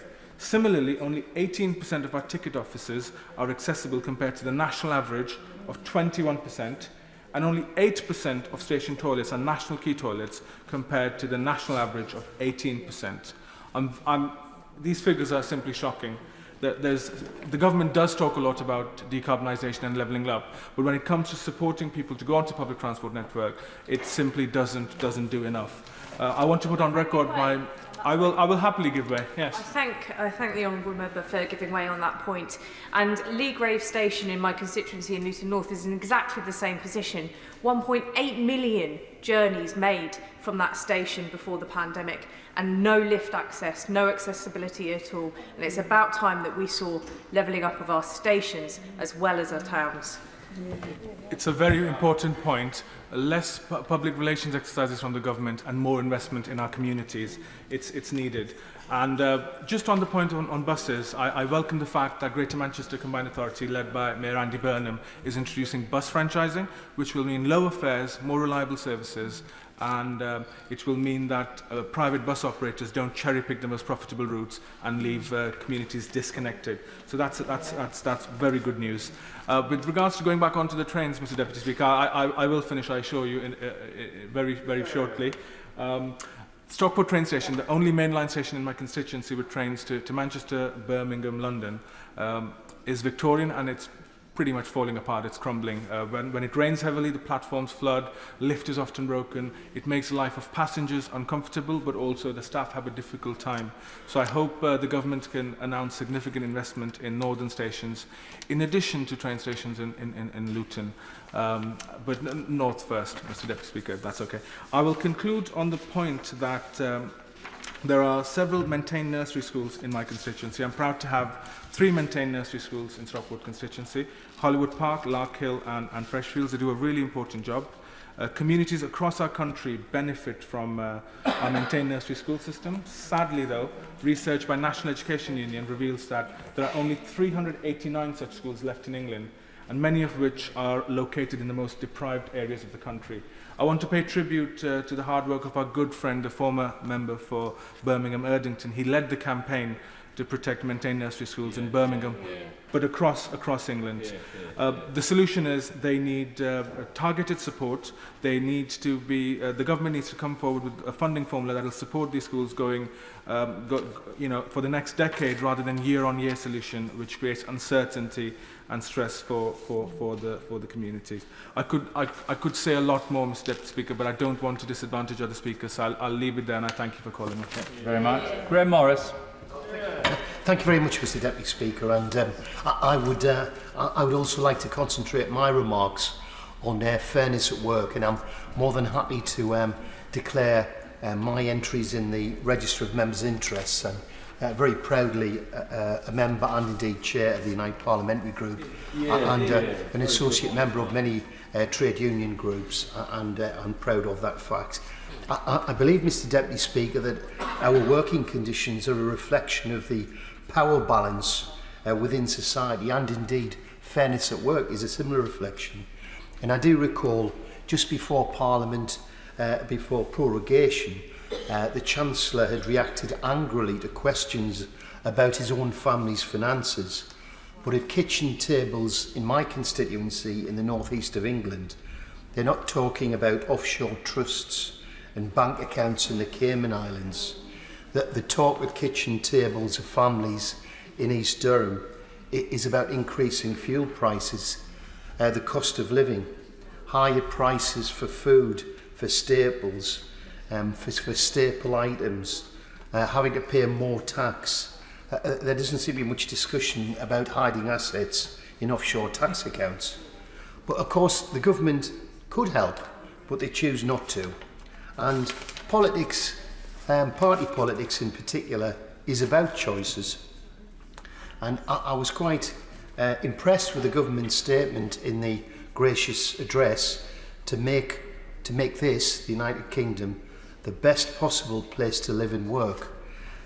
Unfortunately, the facts kind of belie that we've had over 12 years now of Conservative government, and many government MPs refer back to the last Labour government, but I think it's a reasonable assumption that given 12 years, if there was any intention of actually improving the quality of life, particularly for working people, then there's ample evidence to have achieved that over that period. I was incredibly disappointed that despite numerous assurances given to myself, my good friend, the Honourable Member for South West Glasgow, and my good friend, the Member for Middlesbrough, and indeed the Member for Brent North, that we would have an employment bill in the Queen's speech. I'm afraid we haven't. We've got 38 bills, and sadly, nothing nothing for workers. I think fairness at work means getting paid enough to be able to participate in the economy. It means being able to buy your own food and not to be dependent on food banks. When my parents were small, I might say my mother's celebrating her 86th birthday today, and I wish her happy birthday. There weren't food banks, there were soup kitchens, and they've been replaced. Now, I don't feel that food banks are a sign of economic success. I think they're a sign of economic failure. And sadly, they also confirm that work doesn't always pay. There are many people who are in insecure, low-paid work who sadly are having to rely on food banks in order to put food on the table and feed their families. And I think job security means being able to turn on the heating without being worried about whether or not you can afford the bill, or to give your child access to decent clothing, housing, or even the internet. These really aren't luxuries. They are the basic essentials of a functioning modern economy in the 21st century. And I certainly believe, as a trades unionist, good businesses, and there are many, many examples of good businesses, should be standing side by side with their employees as budget pressures and higher inflation is likely to lead to more industrial disputes and higher pay demands as people who are in work are obviously trying to secure better pay rises. There have been opportunities for the government to act. My honourable friend's no longer in his place, but the minister who led the debate on many occasions condemned the bully boy tactics of fire and rehire and unscrupulous employers. But then, incredibly, he himself talked out the private members' bill put forward by my friend, the member for Brent North. And I'm delighted to learn that in the other place, the noble Lord Woodley has been successful in the private members' ballot, so that there'll be another opportunity to raise this issue. So we've had strong words from government, but sadly no action. The disgrace of the P&O ferries sacking British workers, breaking our laws, hiring private security firms to manhandle seafarers off the ships. It's a disgrace. And the Queen's speech delivers the Seafarers Remuneration in Harbours Bill. But one thing it has been able to do, it's united unions and indeed ports and the employers in criticising this plan as being ineffective and unworkable. When the Transport Secretary said he would stop at nothing in order to take P&O ferries to task for their blatant disregard of UK employment legislation, I don't think any of us actually expected him to do nothing. We actually thought he would do something. But it does seem to show that the rich and powerful can break the law with impunity. It's the same whether it's the senior management of P&O or the Prime Minister, because it seems to many people that the system is built to protect the powerful and ignore their wrongdoing. Meanwhile, many working families in communities like mine in Easington are struggling. Police officers whose retirement plans are in tatters because of government pension changes, or indeed the prison officers leaving their job every day because of terrible pay and reducing and awful terms and conditions. The Honourable Member for Watford, who's in his place at the moment, expressed regret about the government's failure to support his TIPS bill. Well, I also want to express regret that the government did not support my bill on prison violence, which was aimed to place a duty on the prison and probation service, including private operators, to minimise violence in the workplace. I'll give it.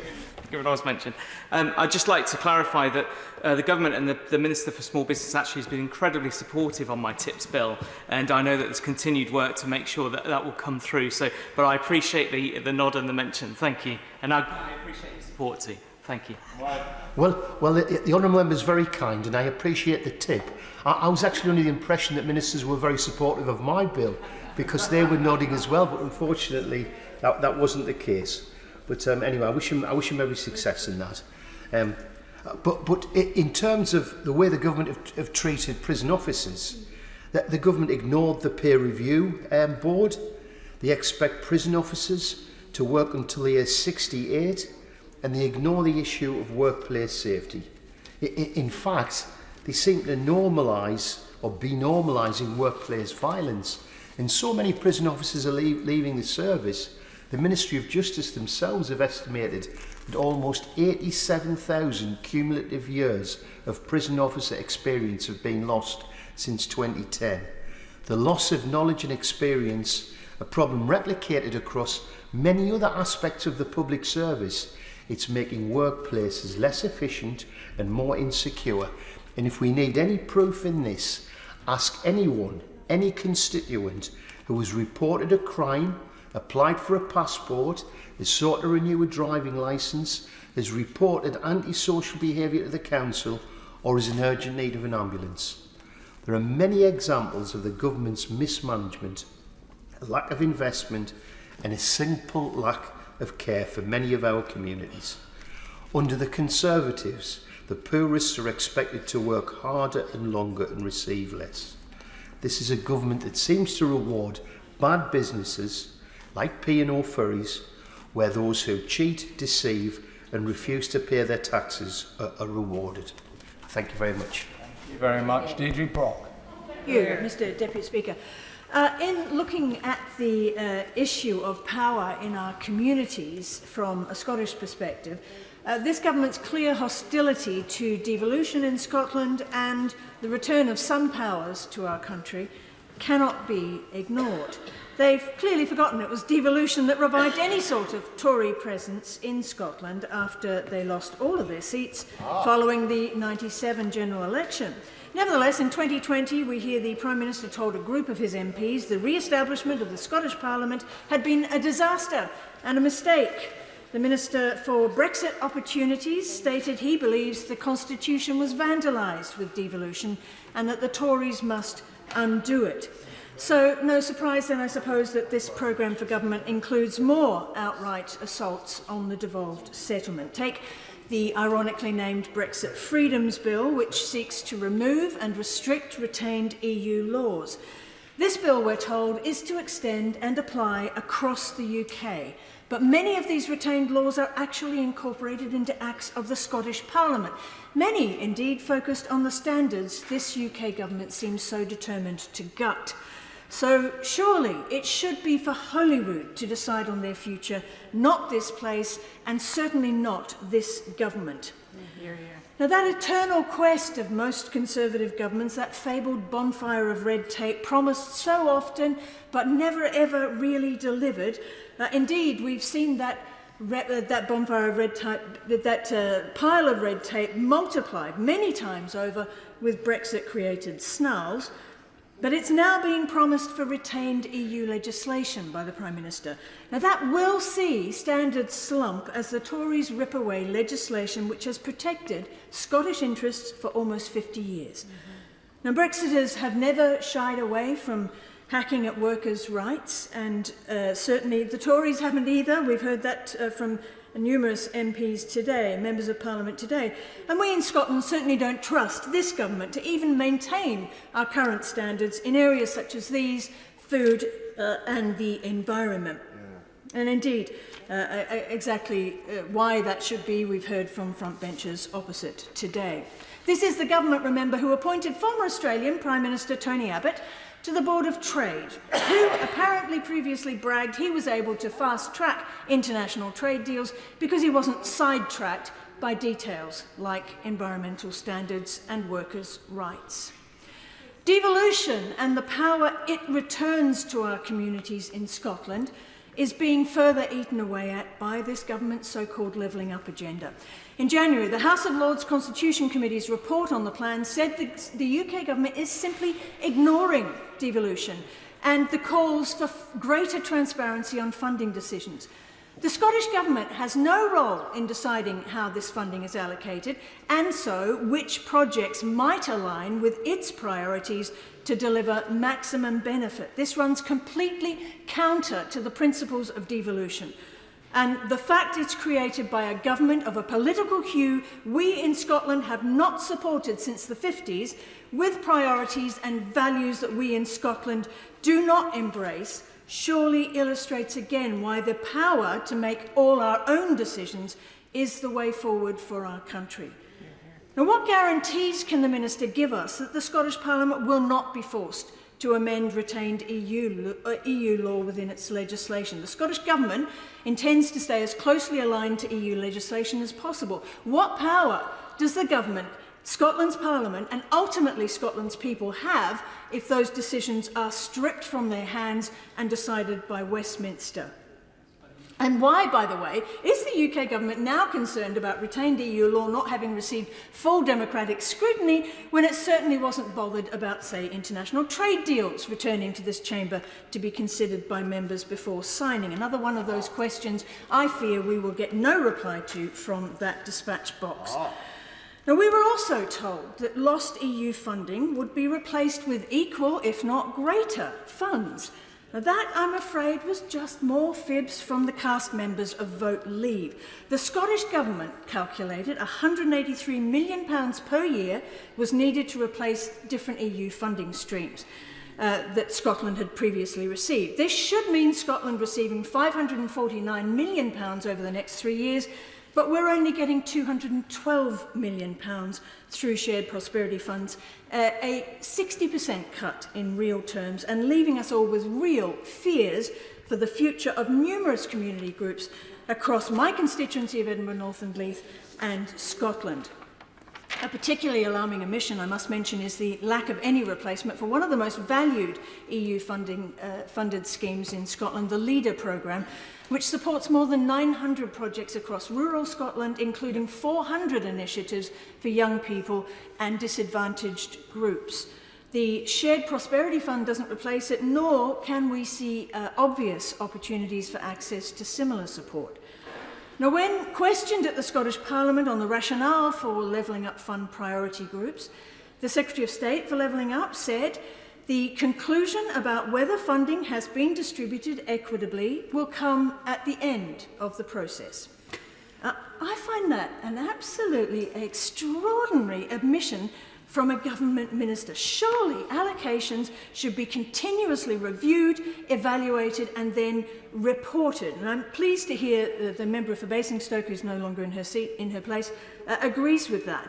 Shortfalls in this funding will likely mean the end of many organisations and services that have provided vital services to communities for years or even decades, damaging even further the fabric of our society. In the midst of a cost of living crisis and the biggest fall in living standards in recent memory, the government's flagship policy to rebalance power and resources swerves Scotland's elected parliament and leaves our communities with many, many pounds less in funding than we have with the EU. How can this be justified in a country where every single local authority, all 32, rejected Brexit?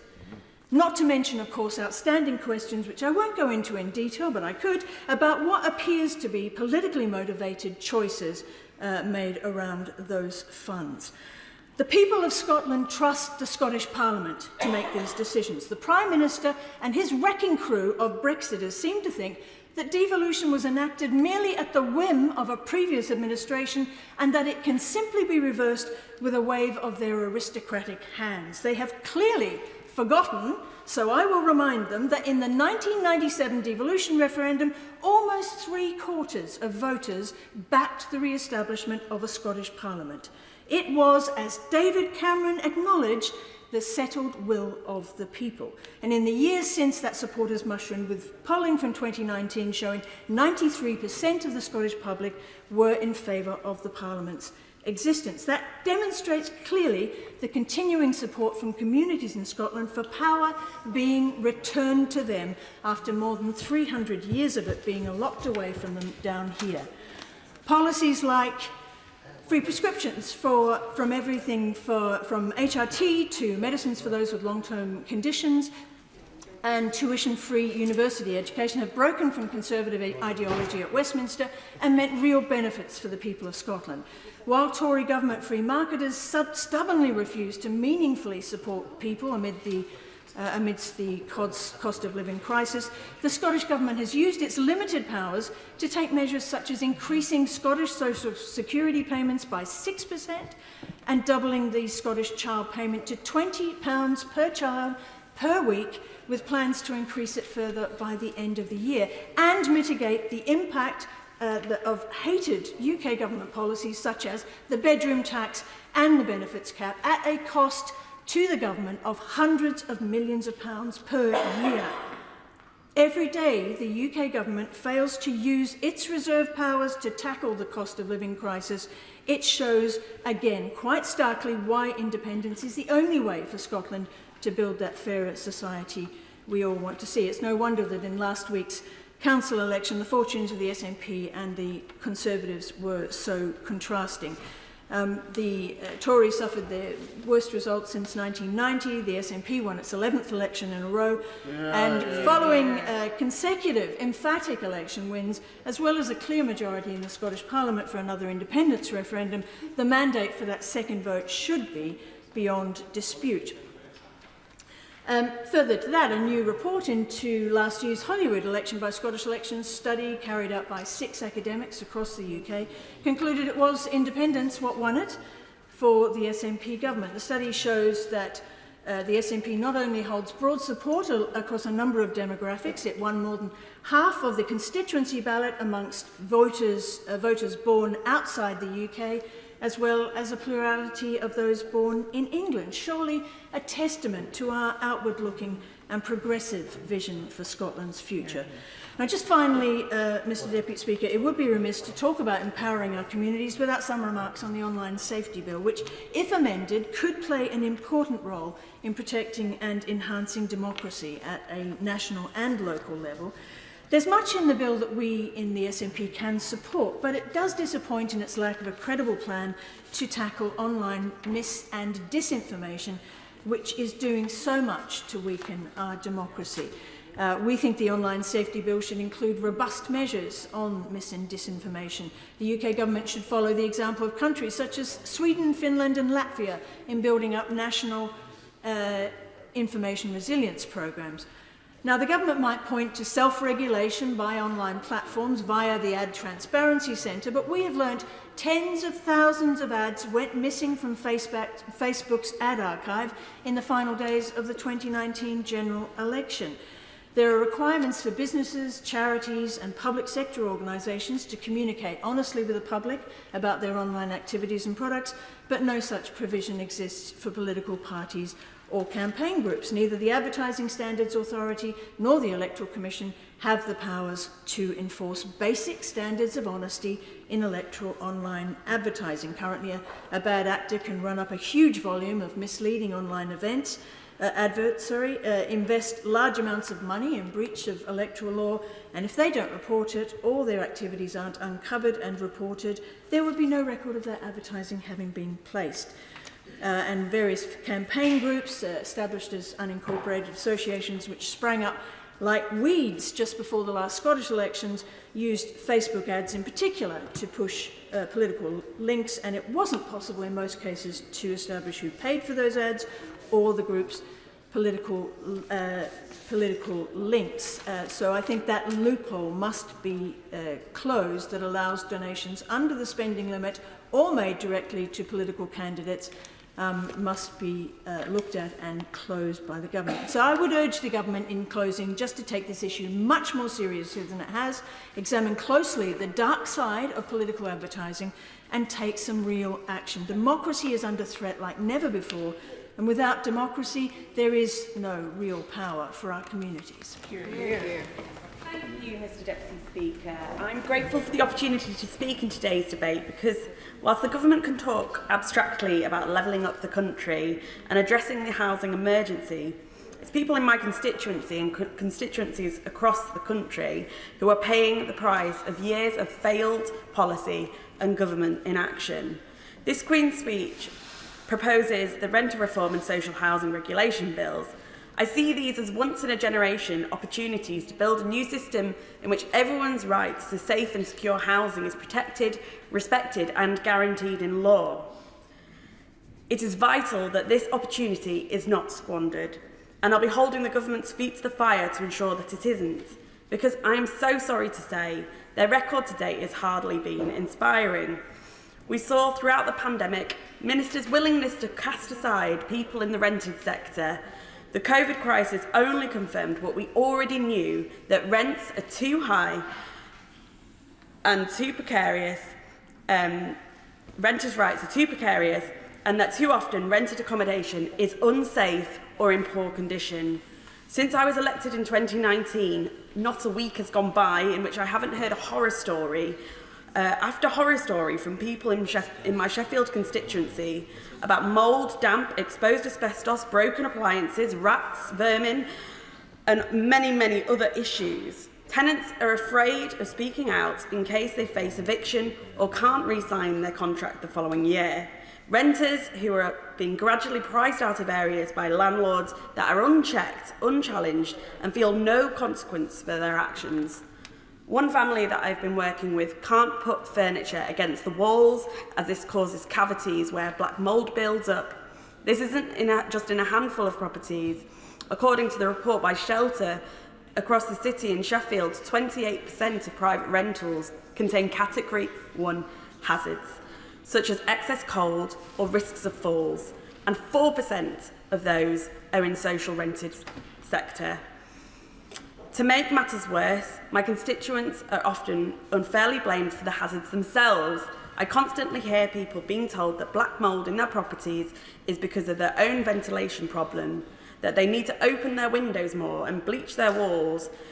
These are often families that I know have been sitting in the cold with their windows open all year round, running dehumidifiers at great cost constantly, and even a family who have been innovatively but sadly using sticky back plastic on their walls that they replace every 3 months to remove the mould. With the rising costs of energy, this is all the more concerning. The impacts of this are far-reaching. I've seen numerous cases of new or worsening asthma in children and adults, formally recorded by doctors as likely to be linked to living in mouldy or damp housing conditions. Other families have reported repeat infections. We are quite literally running returning to the 1800s. And it's not only my constituents' physical health that is paying the price. Every single person I speak to with housing issues is experiencing some sort of poor mental health as a result. Living in conditions unfit for human habitation is devaluing. It makes people feel like they don't matter. The stress of having to constantly complain and chase up repairs is costing people, literally, because they're having to take multiple days off work to try and resolve these issues and protect their families. Our housing market is fundamentally broken. This isn't a new emergency, but the COVID-19 pandemic has made it even more acute, exposing and worsening cracks in the private rented sector and pushing more people into the long-term crisis of homelessness, debt and precarity. In Sheffield, we saw a rise of 46% in the number of private renters claiming housing benefit to help pay for their rent during February 2020 and 2021. And nearly 3,000 households were made homeless or threatened with homelessness in the same period. We know that the main issue of affordable housing, that there isn't enough being built. As Shelter's recent report makes clear, a key part of our solution must be to build more new, good quality social housing. Investing in social housing would deliver homes that local people can afford and thrive in, because genuinely affordable social rents allow people to save and build their lives. Between 1946 and 1980, an average of 126,000 council homes were built every year. As of 2019, just 6,826 were built. My city, once famed for the constructions of great public housing works, including the Streets in the Sky design of Park Hill and the radical Gleadless Valley estate, now faces a year-on-year decline in social housing stock, largely as a result of Thatcher's right to buy. Between March 2015 and April 2020, 1,812 social homes were sold in Sheffield through right to buy, and only 229 were built. But it's not just about the affordability of rents, it's also about the quality of the housing and the affordability of day-to-day bills. I'm pleased to say that Sheffield Labour Group has pledged to spend £350 million to improve the quality of council housing, to upgrade all homes to EPC Band C, retrofitting homes to make them warmer and greatly cutting energy bills and emissions. Our council now plans to build 3,100 new council homes to the highest energy efficiency standards. But unfortunately, it's nigh on impossible for local authorities to build enough to maintain the rates, let alone carry out the investment and maintenance that is so desperately needed to improve council stock. As Shelter's Levelling Up with Social Housing report states, in order to truly level up the city of Sheffield, we need to be provided with the funding to ensure Sheffield can build the good quality, genuinely affordable social homes it needs. But to date, the government's ambition on levelling up have stopped far short of the action. We need to see even more done to maintain our current stock of social housing, let alone provide genuinely affordable, warm homes that are new build. It's time ministers stepped up to the challenge. My constituents are tired of poor quality housing, they're tired of high rents and struggling from paycheck to pay their rent and bills. We need a housing revolution, and I'll be fighting for that to ensure that this is what these two bills provide. I'd also just like to pay tribute to my honourable friend, the member for Barnsley Central, for his work as the Mayor of South Yorkshire. I think it's incredibly brave for people to put forward themselves for election, and I'd like to congratulate Oliver Coppard for being the new Mayor, and all candidates up and down the country who've taken the brave step to represent and build power in their communities. I think there's a lot in this Queen's speech which is missing, and I know that colleagues today have outlined very eloquently the issues of not having the employment bill. We have seen today lots of issues raised about taking away the ability of people in our communities to live independently and be empowered to get the best out of their lives. I think it's incredibly telling that we see what I'd call a Yorkshire mix of bills, which is bag of boiled sweets, which are all different from this, because I don't know what the ideology of this government is, because it seems to be in different departments there's a different flavour of right-wing ideology going on, and I think that that is very confusing to people up and down the country who are facing a cost of living crisis when their clear demands are to live well, live healthily, live in warm homes, have good quality, well-paid jobs. Thank you. Last backbench contribution, Kirsten Oswald. Thank you very much, Mr Deputy Speaker. People across the nations of the UK have had a difficult couple of years, and I fear that these difficulties, or at least as the UK government calculates it, provide a perfect cover for the Prime Minister's current chaos and his government's failure to deliver on promises set out in his party's manifesto.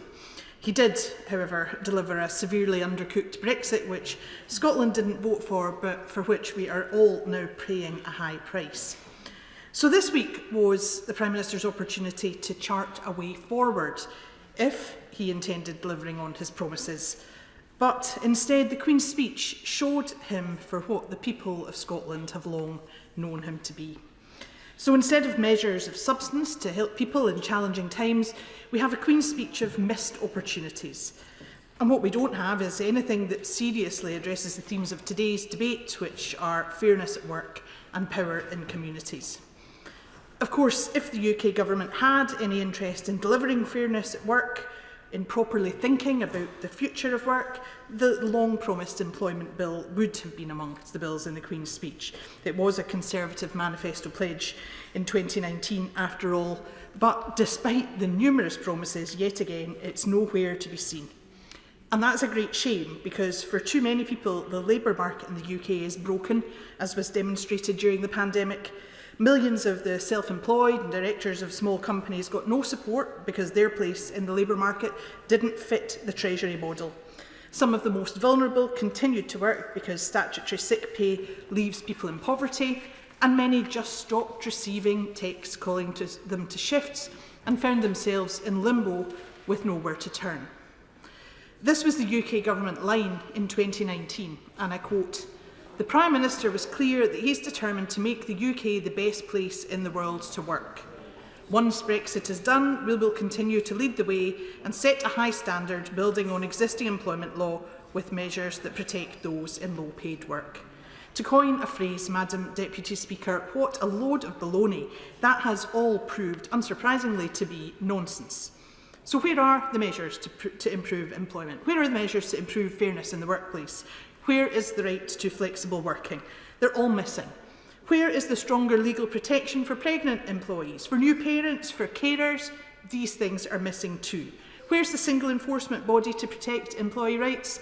It's missing. The Queen's speech should have featured reform of the chronically failing shared parental leave scheme. Recent figures show just 2% of new mothers use the scheme to transfer some of their paid leave to the child's father. Now, no one defends that scheme, no one pretends it works. It's been under evaluation by the UK government since April 2018, but evidently addressing that undisputed failure doesn't merit legislation. P&O ferries sacking 800 workers without notice should have been a wake-up call for wider reform of employment law and for urgency in that regard, but instead the UK government has focused solely on the narrow issue of pay for seafarers through the Harbours Seafarers Remuneration Bill. These plans have been called feeble and likely unworkable by Francis O'Grady of the TUC, and the bill leaves unaddressed the wider issues of fire and rehire. And the thing is, the parliamentary calendar being what it is, any interventions in the labour market not started this year stand little chance of ever seeing the light of day. So without the protection of EU law, much of which it's the intention of this government to strip away, UK workers face greater unfairness in the workplace, not less. And I echo what my honourable friend has said today. She said that the Labour Party must step up and support our calls to devolve employment law. Don't enable this Tory government, which Scotland did not vote for, to sell our workers short. And I have to say to this House that the people in Scotland didn't vote for this future at all. We in the SNP are committed to making sure they have that opportunity to choose a different future and an independent Scotland where delivering fairness is not just an electoral soundbite. So I also challenged the Labour Party and the Liberal Democrats to recognise the right of the people in Scotland to choose that better independent future, instead of once again siding with the Tories in their race to the bottom. And the other strand of debate today, Madam Deputy Speaker, is power in communities. I must have a different understanding from the UK Government of what community means, and I see little sign of a community focus in the approach adopted by them, either in response to this cost of living crisis or in the proposals or the missing proposals in this Queen's speech. And I see that the Prime Minister has adopted the simple tactic of denying the link between the actions or inaction of his government and people's very understandable anxiety about their bills. That won't wash. Voters can see for themselves that the UK Government is actively choosing courses of action which affect their lives in the most challenging of ways. So this UK Government is choosing to load on tax rises. It's choosing to cut universal credit by over £1,000. It's choosing not to uprate benefits by something closer to the current rate of inflation. Just contrast that with the Scottish Government's prompt action to uprate the limited number of benefits it controls to support families via the groundbreaking Scottish Child Payment. Contrast the UK Government approach with their missing employment bill to the Scottish Government's focus on fair work. And the UK Government is actively choosing to damage communities in other ways too. They're taking a wrecking ball to human rights and the dignity of the individual. Having closed off legal routes to reach the UK in an emergency, the UK Government moved on to its abhorrent Nationality and Borders Bill, criminalising those who use another route. And now they've adopted the inhumane policy of paying a third country to take those who make it to the UK off their hands. So not only is that policy morally wrong and a shocking waste of taxpayers' money, there are serious questions about the safety of those sent, including LGBT people, under this plan. And I must reflect my honourable friend's remarks in terms of the contrasting approach to refugees between the Scottish and UK Government. And like him, I very much welcome the election of Rosa Sally and think that the way forward will surely be one where more people are included in our democratic systems. But that's not the approach that this UK Government's taking. Their decision to continue with their hostile environment instead of building an immigration system founded on community, on decency and on fairness is a sign, I fear, of what's to come. And the safeguards in the Human Rights Act are an essential feature of our democratic society and our commitment to the rule of law. And whether the UK Government likes it or not, they're also, as we've heard from my honourable friend from Edinburgh North and Leith, at the heart of the Devolution settlement. And changes must not be made without the consent of the Scottish Parliament. Looking at the report of the independent review of the Human Rights Act, it's difficult to disagree with the quote. Since its passage, the Human Rights Act has faced a steadily escalating series of attacks designed not just to undermine the Act, but at times the very concept of human rights. A genuine case can be made that the Act has faced a series of attacks without precedent for a piece of legislation in modern British history. And the Queen's speech was the next in that series of attacks. It should really bring shame on the UK Government, but having heard some of the remarks from members opposite today, their approach to rights is to deny that they should exist. And the UK Government should also be ashamed by the way that they have treated the issue of conversion therapy in the Queen's speech. There's no conversion practices which are acceptable, and provisions put in place must be trans-inclusive, and they need to get a move on too, given the serious harm that these practices cause. In this House on the 30th of March, the responsible minister, the member for Finchley and Golders Green, said both the National LGBT Survey of over 100,000 LGBT people and the in-depth Coventry report demonstrated that violent and harmful talking conversion practices continue to take place. That's why we need to act. But shamefully, within hours, it became clear that the UK Government would not use its proposed ban to protect trans people, and in fact it took a public outcry to get them to row back on what looked like a refusal coming down the line to protect anyone at all. And their excuse for their decisions there was the need to clear the legislative decks for the cost of living crisis and the Ukraine war. But it's now clear to all of us looking at the Queen's speech that there is no significant bodies of legislation being brought forward on these issues. So that excuse doesn't wash. What is the fig leaf for that discriminatory decision? So it's a dark road that this government's travelling down in many ways, with scant regard for people that are struggling to manage because of this Tory cost of living crisis, a race to the bottom on rights, a willful disregard for workers, and I would repeat again what my colleagues have said today, that the people of Scotland deserve better, and they have a right to reject this. Shadow Minister, Lisa Nandy. Thank you very much. Out there in the country, a crisis is unfolding. We have the biggest fall in living standards since the 1950s, pensioners boarding buses to keep warm. Food banks are handing out cold boxes to families where both parents grind for a living that pays so little that they can't even heat the food that is handed out to them by charity when it should be given as a right. We've had an uprising across the north of England, demands for more power in Scotland, in Wales, in the Midlands and the south. We need to rewrite the script, ditch old orthodoxies, end the injustice of whole communities written off and written out of the national story by governments with far too little ambition. In every corner of this country, people are crying out for change.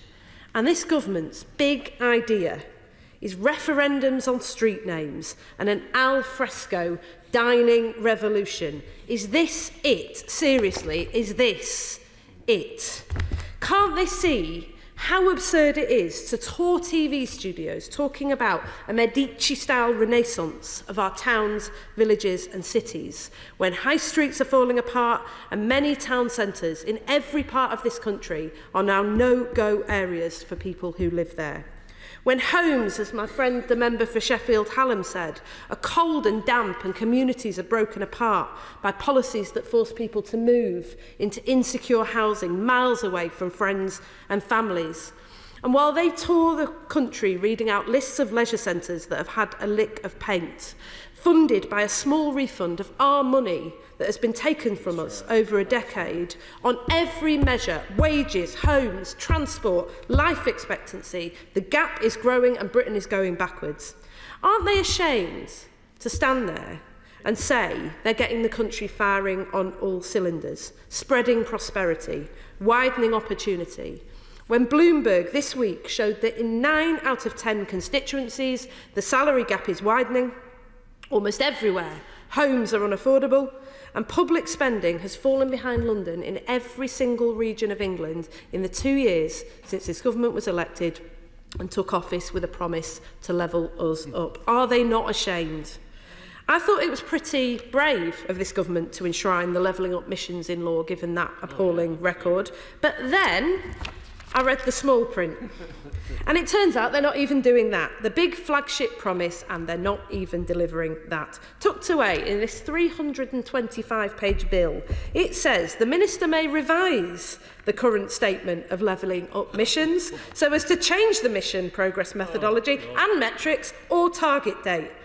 Madam Deputy Speaker, this is exactly what we've come to expect. They say they'll build 300,000 houses a year, and then they don't. They promise Northern Powerhouse Rail 60 times, 60 press releases over 7 years, and then they ditch it. They've given more money to fraudsters than the whole of the north of England in the last year. The bus subsidy, as the member for Stockport said quite rightly, was quietly halved when no one was watching. They've closed DWP offices across our regions. And remember that promise that when we left the European Union, we would take back control and the money that used to flow freely back to us through Brussels would be protected. That promise thrown in the bin.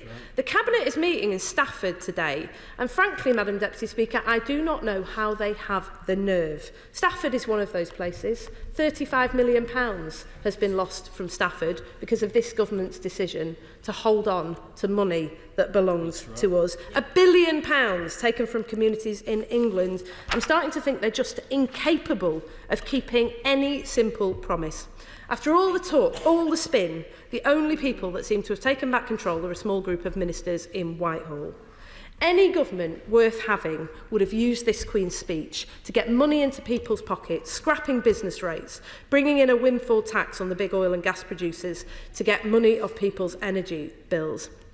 Madam Deputy Speaker, it's not just that they don't back us when companies are making record profits and we're struggling to heat our homes, it's that they're actively working against us. This is the only government in any G7 economy to put up taxes on workers during a cost of living crisis. Now, I gave up looking for this government's moral compass a very long time ago, but the economic stupidity of this is breathtaking. Next year, we're forecast to have the slowest growth of any G7 country. That's why levelling up matters more, not less, at a time like this. We should be turbocharging this programme and investing in our communities.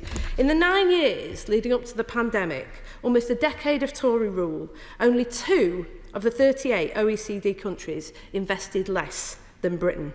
And this is how you get high tax and low growth and a cost of living crisis. Because it turns out, if you slash solar, you ban onshore wind and you degrade gas storage, you get an energy bills crisis. It turns out that when you're the Education Secretary and you axe the scheme to build schools fit for the future, you end up with an 11 billion repair bill and 1 in 6 kids in schools that are falling apart. Now he tells us that he wants to raise school standards and enshrine them in law. Give me a break.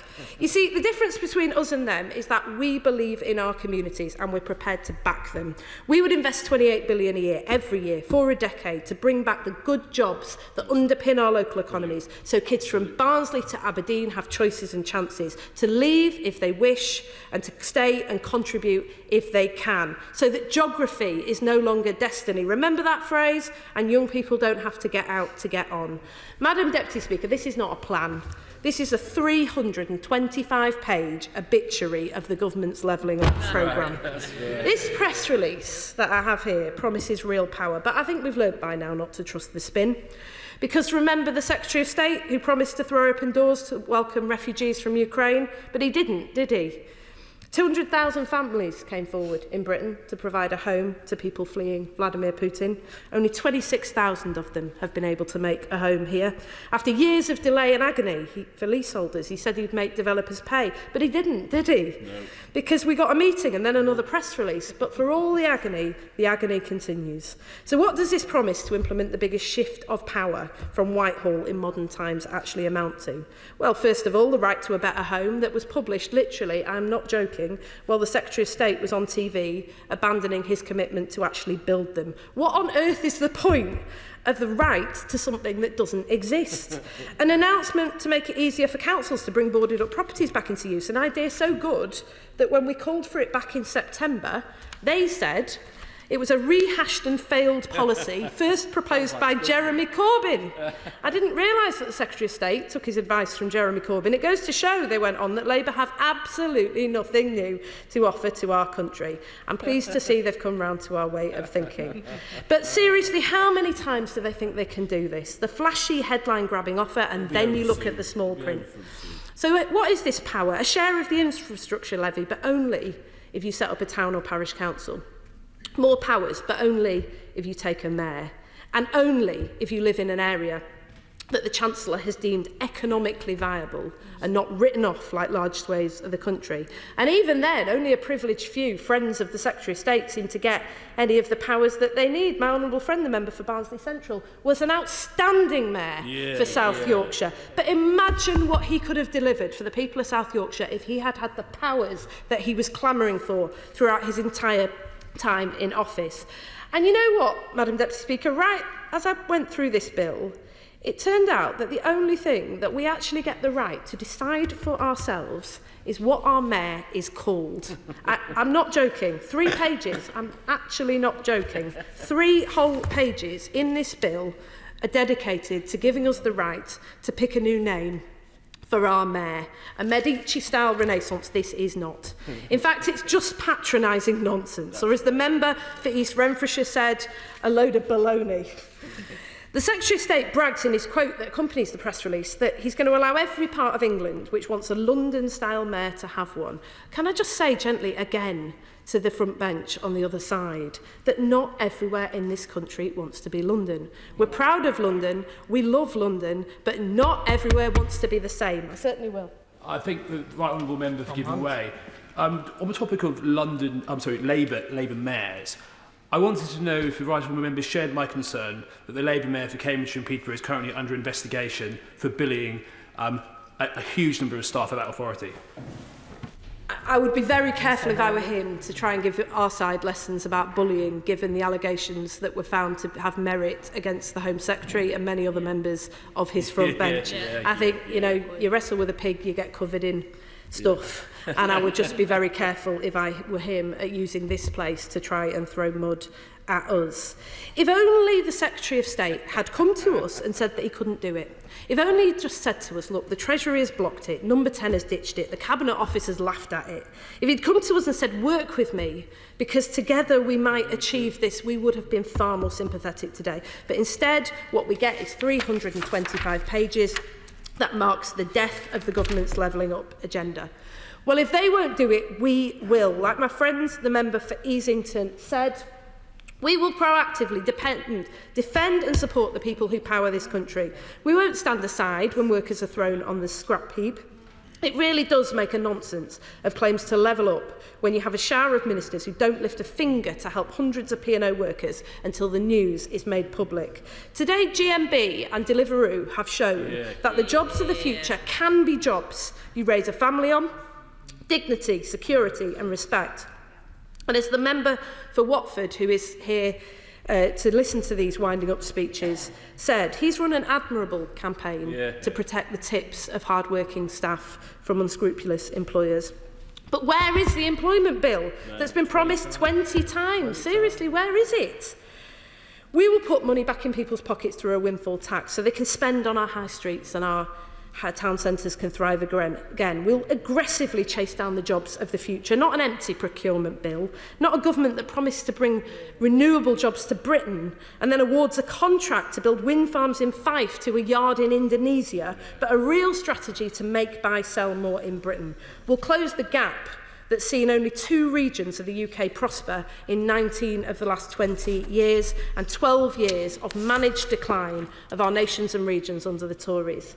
By investing in good jobs, transport, digital, skills, in tidal, hydrogen, solar and wind, we will rebuild our coastal and industrial communities. These are places that were once the engine room of Britain. They're within living memory. We powered the world and we will do again.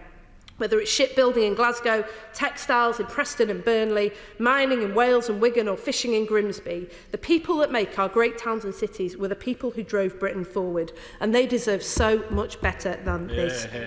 Those jobs may have gone, but what remains is a fierce determination that we will contribute again, not to the history books, but to our future. We deserve a government that shares that ambition, our ambition, for our communities and for Britain. And that is why Labour will do this with the best asset that we have, our people. If I've learned anything in the last 12 years, it's that people who have a stake in the outcome and skin in the game try harder, they work longer, they think more creatively and they do more because so much is at stake. That is why this bill should have been the moment to hand real powers to our communities, so that no longer are we forced to go begging, cap in hand, to Whitehall for loose change and small powers that we know will work for us. Every community in this country has the right to make a contribution to the national effort, not just some. And it was George Orwell, who is forever associated with my town through the road to Wigan Pier, who said that this is the country that lies beneath the surface. And it is time for that country to take charge of its own destiny. It is time for this tired government, out of energy, out of ideas, to get out of the way so that we can build it. Minister, coming. Thank you, Madam Deputy Speaker, and it is my pleasure to close today's debate on behalf of the Government and the Department for Levelling Up Housing and Communities. And I'd like to begin by thanking honourable members on all sides of this House who have contributed to today's long and lively debate following Her Majesty's gracious speech earlier this week. But before I say more on how we're delivering on our pledge to strengthen communities, to rebalance our economy and level up parts of the country, I first want to address as many of the points that were raised by honourable members during today's debate. So I will start with the member for Sheffield South East, who asked, where is the money? I don't think that he is in his place, but I would like to thank him for his substantive engagement with the issues, far more pretty much than anyone else on the opposition benches. I'm pleased that he found some things to praise in the set of bills that we're bringing forward, unlike his colleagues, although I also saw that he was also claiming credit for the policies that he did agree with. I'm not quite sure whether that is the case or not. But he did ask, where is the money? And the point that I want to make, I know quite a few people will be making this throughout the Queen's speech, is that levelling up needs more than money. We have been providing funding, but it needs more than just that. And clearly, funding alone has not eliminated regional equalities. So clearly, other types of actions are required. And the member for Barnsley East, actually, I agree with his anecdote when he talked about West and East Germany and the trillions of pounds that were spent. It's not just about pouring money into areas. That is not going to deliver levelling up alone. I do disagree with the point made by the member for Sheffield South East, that levelling up means taking from wealthier areas to other areas. It is not a zero-sum game. I also, I found his idea of devolving every single decision down to the most local level interesting. I think if we did take this radical idea as he's described it, he would then be complaining about postcode lotteries as well. But just to answer his question on what new powers will combined authorities have, what I would say is that the final package of powers will be bespoke, depending on the needs and proposals from local areas. So mayors could have increased powers over budgets, employment skills, transport, health and social care and policing, but what the Levelling Up and Regeneration Bill does is it streamlines the process for a combined authority proposing additional powers. So what it's doing is it's making it easier to devolve more powers to existing mayors by making the process easier as long as they agree to take on greater responsibility. So it's a flexible choice, which is why the detail which he was looking for won't be there. It will be dependent on the proposals that are brought by the mayors themselves. Many members raised really good points. The member for North Somerset asked questions about the inflationary shock, global commodity prices and monetary inflation, which I am not able to answer. I'm sure Treasury ministers will do so. But he also made a really good point about conflicting aims which arise when we're trying to deliver housing. And I hope that he will take part in further debates at second reading, which hopefully should address those issues. The member for Basingstoke talked about the need to have effective monitoring of levelling up. I think that will be found in the Levelling Up and Regeneration Bill, or the LURB as we call it. We have embedded the missions in there. We recognise there is a need to help everyone everywhere, because there are pockets of deprivation all over the country, not just in entire regions. And I look forward to hearing her further contributions on that. The member for Mitcham and Morden talked about the Secretary of State saying that we did not have a housing target anymore. I'm afraid that is not true. That is a straw man. He did not say that. He simply said that the housing target is not the only way we are measuring success, that we're also looking at issues like beauty and infrastructure, the environment and neighbourhoods. That doesn't mean that we don't have a housing target anymore. And the member for Huddersfield complained that the Secretary of State was not here to... Yes, of course. I apologise for being a little bit late getting back. I've been speaking at the housing conference, so I had to rush back, Madam Deputy Speaker. Just on the target, which was mentioned before, right, the government's got a target, the Minister's just said. Could the Minister confirm that the target is to build 300,000 homes a year before the end of this Parliament? I confirm that we have not changed anything about our targets, but we are looking, I'm agreeing with him, we are looking at other things beyond targets. It's not just a statistical number. And the member for Christchurch raised a point about vaccines and vaccine payment damage. Again, that's another issue which I'm not able to answer at the dispatch box, but I know that the Vaccines Minister would have heard his comments, and I hope that he will be receiving a response on that shortly. He made wider points about the economy, which I think will be addressed again next week during the debate around energy. The member for South Dorset made many points which I agreed with, including on employment, and I just wanted to recognise what he was saying about risk takers being the employers themselves. I think that is something that we do often forget when we talk about employment. The member for Middlesbrough complained about the legislation in this session and the last session. The fact is, the legislation that we're bringing forward were in our manifesto. They there were manifesto commitments and we won an election on those manifesto commitments. So what he should do is ask himself why he is at odds with the wishes of the electorate. The member for Bretton North made a passionate speech as usual, but as usual, I disagreed with most of it. The member for Battersea talked about ethnicity pay gap reporting. She and I have discussed this many times. What I would say to her is that there is a review coming about gender pay gap reporting and how successful it has been. I think it would be quite interesting for us to have a conversation to look at. Yes, I'll give way on that point. Deputy Speaker, point of order. Point of order, Mr. Chairman. The Honourable Lady had just mentioned myself as a member for Huddersfield. She was interrupted. I think she was about to say what a wonderful speech I'd made and the key points. And she was interrupted, but quite legitimately by my colleague. She never actually finished what talking about me. As the honourable gentleman knows perfectly well, that is not a point of order for the chair. It is a point fishing for compliments. And he's not going to get one from the chair. Nor, I fear, from the minister. Oh, go on. Kemi Badenoch. A point of order, Mr. May I just balance the equation, because I did try to get in, having been mentioned in the House. I wasn't allowed to, so I'm feeling like the honourable member. Just the same. I thought I'd make the same point. It's the same for both sides. Yes, I thank the honourable gentleman. He's not going to get any compliments either. That's it. Now, let us return to the subject of the debate. Minister. Thank you, Madam Deputy Speaker. I think the member for Huddersfield was just begging for a shout-out just there, and so I'm happy to give him one. His points were wonderfully bonkers, and I disagree with most of them, but I'm very happy to give way to the member for Battersea. Can I thank the Minister for giving me way? She rightly talks about the issues around gender pay gap and ethnicity pay gap reporting.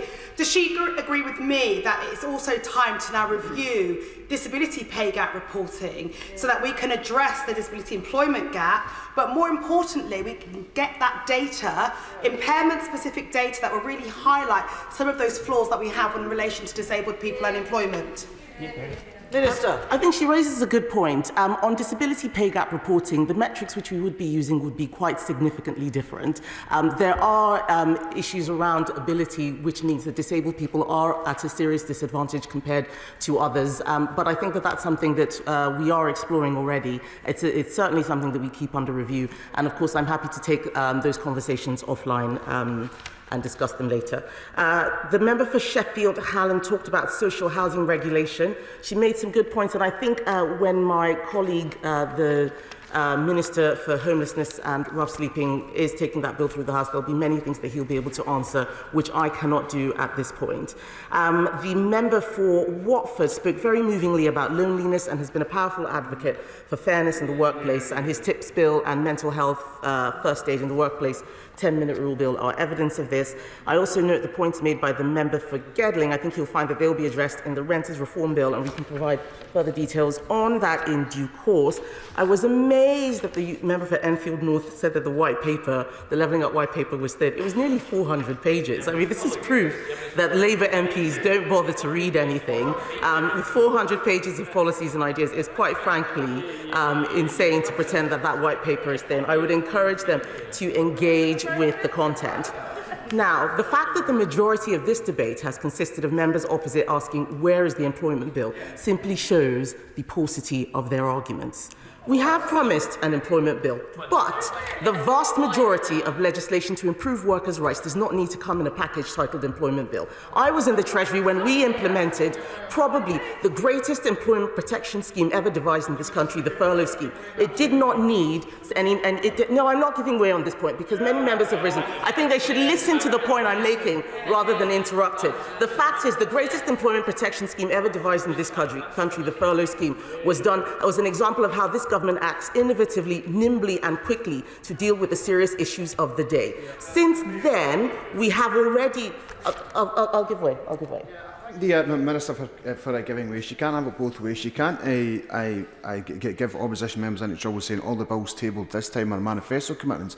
An employment bill was in the 2015 Conservative Party manifesto. 2017 Conservative Party manifesto and the 2019 Conservative Party manifesto. So when is the government going to table an employment bill, which it promised in January this year? The point I'm making, Madam Deputy Speaker, is that you don't need an employment bill to deliver employment legislation, and we are still committed to one. But the fact remains that we have already made progress on legislation. Order. The honourable gentleman thinks I didn't notice that he wasn't here at the beginning of the Minister's speech. He may not intervene when he wasn't here at the beginning of the Minister's speech.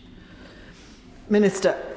The fact remains that we have already made progress on legislating to strengthen workers' rights. We've closed a loophole which saw agency workers employed on cheaper rates than permanent workers. We quadrupled the maximum fine for employers who treat their workers badly. The fact is, on this side of the House, we measure how well we are doing, not by the title of legislation, but by the fact that we have delivered record levels of high employment.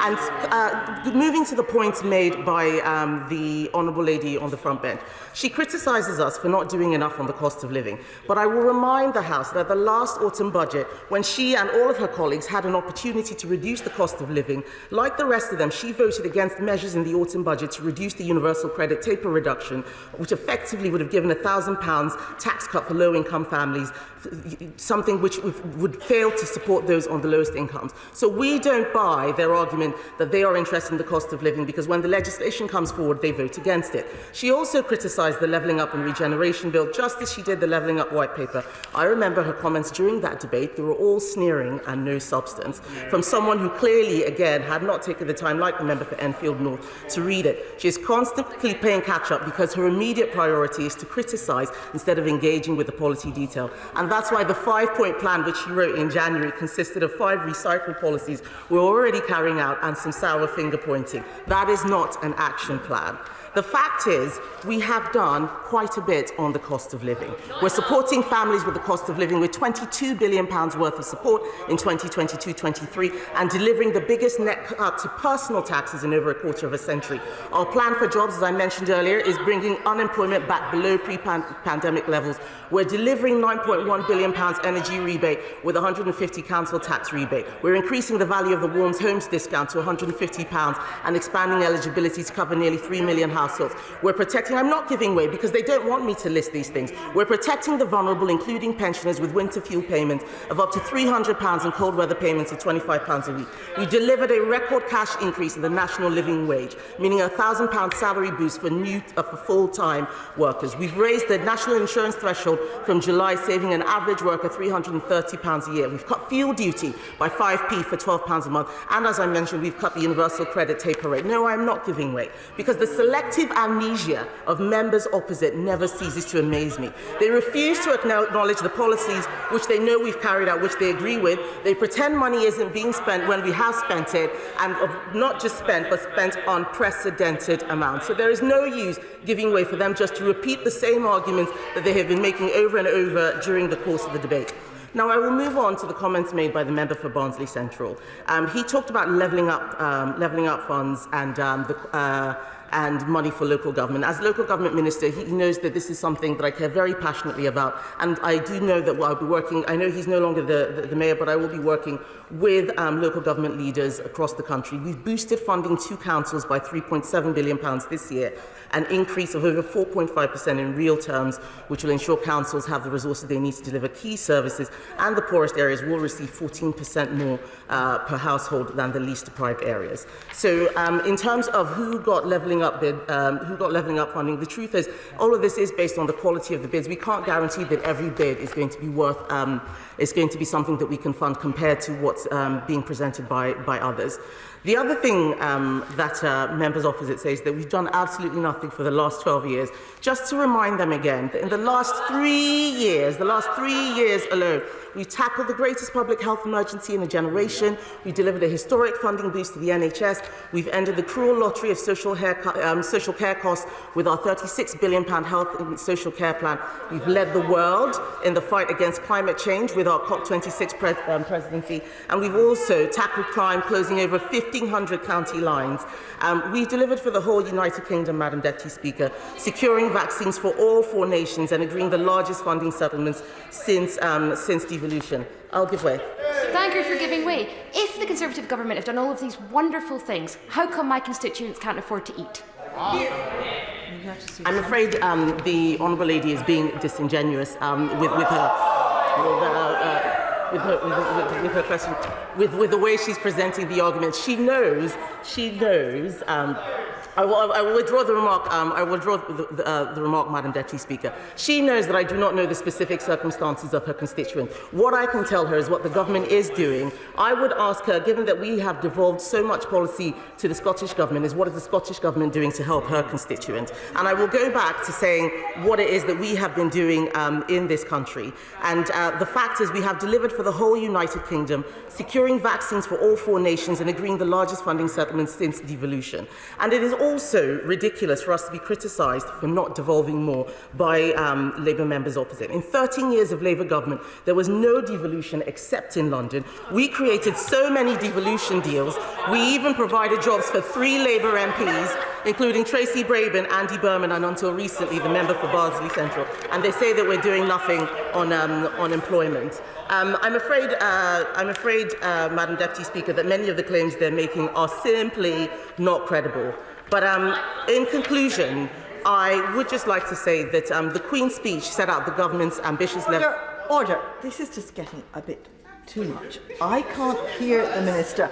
Look, it is a fact. It's obvious honourable members disagree with the Minister. That's what they're here for. They don't have to make so much noise about it. We have to hear what the Minister has to say. Minister.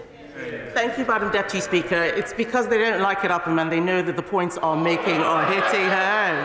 So this Queen's speech sets out the government's ambitious legislative agenda to grow and strengthen our economy, ease the cost of living for hard-working families and level up opportunity in all parts of the country. It includes a levelling up and regeneration bill that will transform struggling towns and cities, supporting local leaders to take back control of regeneration, end the blight of empty shops in their high streets and deliver the quality homes that communities need. A renters reform bill that will deliver the biggest change to rental law in a generation, improving the lives of millions of renters by improving standards in the private and socially rented sector, and a social housing bill that will shift the balance of power towards tenants, strengthening their rights and creating a robust regulatory framework that drives up the standards of social housing everywhere. I am very proud, Madam Deputy Speaker, that my department is contributing 5 bills towards the government's ambitious legislative agenda, and it has been a pleasure working with ministerial colleagues, PPSs and officials on these policies, not least our Secretary of State, who manages to be both conservative and radical at the same time. So, Madam Deputy Speaker, the bill set out in Her Majesty's gracious speech meet the demands of the moment. Our plan recognises the sacrifices that have been made by the British people over the past 2 years and allows us to return to our central mission of levelling up communities and creating a stronger, fairer, more united country. Thank you. The question is that the debate be now adjourned. As many as that opinion say aye. Aye. Just one moment. I have neglected to allow the whip to ask for the debate to be adjourned. I beg to move that the debate be now adjourned. And now the question is that the debate be now adjourned. As many as that opinion say aye. Aye. On the contrary, no. I think the ayes have it. The ayes have it. Point of order, Angela Rayner. Thank you, Madam Deputy Speaker. I'd be grateful for advice from the Chair following the publication of the humble address regarding the appointment of Lord Lebedev. As you will know, on the 29th of March, the House approved the humble address compelling the Government to release to us critical information concerning the Prime Minister's involvement in the appointment of Lord Lebedev of the other place. The evidence provided has been so heavily redacted, it is utterly pointless. In the written ministerial statement accompanying the publication of this humble address, the Minister suggested that it would be, quote, for the Government to consider what documents are suitable for release. I am sure the Chair would agree that this sets an extremely dangerous precedent. And can the Chair confirm that what the Government says in the accompanying statement is incorrect, and it is up to the Government whether they are transparent about information requested by the democratic will of the Parliament. Thank you. Yeah. Thank the Honourable Lady for her point of order, and it is a point of order for the Chair, and she makes it very well. I do recall the matters to which she refers, but I cannot give her an answer to her question now from the chair, because if the Honourable Lady is asserting, as I think she is, that the government response as published today to the address of the 29th of March doesn't satisfy the terms of that address, she will wish to consider whether that actually amounts to a complaint of privilege. It's the practice of the House that a complaint of privilege must first be raised in writing with Mr. Speaker. This is set out in Erskine May at paragraph 1532. So I can't deal with the matter now, but she raises it quite properly, and if, as I think she probably is asserting, it is a complaint of privilege, she ought to make such a complaint after careful consideration of the written ministerial statement and the return to the address of the 29th of March, which has just been published, and she should then write formally to Mr. Speaker setting out her concerns. I'm sure she will do so, and it will be for Mr. Speaker to determine whether or not the matter should be given precedence for debate in the House, being a matter of privilege. Thank you.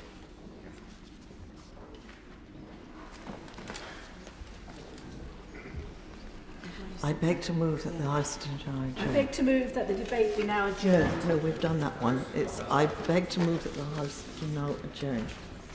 I beg to move that the House do now adjourn. The question is that the House do now adjourn. Margaret Ferrier. Thank you, Madam Deputy Speaker. I would like to thank Mr. Speaker for granting this important adjournment debate. I know that those of my constituents that have been affected and other members will be grateful that this situation has been recognised with due seriousness. On the first day of Easter recess, my constituent Patrick Hughes called my office following the collapse of Safe Hands funeral plans, who had gone into administration the week before. He was quite understandably extremely anxious about what was going to happen next. Some years ago, Mr. Hughes had bought a policy or plan with Safe Hands at an initial cost of around £6,300. It was a significant investment, but it was worth it. He was paying for peace of mind that his family wouldn't have to worry about finding the money for a funeral when the time comes. Funerals don't come cheap, and we all want to be able to give our loved ones the best send-off we can. A key attraction for Mr. Hughes, and so many like him, was the security they were being offered. Nothing could go wrong, they were assured. This is a smart investment, your plan is guaranteed, your family will be grateful, they won't have to worry about this at their time of grieving. To date, Mr. Hughes has been contacted exactly once after the business went into administration, the initial letter informing him of the collapse. Like the many thousands of policyholders finding themselves in the same boat, Mr. Hughes tried to make contact with Safe Hands or their administrators to try and get some answers about what would happen next. His letters went unanswered, the phone lines wouldn't connect or would just ring out. Panic began to set in. Customers had been told that the company were uncertain that the funeral plans will be able to be fulfilled, and to consider their plans terminated with immediate effect. People were realising that it was becoming very likely their life savings had been lost. Safe Hands were not regulated by the Financial Conduct Authority, and anecdotally, I understand, were regarded as cowboys in the wider funeral industry, a reputation that didn't reach their customers in time for them to reconsider their investments. The thing is, plans like these, if provided by reputable companies and regulated properly, can be immensely beneficial. They really could give some peace of mind. That's why, along with the sector and colleagues, I wholeheartedly welcome the government's plans to bring funeral planning services under the remit of the Financial Conduct Authority in July this year. The plans, which include assessments of providers' fund protection measures, stricter advertising rules and bans on cold calling, will hopefully protect future customers from falling victim to the scams of unscrupulous companies like Safe Hands. I appreciated the letter the FCA sent to me in advance of this debate. which sets out how the regulatory reforms will work, and I look forward to taking up their offer of a meeting to discuss in more detail.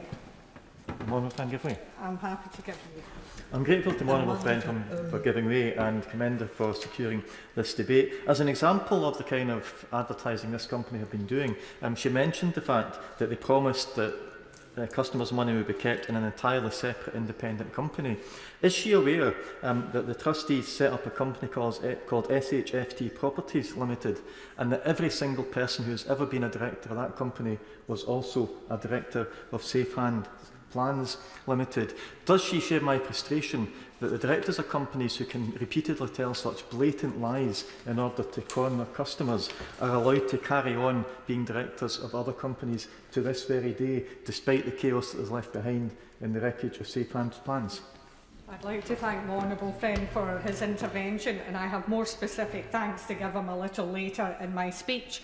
I completely agree with the points he's made, and I know that the government intend to bring forward legislation around economic crime and impropriety this session, and I hope the Minister can confirm that this is something they are seriously considering as part of that.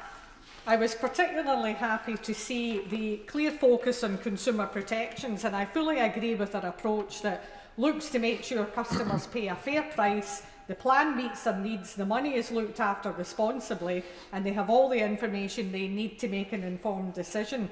Unfortunately, though, that announcement is just too little too late for many of Safe Hands customers. I'll provide some context about how Safe Hands worked. Customers' money was put into a trust and then reinvested. These funds are supposed to protect customer investments, and indeed that's how it was sold to my constituent, Mr Hughes. The trust should be overseen by independent trustees whose job it is to make sure funds are not misappropriated and are ring-fenced from the funeral provider's business assets. When Safe Hands suddenly left the market after withdrawing their application to be an approved seller under the upcoming FCA rules, administrators found a significant shortfall between the value of this trust and the cost of the funeral plans it would need to finance. Seemingly what administrators found is that the trust's assets had been wildly overvalued. Even more concerningly, that most of the assets were actually owned by third parties, as the honourable member mentioned earlier. Reports indicate that over £60 million of the trust's reported £64 million valued assets were high-risk investments based offshore. And if true, we're talking about fraudulent misappropriation of the trust's assets. I will refrain from speculating who might have benefited from all of this, which can only be described as a scam. It is likely that a number of other similar small... I'm happy to give way to the honourable gentleman. Can I thank the honourable lady from Rutherglen and Hamilton West for giving way? I think she's making a very important point. Constituents from many colleagues will be affected by this. For example, I've been contacted by a Mrs. Hull of Knaresborough who is caught up in this issue. Does she agree with me that it's absolutely critical that funds which are supposedly secure are managed in an effective way where we have protections, consumer protections, regulatory protections, so that those who are looking for certainty at what will be a very difficult time for their families will be able to ensure they get that certainty? Absolutely. I thank the honourable gentleman for that intervention, and as he said, many members in the chamber have been affected, many of their constituents have been affected right across the UK, and it's really important that people get that certainty because it's an extra worry for them. It is likely that a number of other similar smaller funeral plan providers will be shortly exiting the market ahead of regulatory measures becoming effective. They may be unwilling or even unable to meet the requirements for regulatory approval, and that has the potential to leave customers of these companies in the same situation that those that went with Safe Hands find themselves in now. No plans and no guarantees about retrieving the money they've put in. I know that this is also something the FCA are looking at preemptively, with the aim of minimising risk to people that have already invested in plans with such firms. Hopefully the work they are already undertaking will mitigate any potential further harm to vulnerable consumers. However, for customers of prepaid funeral plan companies that will shortly be exiting the market, the proof will be in the pudding. Will the Honourable Member give way? I'm happy to give way. I congratulate the Honourable Member for obtaining this debate, which does affect so many constituents. Does she share with me the concern that, as she has said, there were plans in the offing for the FCA to have a role with the companies such as the Safe Hands company? Does she share with me concern that more was not done to warn people, because this had already been flagged up and it doesn't seem to me that enough had been done in that interim period? So as she says, we could see even more people affected now by other companies going a similar way. Thank you, Honourable Member, for that intervention, and absolutely agree. I think it was too little, as I said, too late, and I think more people that need to be aware of these plans and what it may mean, and I look forward to the FCA, as I say, bringing in that regulation at the end of July, not too far in the future. So for customers of Safe Hands, there is the potential of some support in the form of Dignity PLC, one of the UK's largest providers of plans. Dignity have put a plan to the administrators that would allow them to step up and cover some of the shortfall left by Safe Hands, providing immediate support where it's needed most urgently, and planning to work with other customers and their families in the longer term to find solutions that won't leave customers with nothing in place. They believe that because of their business model as a plan provider with a wide network of funeral directors, they are uniquely placed to offer this support, and they have already fulfilled in full the funeral plans of all Safe Hands customers in the 4 weeks following the collapse of the firm. They are also already preparing for the regulation requirements that will shortly come into effect. But even as of last night, at my last check, the information being offered by administrators through their frequently asked questions page on the Safe Hands website was insufficiently clear or reassuring. They make numerous references to Dignity's offerings, but reiterate that customers should consider their plans cancelled, with no guarantees around how much money customers will see returned, if any at all. There is a lot of options being explored, and updates will be provided, but a disappointing lack of commitment. In fact, my constituent, Mr Hughes, really only has one immediate plea: some clarity, some willingness to proactively engage with customers. Maybe it isn't possible for administrators to provide reassurances in the true sense of the word. Maybe the financial realities of the situation just won't allow for that. But how difficult can it be really to make sure victims of this unfortunate situation are kept abreast of updates? To let them know periodically how work is developing, that they have not been overlooked or forgotten. Mr Hughes has explained that there is so much information, so much speculating, so many customers shouting in the hopes they'll be heard, that he struggles to cut through the noise. What he needs is some reliable, clear information to understand what has happened, why it's happened, and what might happen next. Not only for him, but his family and his children. He worries about the worst happening while all of this remains unresolved, the additional distress this uncertainty will cause. When people decide to invest in a prepaid funeral plan, it is often in the back of an event in their life that has made them come to terms with their own mortality. Maybe they're just reaching old age, maybe they've had a worrying medical diagnosis, maybe they recently lost a loved one. That means that they are emotionally vulnerable, and it means that they need to be sure their investment is protected.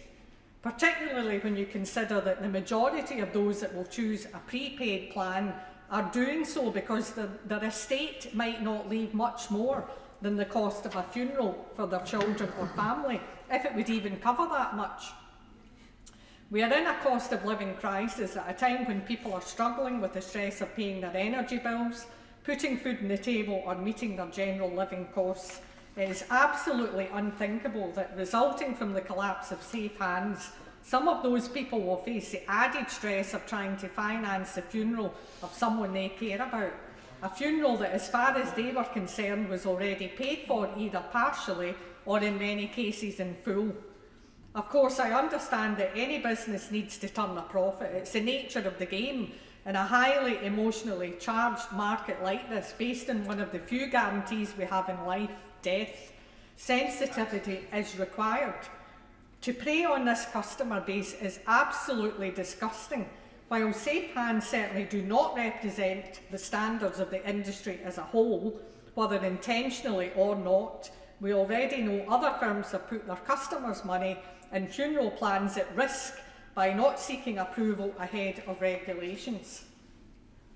For reasons I hope they understand, I'm cautious about enthusiastically throwing my support behind any company within the currently unregulated prepaid sector at the moment.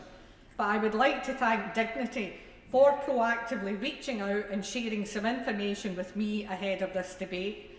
I would also like to thank the APPG for Funerals and Bereavement and their chair, the Right Honourable Member for South Holland and the Deepings. I know they continue to engage with the Treasury on this matter to try and ensure dignity is maintained. And another thank you to the Honourable Member for Glenrothes, who organised the cross-party letter to the Secretary of State for Business, Energy and Industrial Strategy last month, which provided a coordinated display of the feelings held by constituents. I hope the Minister will be in a position to provide the assurances safe hands and their administrators have been unable to, and I would urge the Minister with his colleagues in the Treasury and across Whitehall to find a way to make sure that these people who have lost hard-earned money don't miss out on a dignified goodbye when that time sadly comes.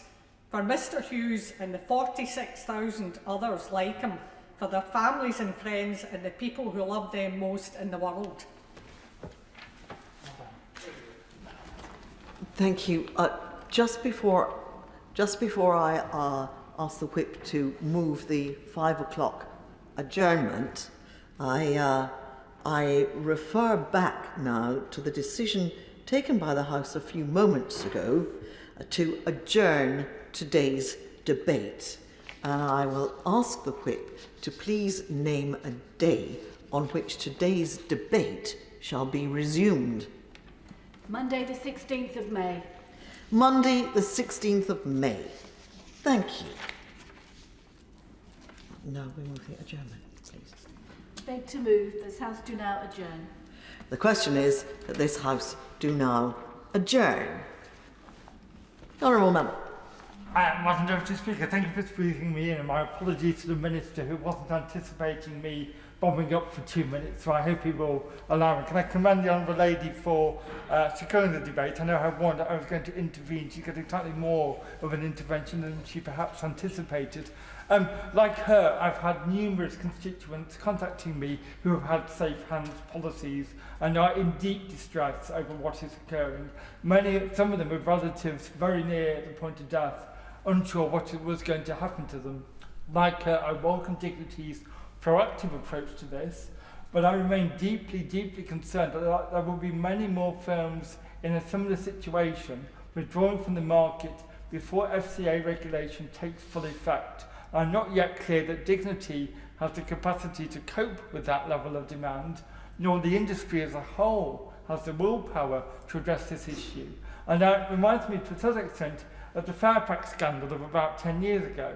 But those are relatively small sums compared to what we're looking at for those that have been invested in funeral plans. I represent one of the most deprived communities in the United Kingdom. The cost of a funeral for families in my constituency can be one of the largest unexpected bills that they face. And many of them will have invested in these plans, not just for the emotional security, but for the financial security too. And they will risk, as an alternative, having to resort to very dangerous lending practices from loan sharks and on the doorsteps.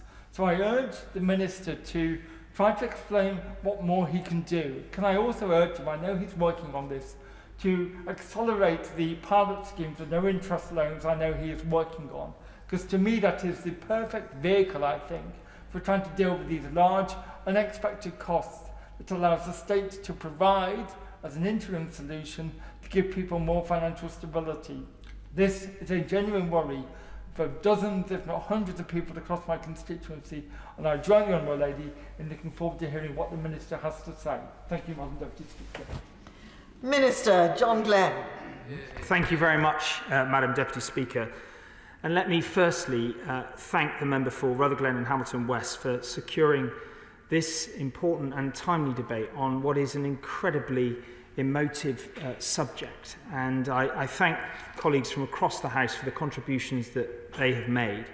The member for Glenross, the Honourable Lady from Llanelli. I will come on to address the point specifically made by the member for Blackpool and North and the Cleveleys. And I thank my honourable friend, the member for Harrogate and Knaresborough, for raising his constituents' case. But I would also, at the outset, like to take this opportunity to remember our former colleague, Sir David Amos. He was a friend to many of us here today, and someone who cared very much about helping people manage the financial impacts of funerals. And I would also thank members who have campaigned over the last few years in support of regulation. And I recall conversations with Neil Gray, who first tabled a private member's bill to this effect in 2016, former member for Airdrie and Shotts. Finally, I would express my gratitude to members here today for the points that they've made. I will be able to address, I think, many of them, and anything that I haven't addressed, I will write to members. As has been said, funerals are, Madam Deputy Speaker, painful experiences, but they can also provide people with a degree of mental closure because they help us to adjust to the reality of the loss of a loved one. I think we are all very much agreed that at such a moment, mourners should be able to focus on their memories of their loved one and on their own emotions. No one should be consumed by money worries. Clearly, therefore, safe hands entering administration, as the Honourable Lady very accurately set out, is very distressing for its customers and their families. And as obviously she mentions very eloquently the case of Mr. Hughes and what he has experienced in recent weeks. And our thoughts should be with those who have recently lost someone close to them and now find themselves affected by Safe Hands' failure.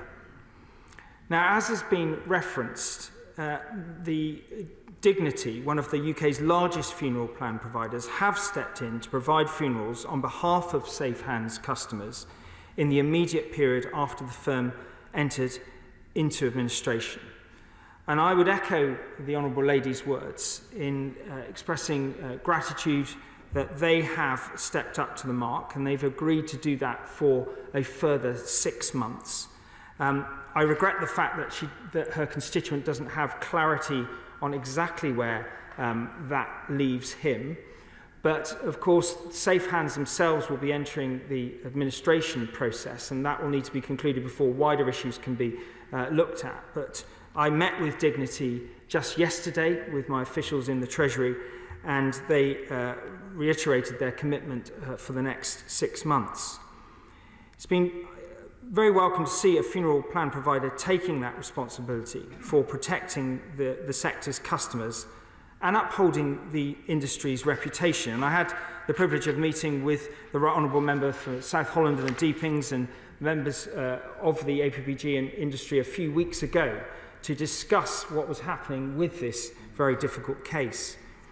And while the Financial Conduct Authority does not yet regulate funeral plan providers, it is currently supporting the industry and administrators as they look to find a longer-term solution for Safe Hand customers. And I'm very hopeful that customers won't need to wait too much longer before they see further progress in relation to this longer-term approach. However, I strongly believe that what has happened to Safe Hands is clear evidence of the pressing need for a better regulated funeral plan market that will provide customers with the stability they need at such a difficult time, and it will allow us, as members of Parliament with constituents who've been affected by Safe Hands' demise, the reassurance and confidence that we can see them not worry in future. Because while the sector provides a valuable service, there is still some distance to travel when it comes to ensuring all funeral plan customers are shielded from harm.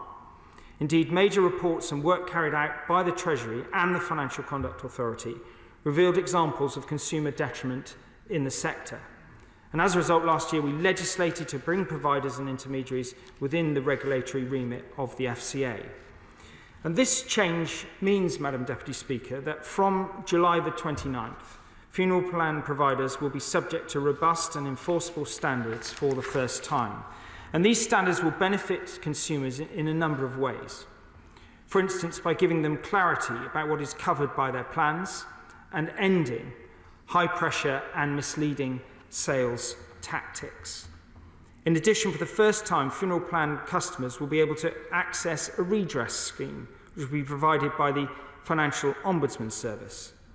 Ultimately, we believe a well-regulated market will promote effective competition and drive better long-term consumer outcomes. And I would recognise that this industry does have an important role to play. The demise of safe hands will be dealt with through the administration process, and there may well then be further examination of what happened.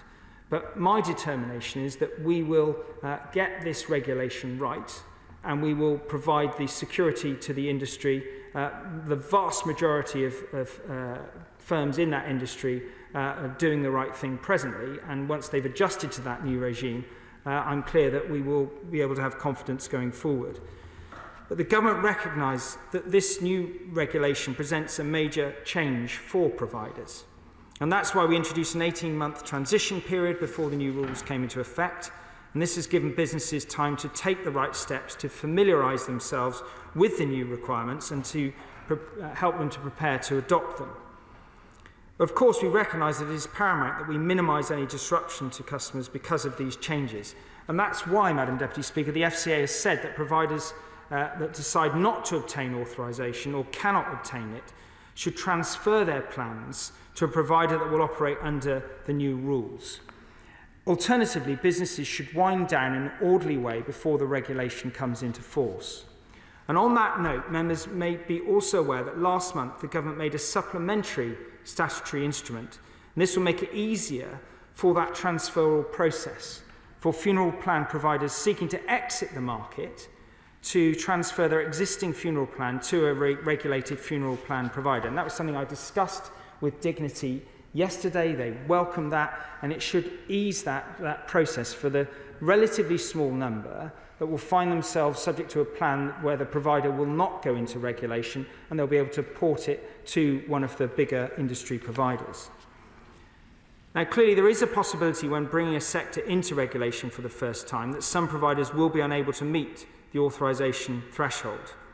In addition, the process may reveal some businesses who are unable to deliver on promises that they made to their customers.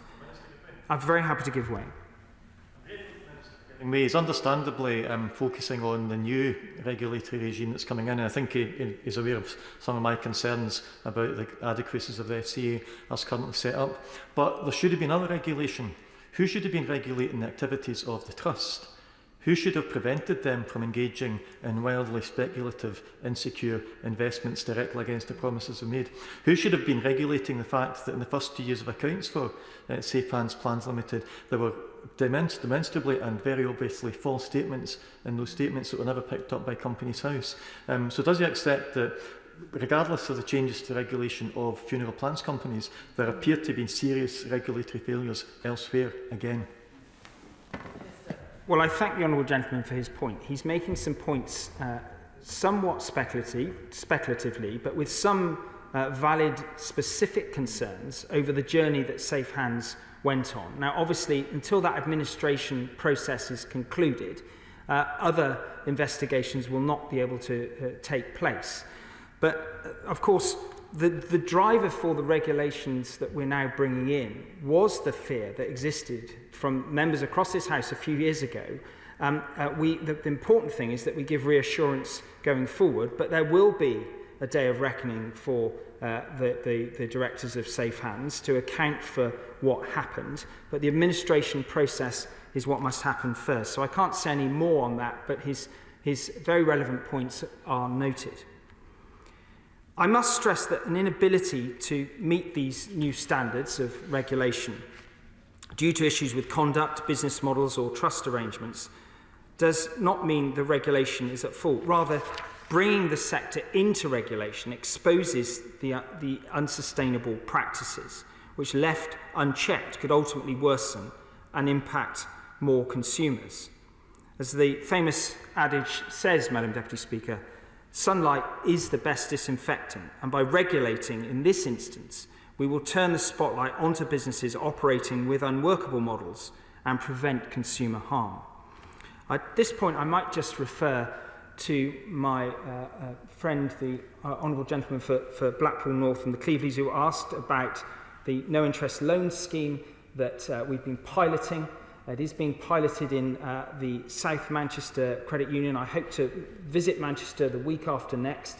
But he's absolutely right. There is a much wider agenda here in terms of affordable credit, and I very much am still committed to developing that instrument and making it widely available, alongside other interventions with respect to credit unions that we'll be able to talk about when the Financial Services and Markets Bill comes to this House shortly.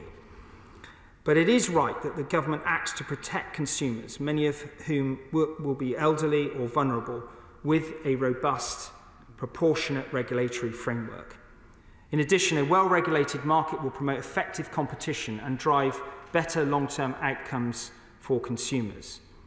Now, as I've said, Madam Deputy Speaker, Safe Hands customers can be assured that they will be covered for at least another 6 months. And I encourage other providers and market participants to take further action, as Dignity have done, to protect consumers of firms that won't become authorised. But I would like to assure the House that the Government and the Financial Conduct Authority continue to work closely with each other and with the sector. I've mentioned those 2 meetings that I've personally held, and my officials have also held with those industry representatives, to ensure that that shift to regulation is as smooth as possible, taking account of the number of valid points that have been raised this afternoon. Because, Madam Deputy Speaker, we all have a moral obligation to ensure that funeral plan customers and their loved ones receive the certainty that they need and deserve. Thank you. Thank you. The question is that this House do now adjourn. As many as that opinion say aye. I think the ayes have it. The ayes have it. Order. Order.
House of Commons sound.